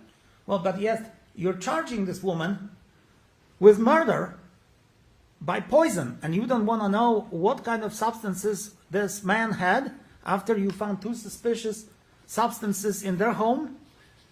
Well, I knew the one suspicious substance, the enclomiphene citrate, the bottle labeled enclomiphene citrate. The defendant, the first time I interviewed her, told me that Michael Cochran overdosed on that morning on the 6th, and that's what led to his condition and ultimate death. Well, obviously, you have, we'll come to that in a second. You have no evidence, sir, that she injected him with anything. You don't have any of that evidence, do you? You don't have any punctures, you don't have any syringes, you don't have any of it, do you? Have you seen any punctures on his body? No. You don't have any syringes? No. No. And you also know, in your thorough investigation of this case, that Humalog, and you heard this testimony as you were sitting here today, acts in a delayed fashion, 15 to 30 minutes after somebody's injected, that insulin takes effect. Yes or no? You heard that. Yes or no? I'm trying to remember what was testified to, and I don't want to sit here and try to repeat testimony, but I want to answer your question. That sounds consistent with what was testified to here earlier. And so I kind of want to know, detective, if the events of February the 6th somehow comport with what you believe them to be. On the 6th of February, I submit to you that my client is alone in a house with Michael Cochran, right? In the morning. At some time that morning, yes, they both returned to the home and were there together alone. Kids go to school, she goes to a doctor, he goes to a coffee place, Starbucks, and they're happily at home. Now, I submit to you that she comes from, say, he's in the kitchen, and she stabs him or jabs him with a syringe full of insulin. He doesn't drop to the floor immediately, does he? I would have no way of answering that. Well, you heard the testimony here of the experts. That insulin has a delayed reaction, 15 to 30 minutes, right? Yes, I believe that's what the doctor So said. this woman jabs him, this athlete, and this little girl stabs him with that insulin, and his reaction is, "Thank you, honey. May I have another one?" Now, come on, detective. She would stab him, and his first reaction was, "What the heck was that?" Actually, she told me that he had been sleeping for 45 minutes to an hour prior to his medical event that morning. But we've established that it could not have happened in the bed upstairs, could it? She said he was sleeping on the couch. So she injected him, and he didn't wake up, right? Is that your testimony? No, that's not my testimony. Okay, so she jabs him in the kitchen, and he has 15 minutes to half an hour to react to it, and he does nothing? Is that your testimony here today? He No. does nothing but drops on the floor after waiting for half an hour? No, that's not my testimony. Well, wouldn't it a normal person who got jabbed by, and by the way, that could not have happened in silence. It would be one of those, "You son of a gun, you know, I'm gonna stab you, I'm gonna kill you, you've done this to me," or whatever. That usually doesn't happen in silence, that type of action. If I stab you, I wouldn't be doing it in silence, would I? So this woman stabs him, true? And then he has 15 minutes to 30 minutes to react. Objection, Your Honor, this is entirely speculation, and he's placing testimony in the witnesses now. Well, I think we've gone too far Okay. along this line. Let's please move on, Mr. Victor. Mr. Bledsoe, she wasn't there in the apartment in her house with just Michael. Soon enough, there were about 9 people milling around that house, right? 2 workers, right? Yes, Mr. Bowen and Mr. Miller were the first to arrive sometime between, I think, around close to 12:30. Who else? John Hamilton arrived shortly after they did. The sister also. I'm not sure exactly what time she got there. But she did get It was there. later in the day. With her boyfriend. Yes. And then there was Mr. Davis. So let me Finally, ask- yes. So let me propose this scenario for you. The defendant who is planning to kill her husband goes to Miss Davis and asks for a murder weapon, right? The insulin. There was a text between them where the defendant procured a bottle of insulin from Miss Davis, yes. So if she, for example, wanted to kill him with a gun, she wouldn't have obtained a gun from a third person, right? All right. Sustained. Okay? Would you agree with me, Mr. Bledsoe, that she just brought 2 people into the potential case against her by asking for the insulin and having the insulin delivered by another person to her home? So now she has 2 witnesses against her, right? The witnesses could be for or against her. Okay.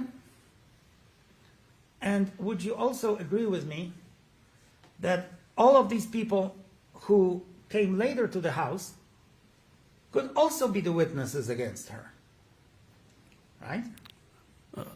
As I stated, for or against. You heard the testimony that this type of medication cannot kill, that this type of medication, the Humalog, is not a deadly substance. Objection, Your Honor, that was not anyone's testimony. Sustained. All right. You don't have any evidence to suggest, Officer Bledsoe, that my client injected Mr. Cochran later in the day when all of these people were present. Do you?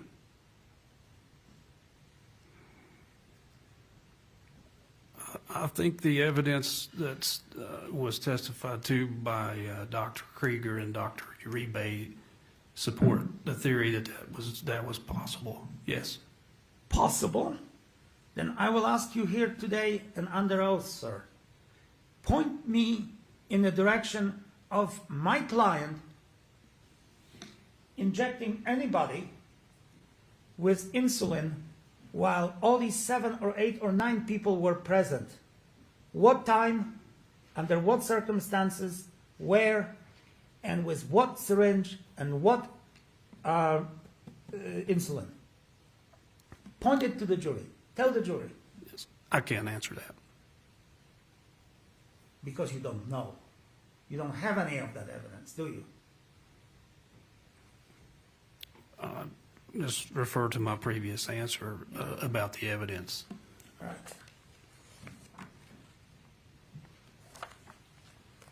No.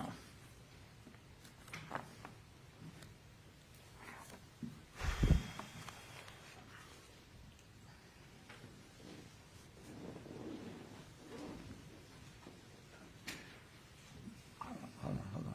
We'll get to it.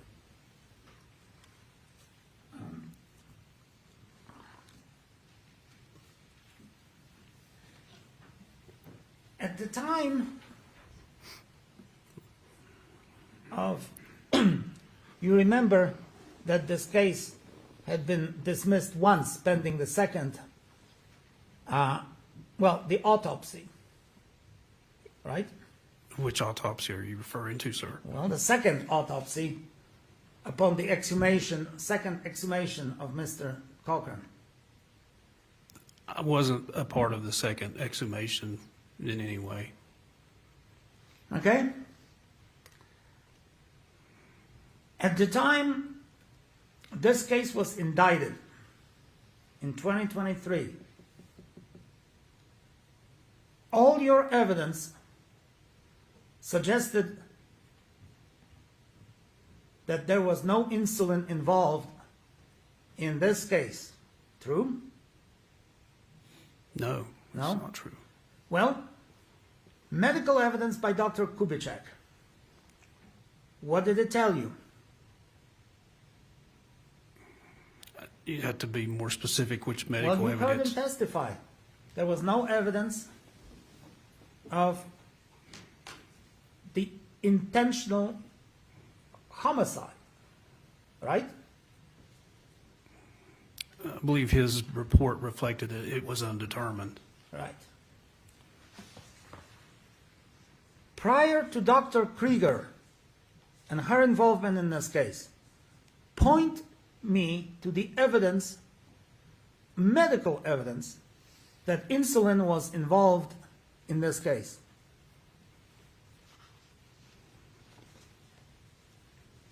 You don't have any. I think the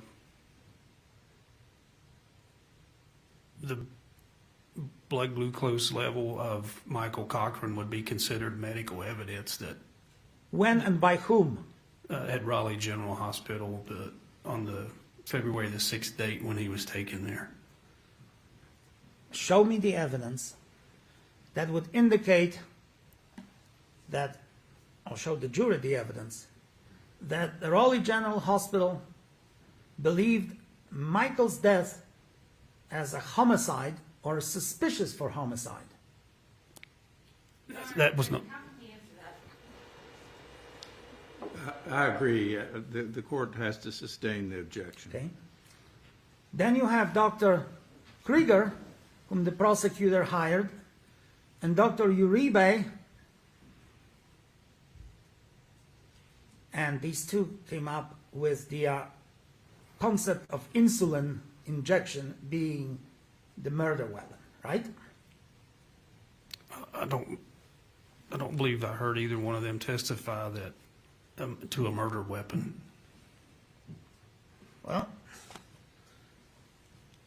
Well then, from your thorough investigation of this case, Mr. Bledsoe, how was this poison administered?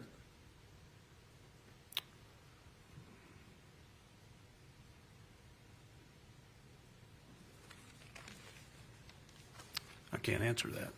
Can't answer that. Now, I want to ask you something else. You testified in this case that, and you testified before the grand jury, right? In this case. Yes, sir. And the gist of your testimony before the grand jury was that Michael was about to find out the whole scope of my client's financial improprieties, right? Are you referring directly to my grand jury testimony? Well, I mean, all right, forget your grand jury. You believe that Michael was about to find out about my client being a dishonest fraud who deceived even him, right? That's correct. Okay. And somehow she killed him because he was going to do what? He was going to run to the feds. He was going to expose her. He was going to kill her himself. What the heck was he going to do when he learned all of this? I have no way of knowing. I never got the opportunity to ask him. Well, but Mr. Bledsoe, we are looking at a person who has been married to his high school sweetheart for 17 years, who has 2 children with her, and all of a sudden he finds out that this sweetheart is cheating. She's a fraud, right? Well, first reaction, wouldn't the first reaction be, well, let's talk about it, honey. What happened? Let's think about it. Let's call a lawyer, right? Your Honor, we're speculating again. Well, We're going down the road that we probably shouldn't, so I'm going to sustain the objection. she had no reason to kill him because we have no idea what this man would have done, even if she told him, honey, I'm a cheat, she had no reason to kill him. No, I wouldn't agree with that. No, she had the reason to kill him because he was going to do what? He was going to kill her? What the heck? Officer, come on. No, I never said that he was going to kill her. Well, what was he going to do? So that she had to take such a drastic measure as to kill him. Objection, Your Honor. This has already been asked and answered. He said already that he did not know what Michael was going to do because he never got a chance to ask him. I'll allow that question to stand. Answer if you can, officer. Could you repeat that, please? What would he do if he learned that she was a cheat? I don't know what he would have done. Okay.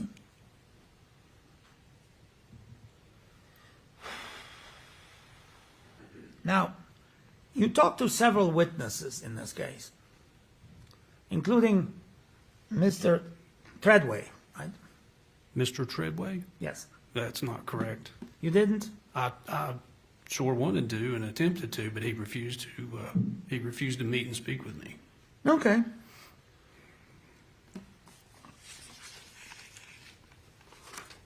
How about Mr. Bowen? Could you be more, Jason Bowen? Mm-hmm. Yes. Did Mr. Oh, let me see. Where's Mr. Bowen's testimony? did Mr. Bowen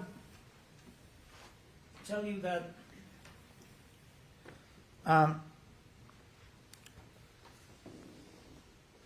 in February of 2019, shortly before Michael's death, Michael appeared foggy, out of it, loopy? You remember that? Is that being taken directly from an interview that I did with you? Yeah, it is. We Yes, can play that- it. And you yes. remember now? Yes, that sounds accurate. Okay. That Michael was sweating. Michael was off balance. Michael wasn't himself. Remember that? I don't remember verbatim, no, but that sounds consistent, yes. You remember a situation when Mr. Davis testified that Michael, I think it was in January of 2019, Michael was doing some kind of a job repairing somebody's light fixtures, right? I believe he was assisting Mr. Davis with the installation of a ceiling fan, as I recall. And appeared to be completely out of it. No, that's not accurate. No, he was confused. I don't remember exactly how Mr. Davis described that. I know he wasn't overly concerned about it because he laughed and told me, he said, but man, he said, we got ceiling fan installed. So it didn't rise to a level of great concern for Mr. Davis, but he felt it was necessary for us to know that. Do you remember talking to Michael Davis about this case? To who? I'm sorry. To Michael, I'm sorry, to Chris Davis. Chris Davis, yes. Do you remember having Mr. Davis advising you that Michael Cochran in February of 2019 appeared to mentally struggle while assisting him with the installation of a ceiling fan? Yes, that's what I just described. That's in your report. Yes. He also described Mr. Cochran as having outbursts of stress and anger. And he never observed that before in Michael. Do you remember that? I believe so, yes. Okay.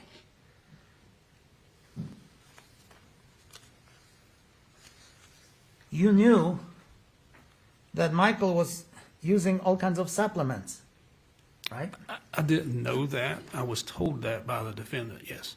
Well, Mr. Bowen, for that matter, told you that Michael took as many as 35 supplements a day. We can play that statement. If you're saying that came from his statement, then yes, I'll agree with that. Mr. Bowen also said that Michael used a dropper to administer enclophamine. Remember that? He would take a couple of drops at a time. Did he name that specific substance? Substance being discussed, and the substance being discussed, from what I understand, was enclophamine.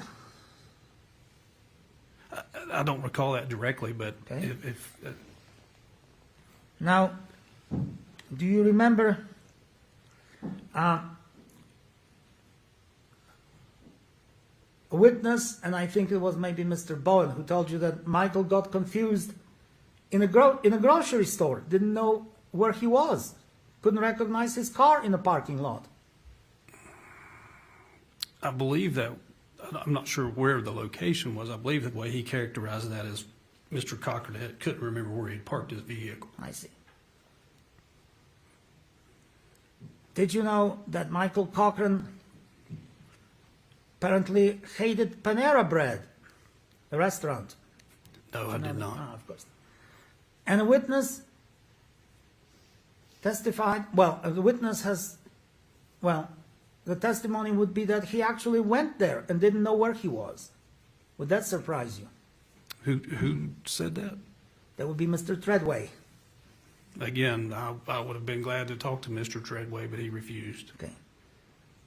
Wouldn't it be fair to say, Mr. Bledsoe, that Michael wasn't himself the last couple of months between the time he was in a hospital and the time when he actually collapsed in a home?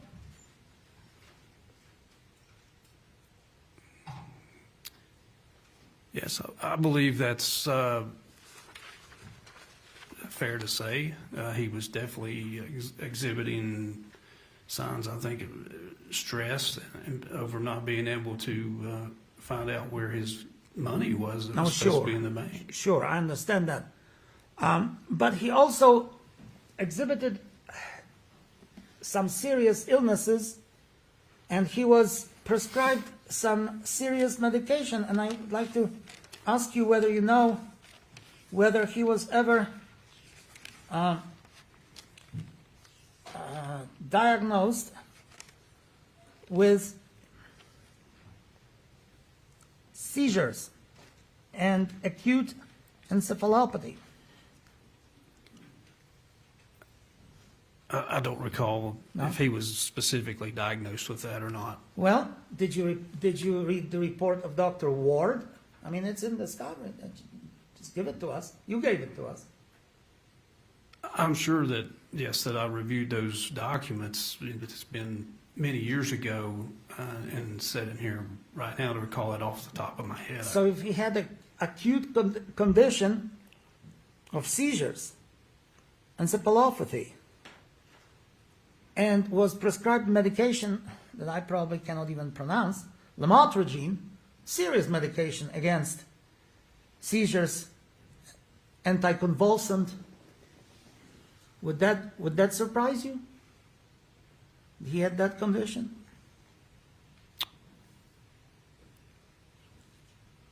Without actually seeing the documents and being able to know exactly how it's phrased and see the exact verbiage, I can't really say if it would surprise me or not. I know he sought treatment and was treated for various symptoms and possibilities of different medical conditions, but I don't ever remember seeing a clear diagnosis that definitively said this is exactly what's wrong with Michael Cochran. He was treated to the extent that he refused to take the medication.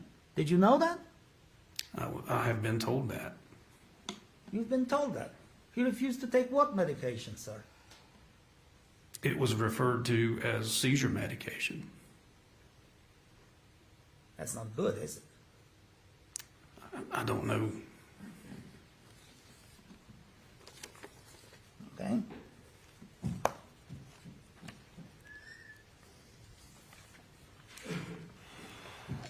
Let's go ahead and take our afternoon break at this time. Ladies and gentlemen, please do not discuss the case among yourselves or with anyone else. We'll break for 10 or 15 minutes or so. You may go with the bailiff to your jury room now.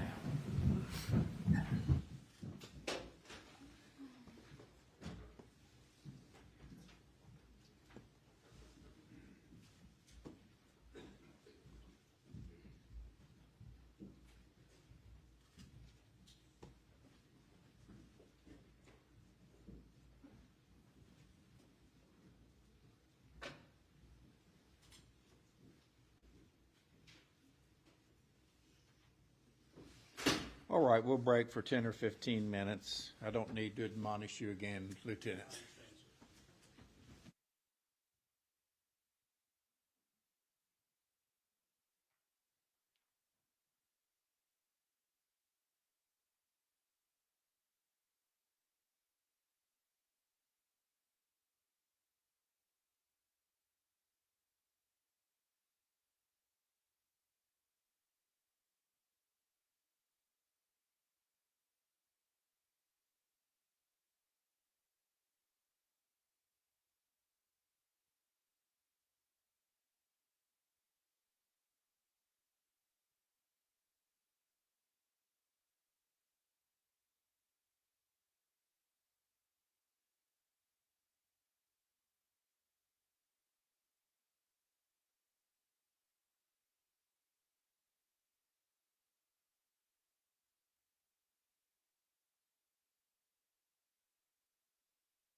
All right, are there matters to take up at this time, please? Anything from the state? Nothing on behalf of the state, Your Honor. Anything from the defense? Bring in the jury.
All right, we are right in the middle of cross-examination of the state's witness. You may continue, Mr. Victor. Maybe we're closer to the end, Your Honor. Okay.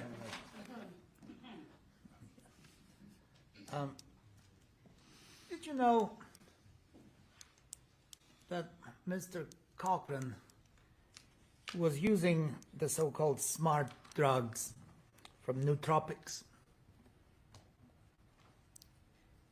I'm not familiar with that term, smart drugs. I don't know Well, you what that gave is. us the discovery. You did all these investigation.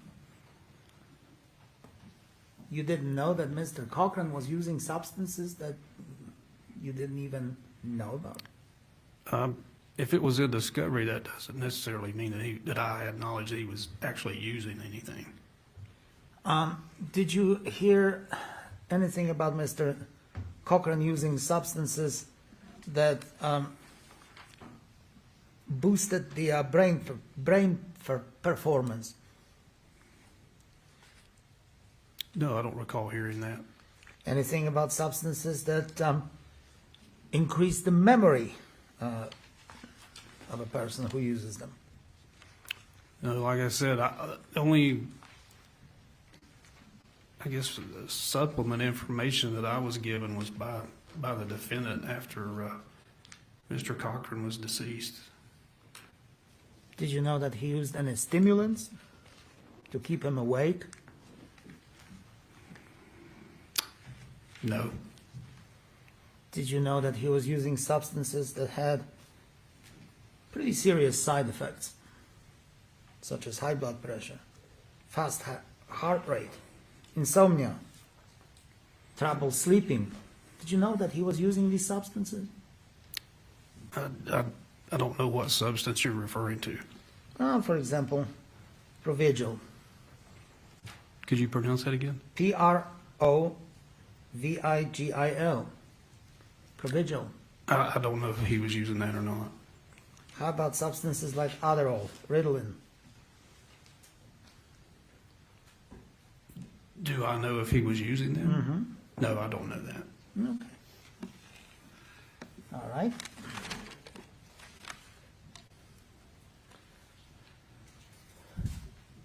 You participated in the search of the Cochran residence in June of 2019, right?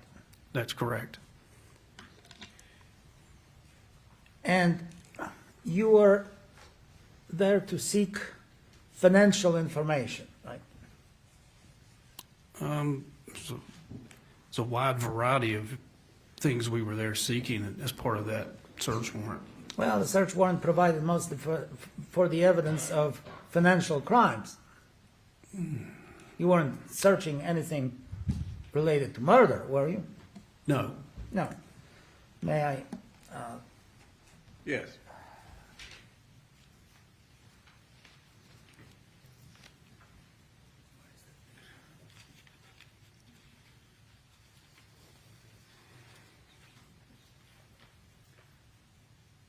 May I approach the witness? Yes, you may.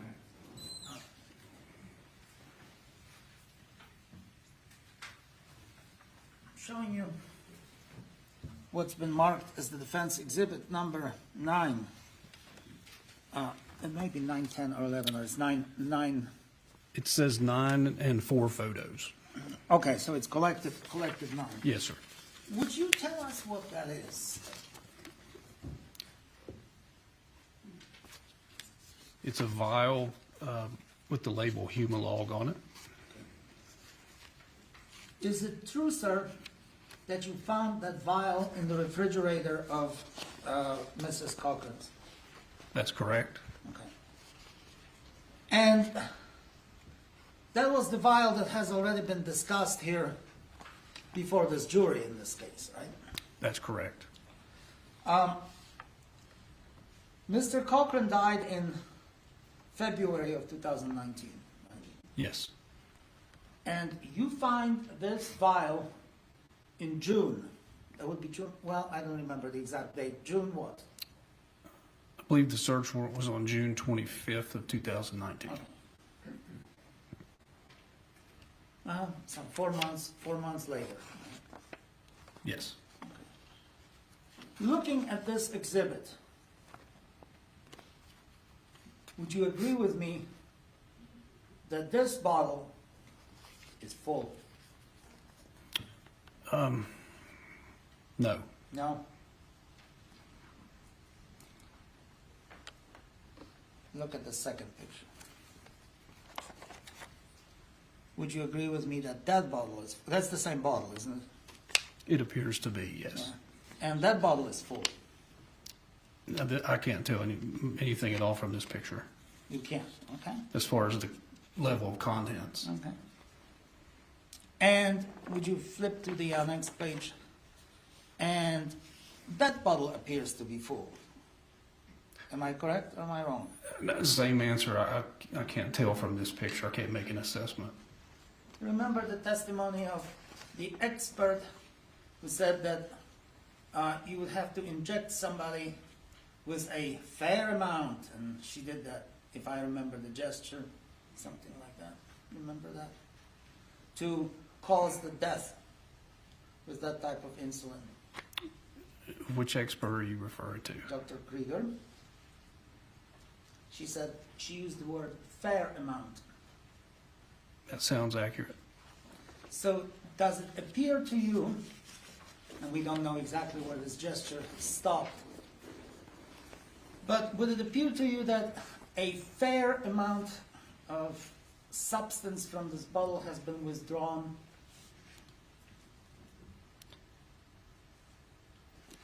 I can't testify to what Dr. Krieger believes is a fair amount based on a hand signal. Would you agree with me, sir, that as you sit here today, you cannot tell this jury with any degree of certainty that this bottle that was found in the refrigerator of my clients is the bottle that was used by in your case, what you believe, as the murder weapon? Can you ask me that again, please? This is not the bottle that was used and its substance been used to allegedly inject Mr. Cochran. You have no evidence of that. I can't say if it is or it isn't. Do you have any evidence whatsoever that it is?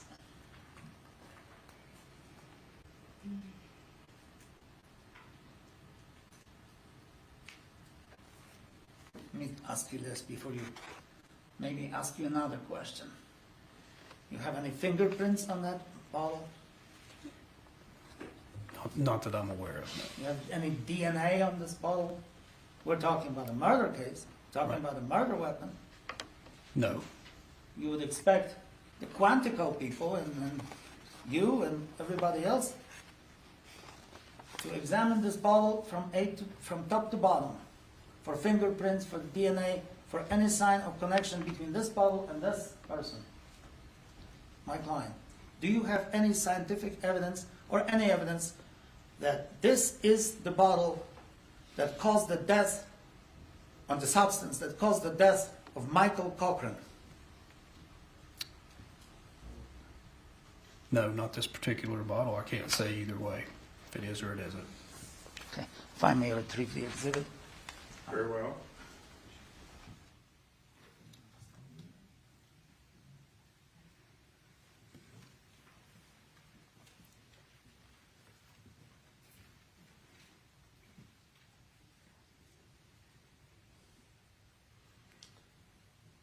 Can you get insulin over the counter? I really don't know. I've heard conflicting answers on that. Okay. Can a pharmacist get insulin over the counter? Or if she's planning a murder with insulin, can we maybe like take some from the supplies of the pharmacy where she's working? Are we speaking hypothetically? Well, let's say can a pharmacist have access to insulin? I would imagine a pharmacist can if they're dispensing it, yes. Okay. And if somebody wants to use insulin as a murder weapon, they can obtain it without any major suspicion or any major problems. As long as they are actually employed as a pharmacist and actively working as a Okay. pharmacist. Or if they know people in the pharmacy business, and maybe they can get some on the slide. Right? I would hope not, but I guess it's possible. And they may not necessarily need to ask a neighbor for the insulin, that they can get themselves over the counter.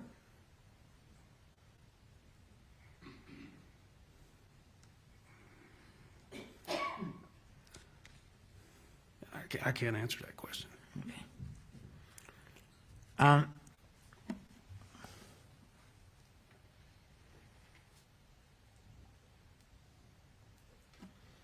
Do you know what kind of insulin you can get over the counter?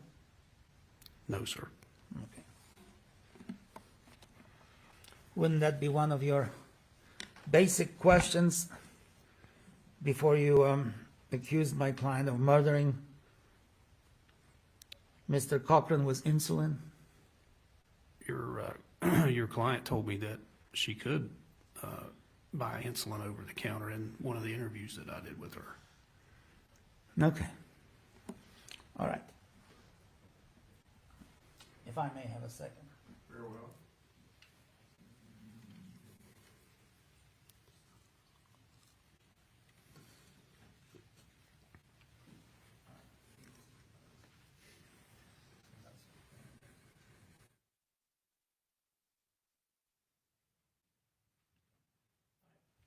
That's all the questions I have of this witness. All right, redirect. Yes, Your Honor. And I will go ahead and advise the court, since I will need help, I'm going to need the projector again. I'm sorry? I will go ahead and advise that I will need help with the projector again. Oh, okay.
Your Honor, may we approach on one of the proposed exhibits?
All right, you may proceed, Ms. Cochran.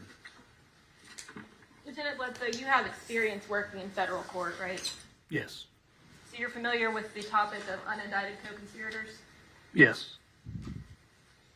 So if you believe that Michael was involved, could you have pursued conspiracy charges against Ms. Cochran? Could you rephrase that or repeat that? I'm sorry. If you believed that Michael was involved in the federal charges, could you have pursued conspiracy charges against Mrs. Cochran? Yes. But you did not do that, correct? No, we did not. The properties that were named in the forfeiture were owned by both of the Cochrans when Michael was alive, right? Correct. And we've seen that Michael's name was on all of the various bank accounts of the two companies. Does this tell you what he did or didn't know about the businesses at all? No. Now, the checks that you've seen that Michael wrote total a couple $1,000s, is that right? I believe so. I believe that sounds accurate.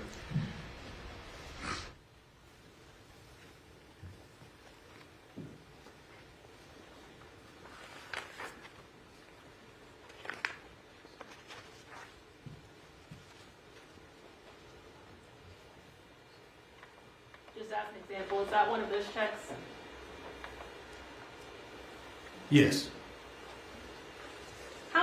pass-through TSG total? I don't know the answer to that off the top of my head. Okay.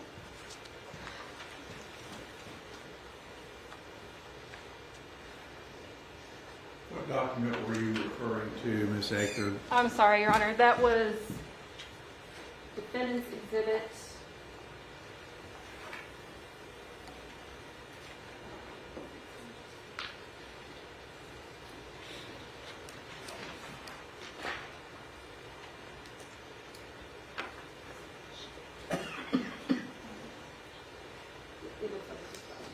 I believe it was Defendant's Exhibit 5, Your Honor. Thank you.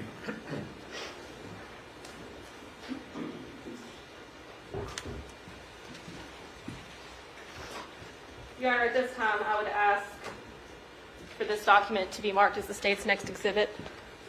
All right. Number 28 to the state, Your Honor. Thank you.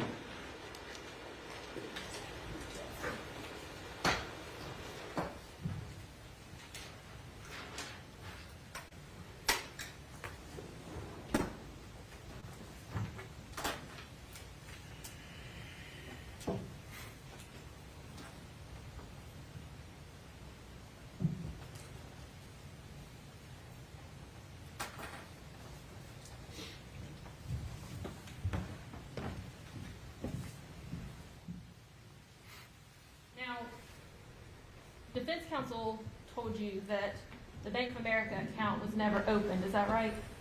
That's correct. What does this check tell you? That it's a check printed with Bank of America, an account number on the bottom, Tactical Solutions Group LLC, and deposit only to another account. But it is the Bank of America check? It is, yes. Now, during your investigation, you saw a text between the defendant and Michael Cochran during the time that he allegedly had her phone. Is that right? Yes. Can you tell me what nootropic source is, from your understanding? It was included, I believe, either on the bottle of enclomiphene or on orders that I saw for the bottles of enclomiphene. Your Honor, I'd ask that this be marked as the state's next exhibit. Exhibit number 29, Your Honor. Thank you.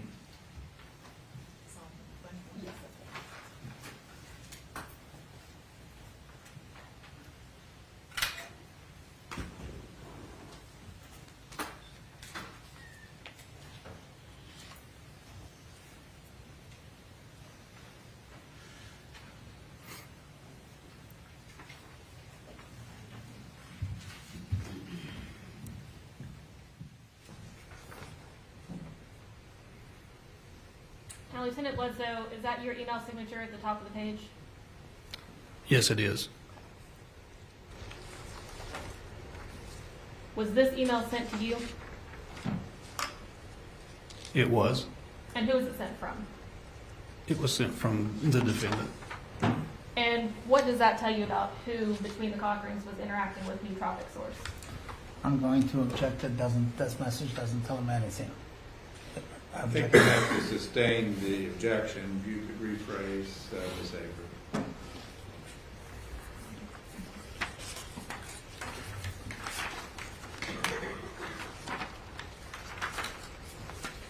This is further down on the same email. I'm sorry. This was forwarded, right? Yes. That's the top of the page. Does this tell you who was attempting to order the enclomiphene? Yes, the defendant. Thank you. Are you at all familiar with insulin needles? No. So you wouldn't know about the size of that needle at all, right? No. Now, I know the defense counsel repeatedly asked you for direct evidence of our murder investigation, which we have repeatedly stated that we don't have, right? Correct? What circumstantial evidence led you to charge the defendant with murder? I'm going to object as asked and answered at least twice. I don't believe it has been, Your Honor. Overruled. I'll permit it. What circumstantial evidence do you have that led you to believe the defendant committed the murder of Michael Cochran? The actions of Michael Cochran and the text messages between Michael Cochran and the defendant. And it was your testimony earlier that the defendant, in fact, told you that Michael was, quote, doing the best he's ever done in his life. Is that right? That's correct. The morning of February 6th, did Natalie purport to get both herself and Michael medications? She did.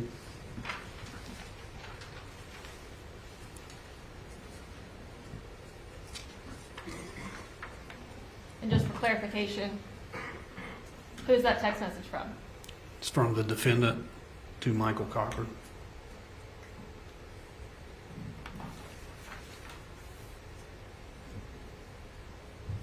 And lastly, was Natalie Cochran employed as a pharmacist at the time of Michael's death? No, she was not. And I'm sorry, Your Honor, I neglected to have this exhibit marked. States exhibit number 30.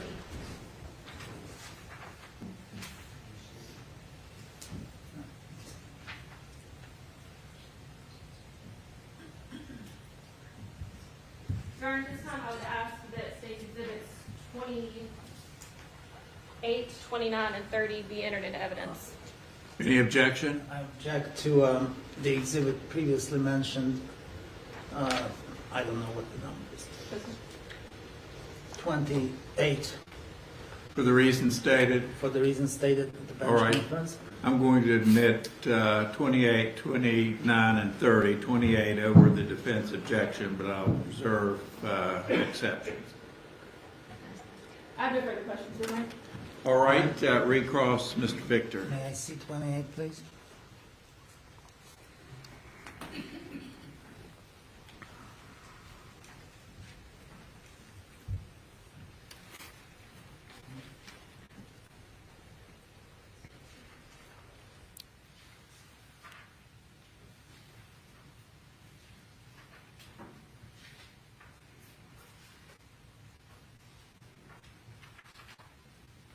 I'll hand you what's been marked as State's Exhibit 28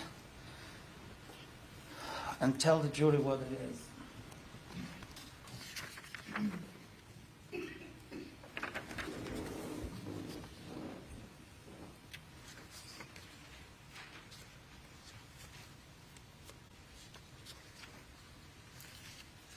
It appears to be copies of checks that were written on an account at Bank of America for the Business Tactical Solutions Group, LLC. Would you tell the jury if there are any checks written while Michael Cochran was alive? Give me just a second to review them.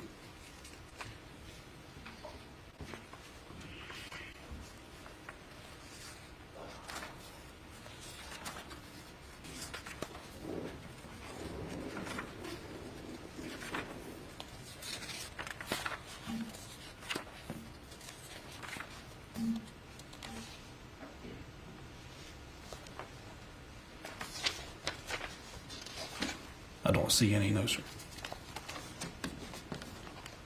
So after Michael Cochran's death, would it be fair to say that the defendant opened the account and wrote the checks on it as part of her fraud?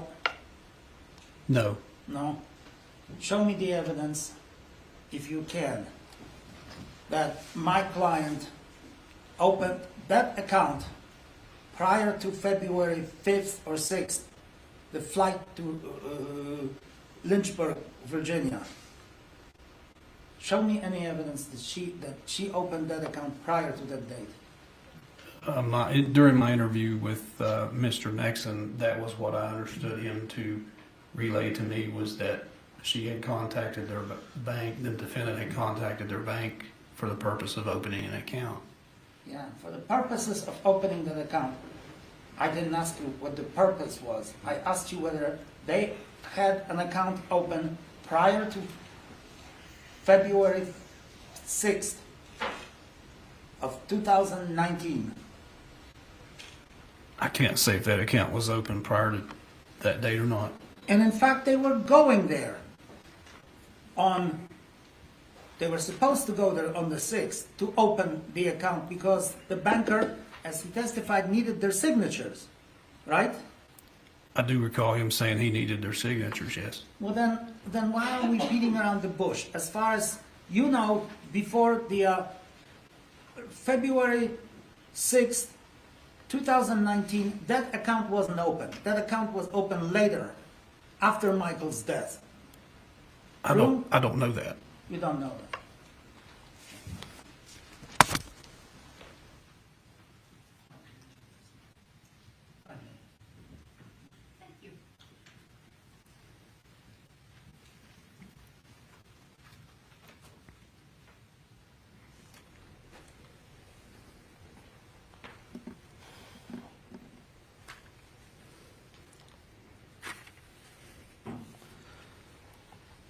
Prosecutor asked you whether my client signing the checks told you anything about Michael Cochran knowing or not knowing anything about his business. Is that a fair paraphrase of her question? I want to answer that. I'm just trying to make sure that I understand it, and I don't know if you could repeat it for me. There was a question whether Michael knew anything about her business based on these checks, and you said you couldn't tell, right? Yes. Right. So just because my client signed business checks after he died, because obviously he couldn't sign any more checks, that doesn't tell you what he knew or had known or didn't know or hadn't known about the business. That was the whole purpose for his planned meeting at the Bank of America on the 6th, was to find out. So the answer would be yes. No, my answer is what I answered. I see. And you said that you had no knowledge of nootropics? No, sir, I didn't say that. What did you say? I said I recalled the term or the word from either the bottle of clomiphene or documentation related to the order, which I have seen since. So it was one or the other, but I did recall that word. I just couldn't exactly remember exactly where. And you testified on redirect that the messages between my client and her husband are circumstantial proof of her murdering Michael Cochran. Is that what you said? I said his actions and the text messages, yes. Actions and the text messages are circumstantial proof that she killed Mr. Cochran. They're circumstantial and go towards that proof, yes. Going towards the proof, or are they the proof? Yes, they're the proof. They're the proof. Show me the message that you claim is the proof of circumstantial evidence of my client killing Michael Cochran. Show me the one. Show the jury the one. There's hundreds of them. Hundreds of them. Yes. Well, show me number one. I don't have them in front of me to show you. Well, show me number two. I don't have them here with me. You're speculating, officer. All right, that's all I have. Withdrawn. All right, it is withdrawn. Anything further, Ms. Akard? Just very briefly, Your Honor.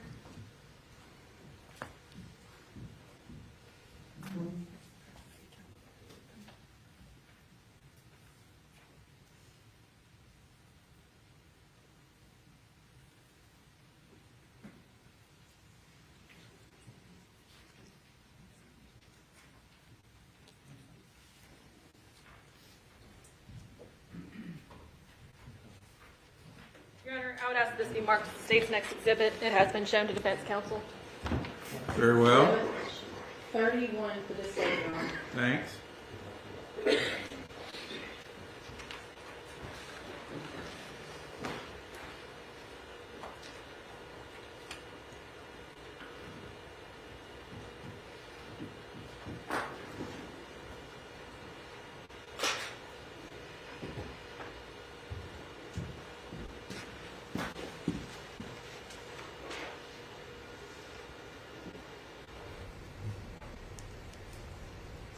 Lieutenant Bledsoe, what are the dates on this account summary from Bank of America?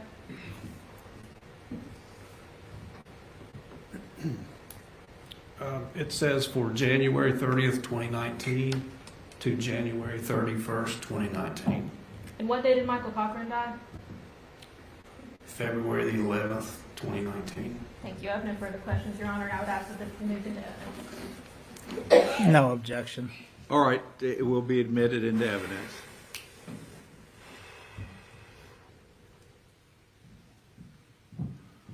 Anything further, Ms. Akron? No, Your Honor. Mr. Victor? Is it true, sir, that the bank will not open an account unless it has the wet signature of each and every signatory of the account? Objection, Your Honor. That question should have been posed of the banker that testified. This witness has no way to answer that question. Sustained. All right. Did you hear the banker testifying to that effect? No, I don't. Okay. I don't recall that. Wasn't that the purpose of Mr. and Mrs. Cochran going to that bank in Virginia to sign off on that account, to open it formally by giving their signatures, putting their signatures to the opening documents of that account? Mr. Cochran had been told that he was going to be receiving $1.4 billion into that account, and he wanted to make sure. Yes or no? It wasn't that the point of their trip to? No, I don't believe it was. You don't believe it was? That's all.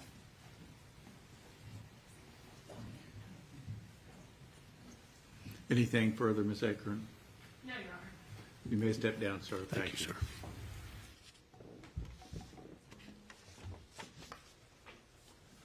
Call your next witness, Ms. Akron.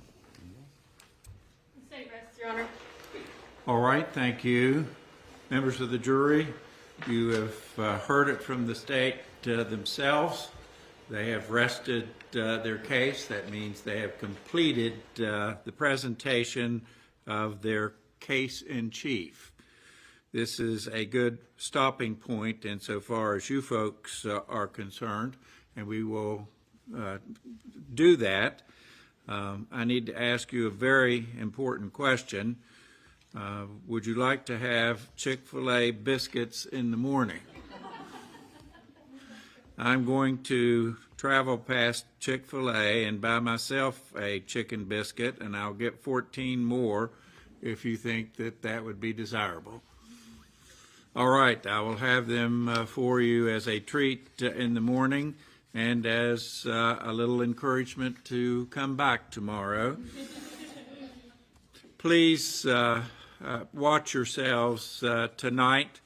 Don't discuss this matter with family members or friends. They will try to put pressure on you to find out information about this case. We have so much time and effort invested in it now that we need to see it through. So do not watch anything on TV. Do not get online. Do not do any research. Do not listen to anything on the radio. Please keep your minds free and clear of all outside influences so that you'll be in a proper position to decide this case when the time comes. Thank you very much for being here promptly. I will see you first thing in the morning. We'll start up at 9 o'clock. I will have your chicken biscuits in your jury room at least by 8:30, maybe even earlier if I can get out of bed early in the morning. So I will see you tomorrow. You may go with the bailiff to your jury room.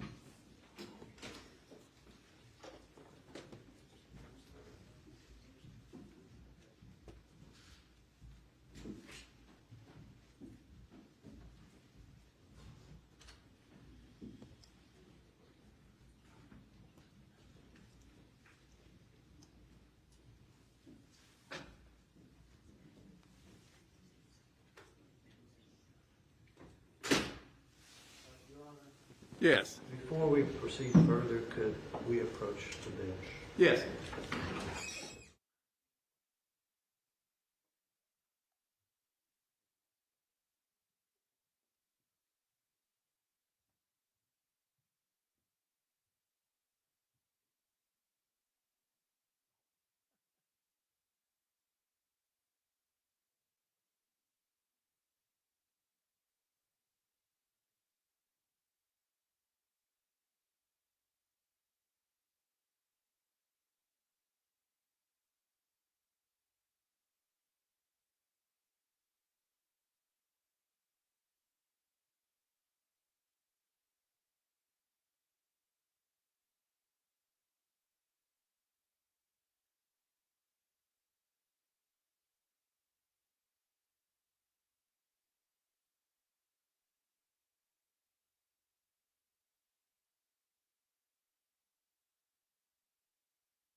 All right, are there motions at this time? Your Honor, I'll make a motion for an acquittal in this case. And in as much as these motions, in many cases, are perfunctory motions where the evidence is overwhelming, this is not one of those cases. In fact, we can sit here and argue a couple of things and claim that there is sufficient evidence to take this case to the jury. But this case, the prosecutor's case, even if the court looks at this case in the most favorable light to the prosecution, is a collage of little suppositions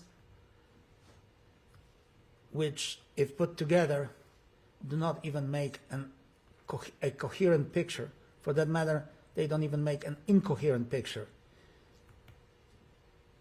We have the only evidence the state has presented to this court is that at some point my client had in her possession an insulin which we know cannot cause the type of reaction that has caused, in this case, to the alleged victim. We know that my client was perhaps a fraud and a cheat, but we have no motive, and I understand that the motive is not usually considered by the courts in arriving at the decision.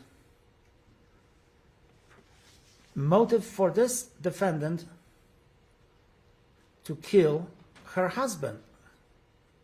and the state produced none.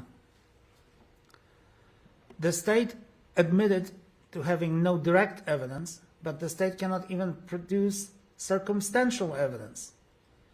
If we had circumstantial evidence of the substance that killed Mr.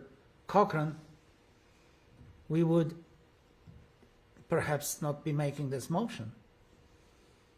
But we don't have that evidence. All we have is a vial of insulin, full and seemingly untouched, even though there seems to be a puncture in a bottle of this insulin that, as stated by the government's experts, cannot kill this victim. What's more, the state's star witnesses, well, at least Dr. Krieger testified that death by insulin is probably one of the reasons, maybe, but we don't know. Then Dr. Uribe stubbornly refused to admit that that there are other possibilities. We have the evidence of the alleged victim being a man of extremely questionable health, and we don't have a murder weapon. We don't have the motive. We don't have the insulin that may have been used. We have a couple of contradictory theories. First, it was the insulin in the morning in the kitchen. Then it was perhaps insulin in the bed. Then it was the insulin perhaps on the couch. These are all guesses. These are all suppositions. These are all innuendos. Then we have insulin that was administered in the morning. Then we have the theory that it was administered later on that afternoon. And that was the evidence that it would have to be continuously administered to cause the death. We have the evidence that this man, even if injected, would have been alive for 15 to 30 minutes to seek any type of help, assistance, aid, or comfort. He didn't do that. We don't have the evidence, direct or circumstantial, that Natalie Cochran killed her husband. And for that reason, I'm asking the court, well, the only evidence that potentially could be brought before this court is some evidence that the state argued for Mr. Cochran not to be taken to the hospital immediately. But that's the evidence of perhaps involuntary manslaughter. Negligent homicide, perhaps. That's a misdemeanor. That's not first-degree murder.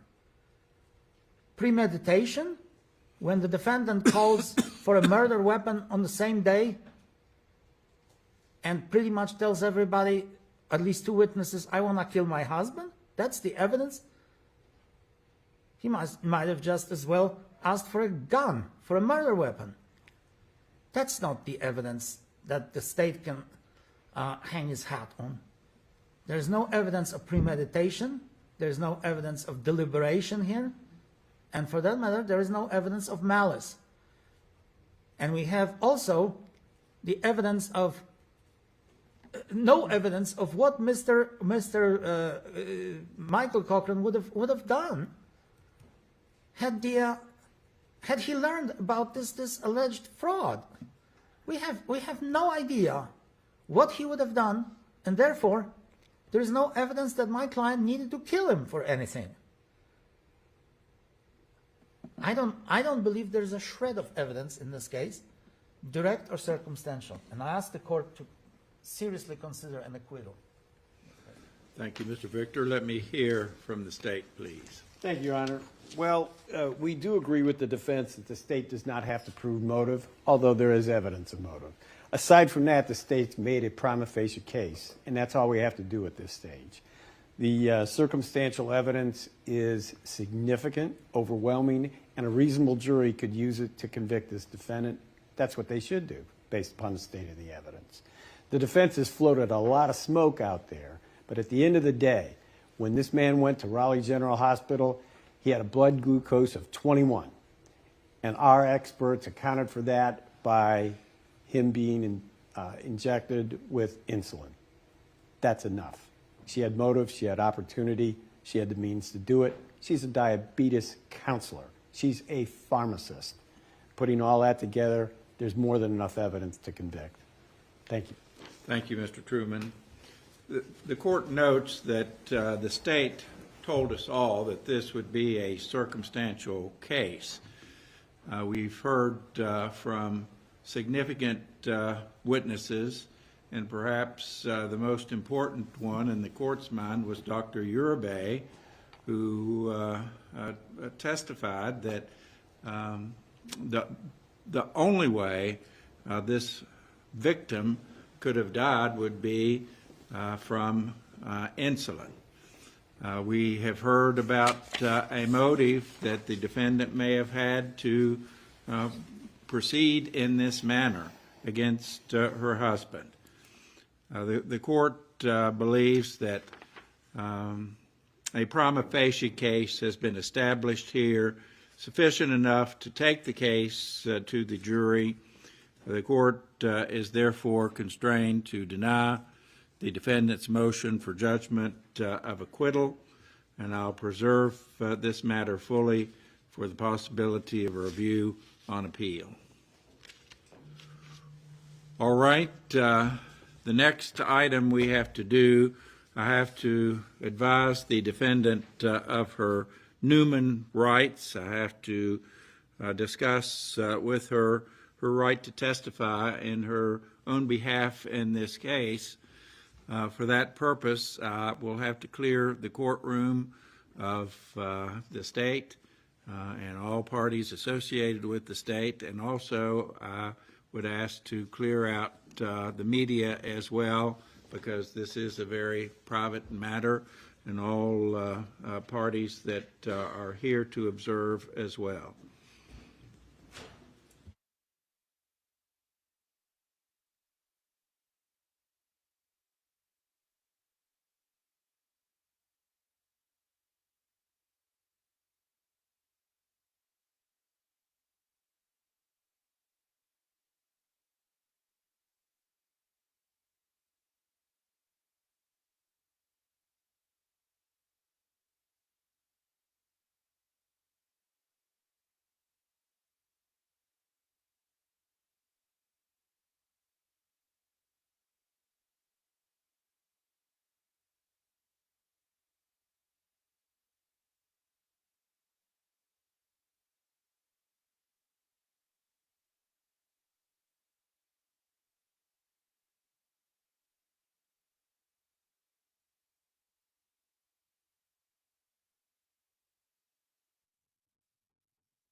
is innocent, true and bold, whispering tales of whispers and lies.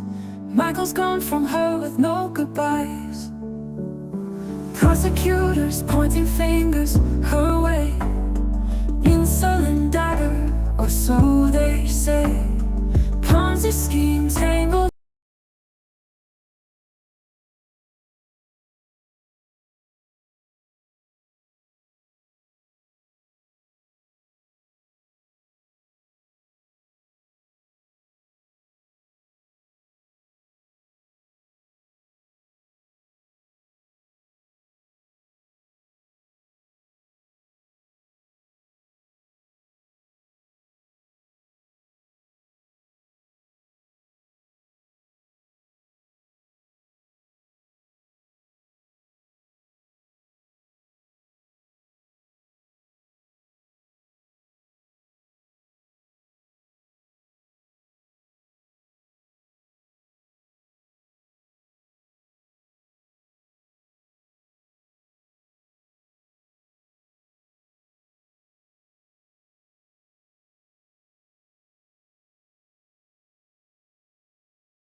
The system's rigged, man, it's time to break free. Eyes wide open, gotta see what I see. Standing on the front lines, fighting for the truth. Lift the veil of lies, it's time to be the proof. Take a stand, don't you back down. Raise your voice, let's shake the town. We're the voices that won't be ignored. Breaking chains, yeah, we're ready for war. With the power of the people, we'll make them see a world of justice, united and free. United and free. United and free. Marching with a purpose, we're taking it higher. Fighting through the struggle, igniting the fire. No more silence, we'll make the noise loud. Together in this battle, standing strong and proud. Injustice fades when courage aligns.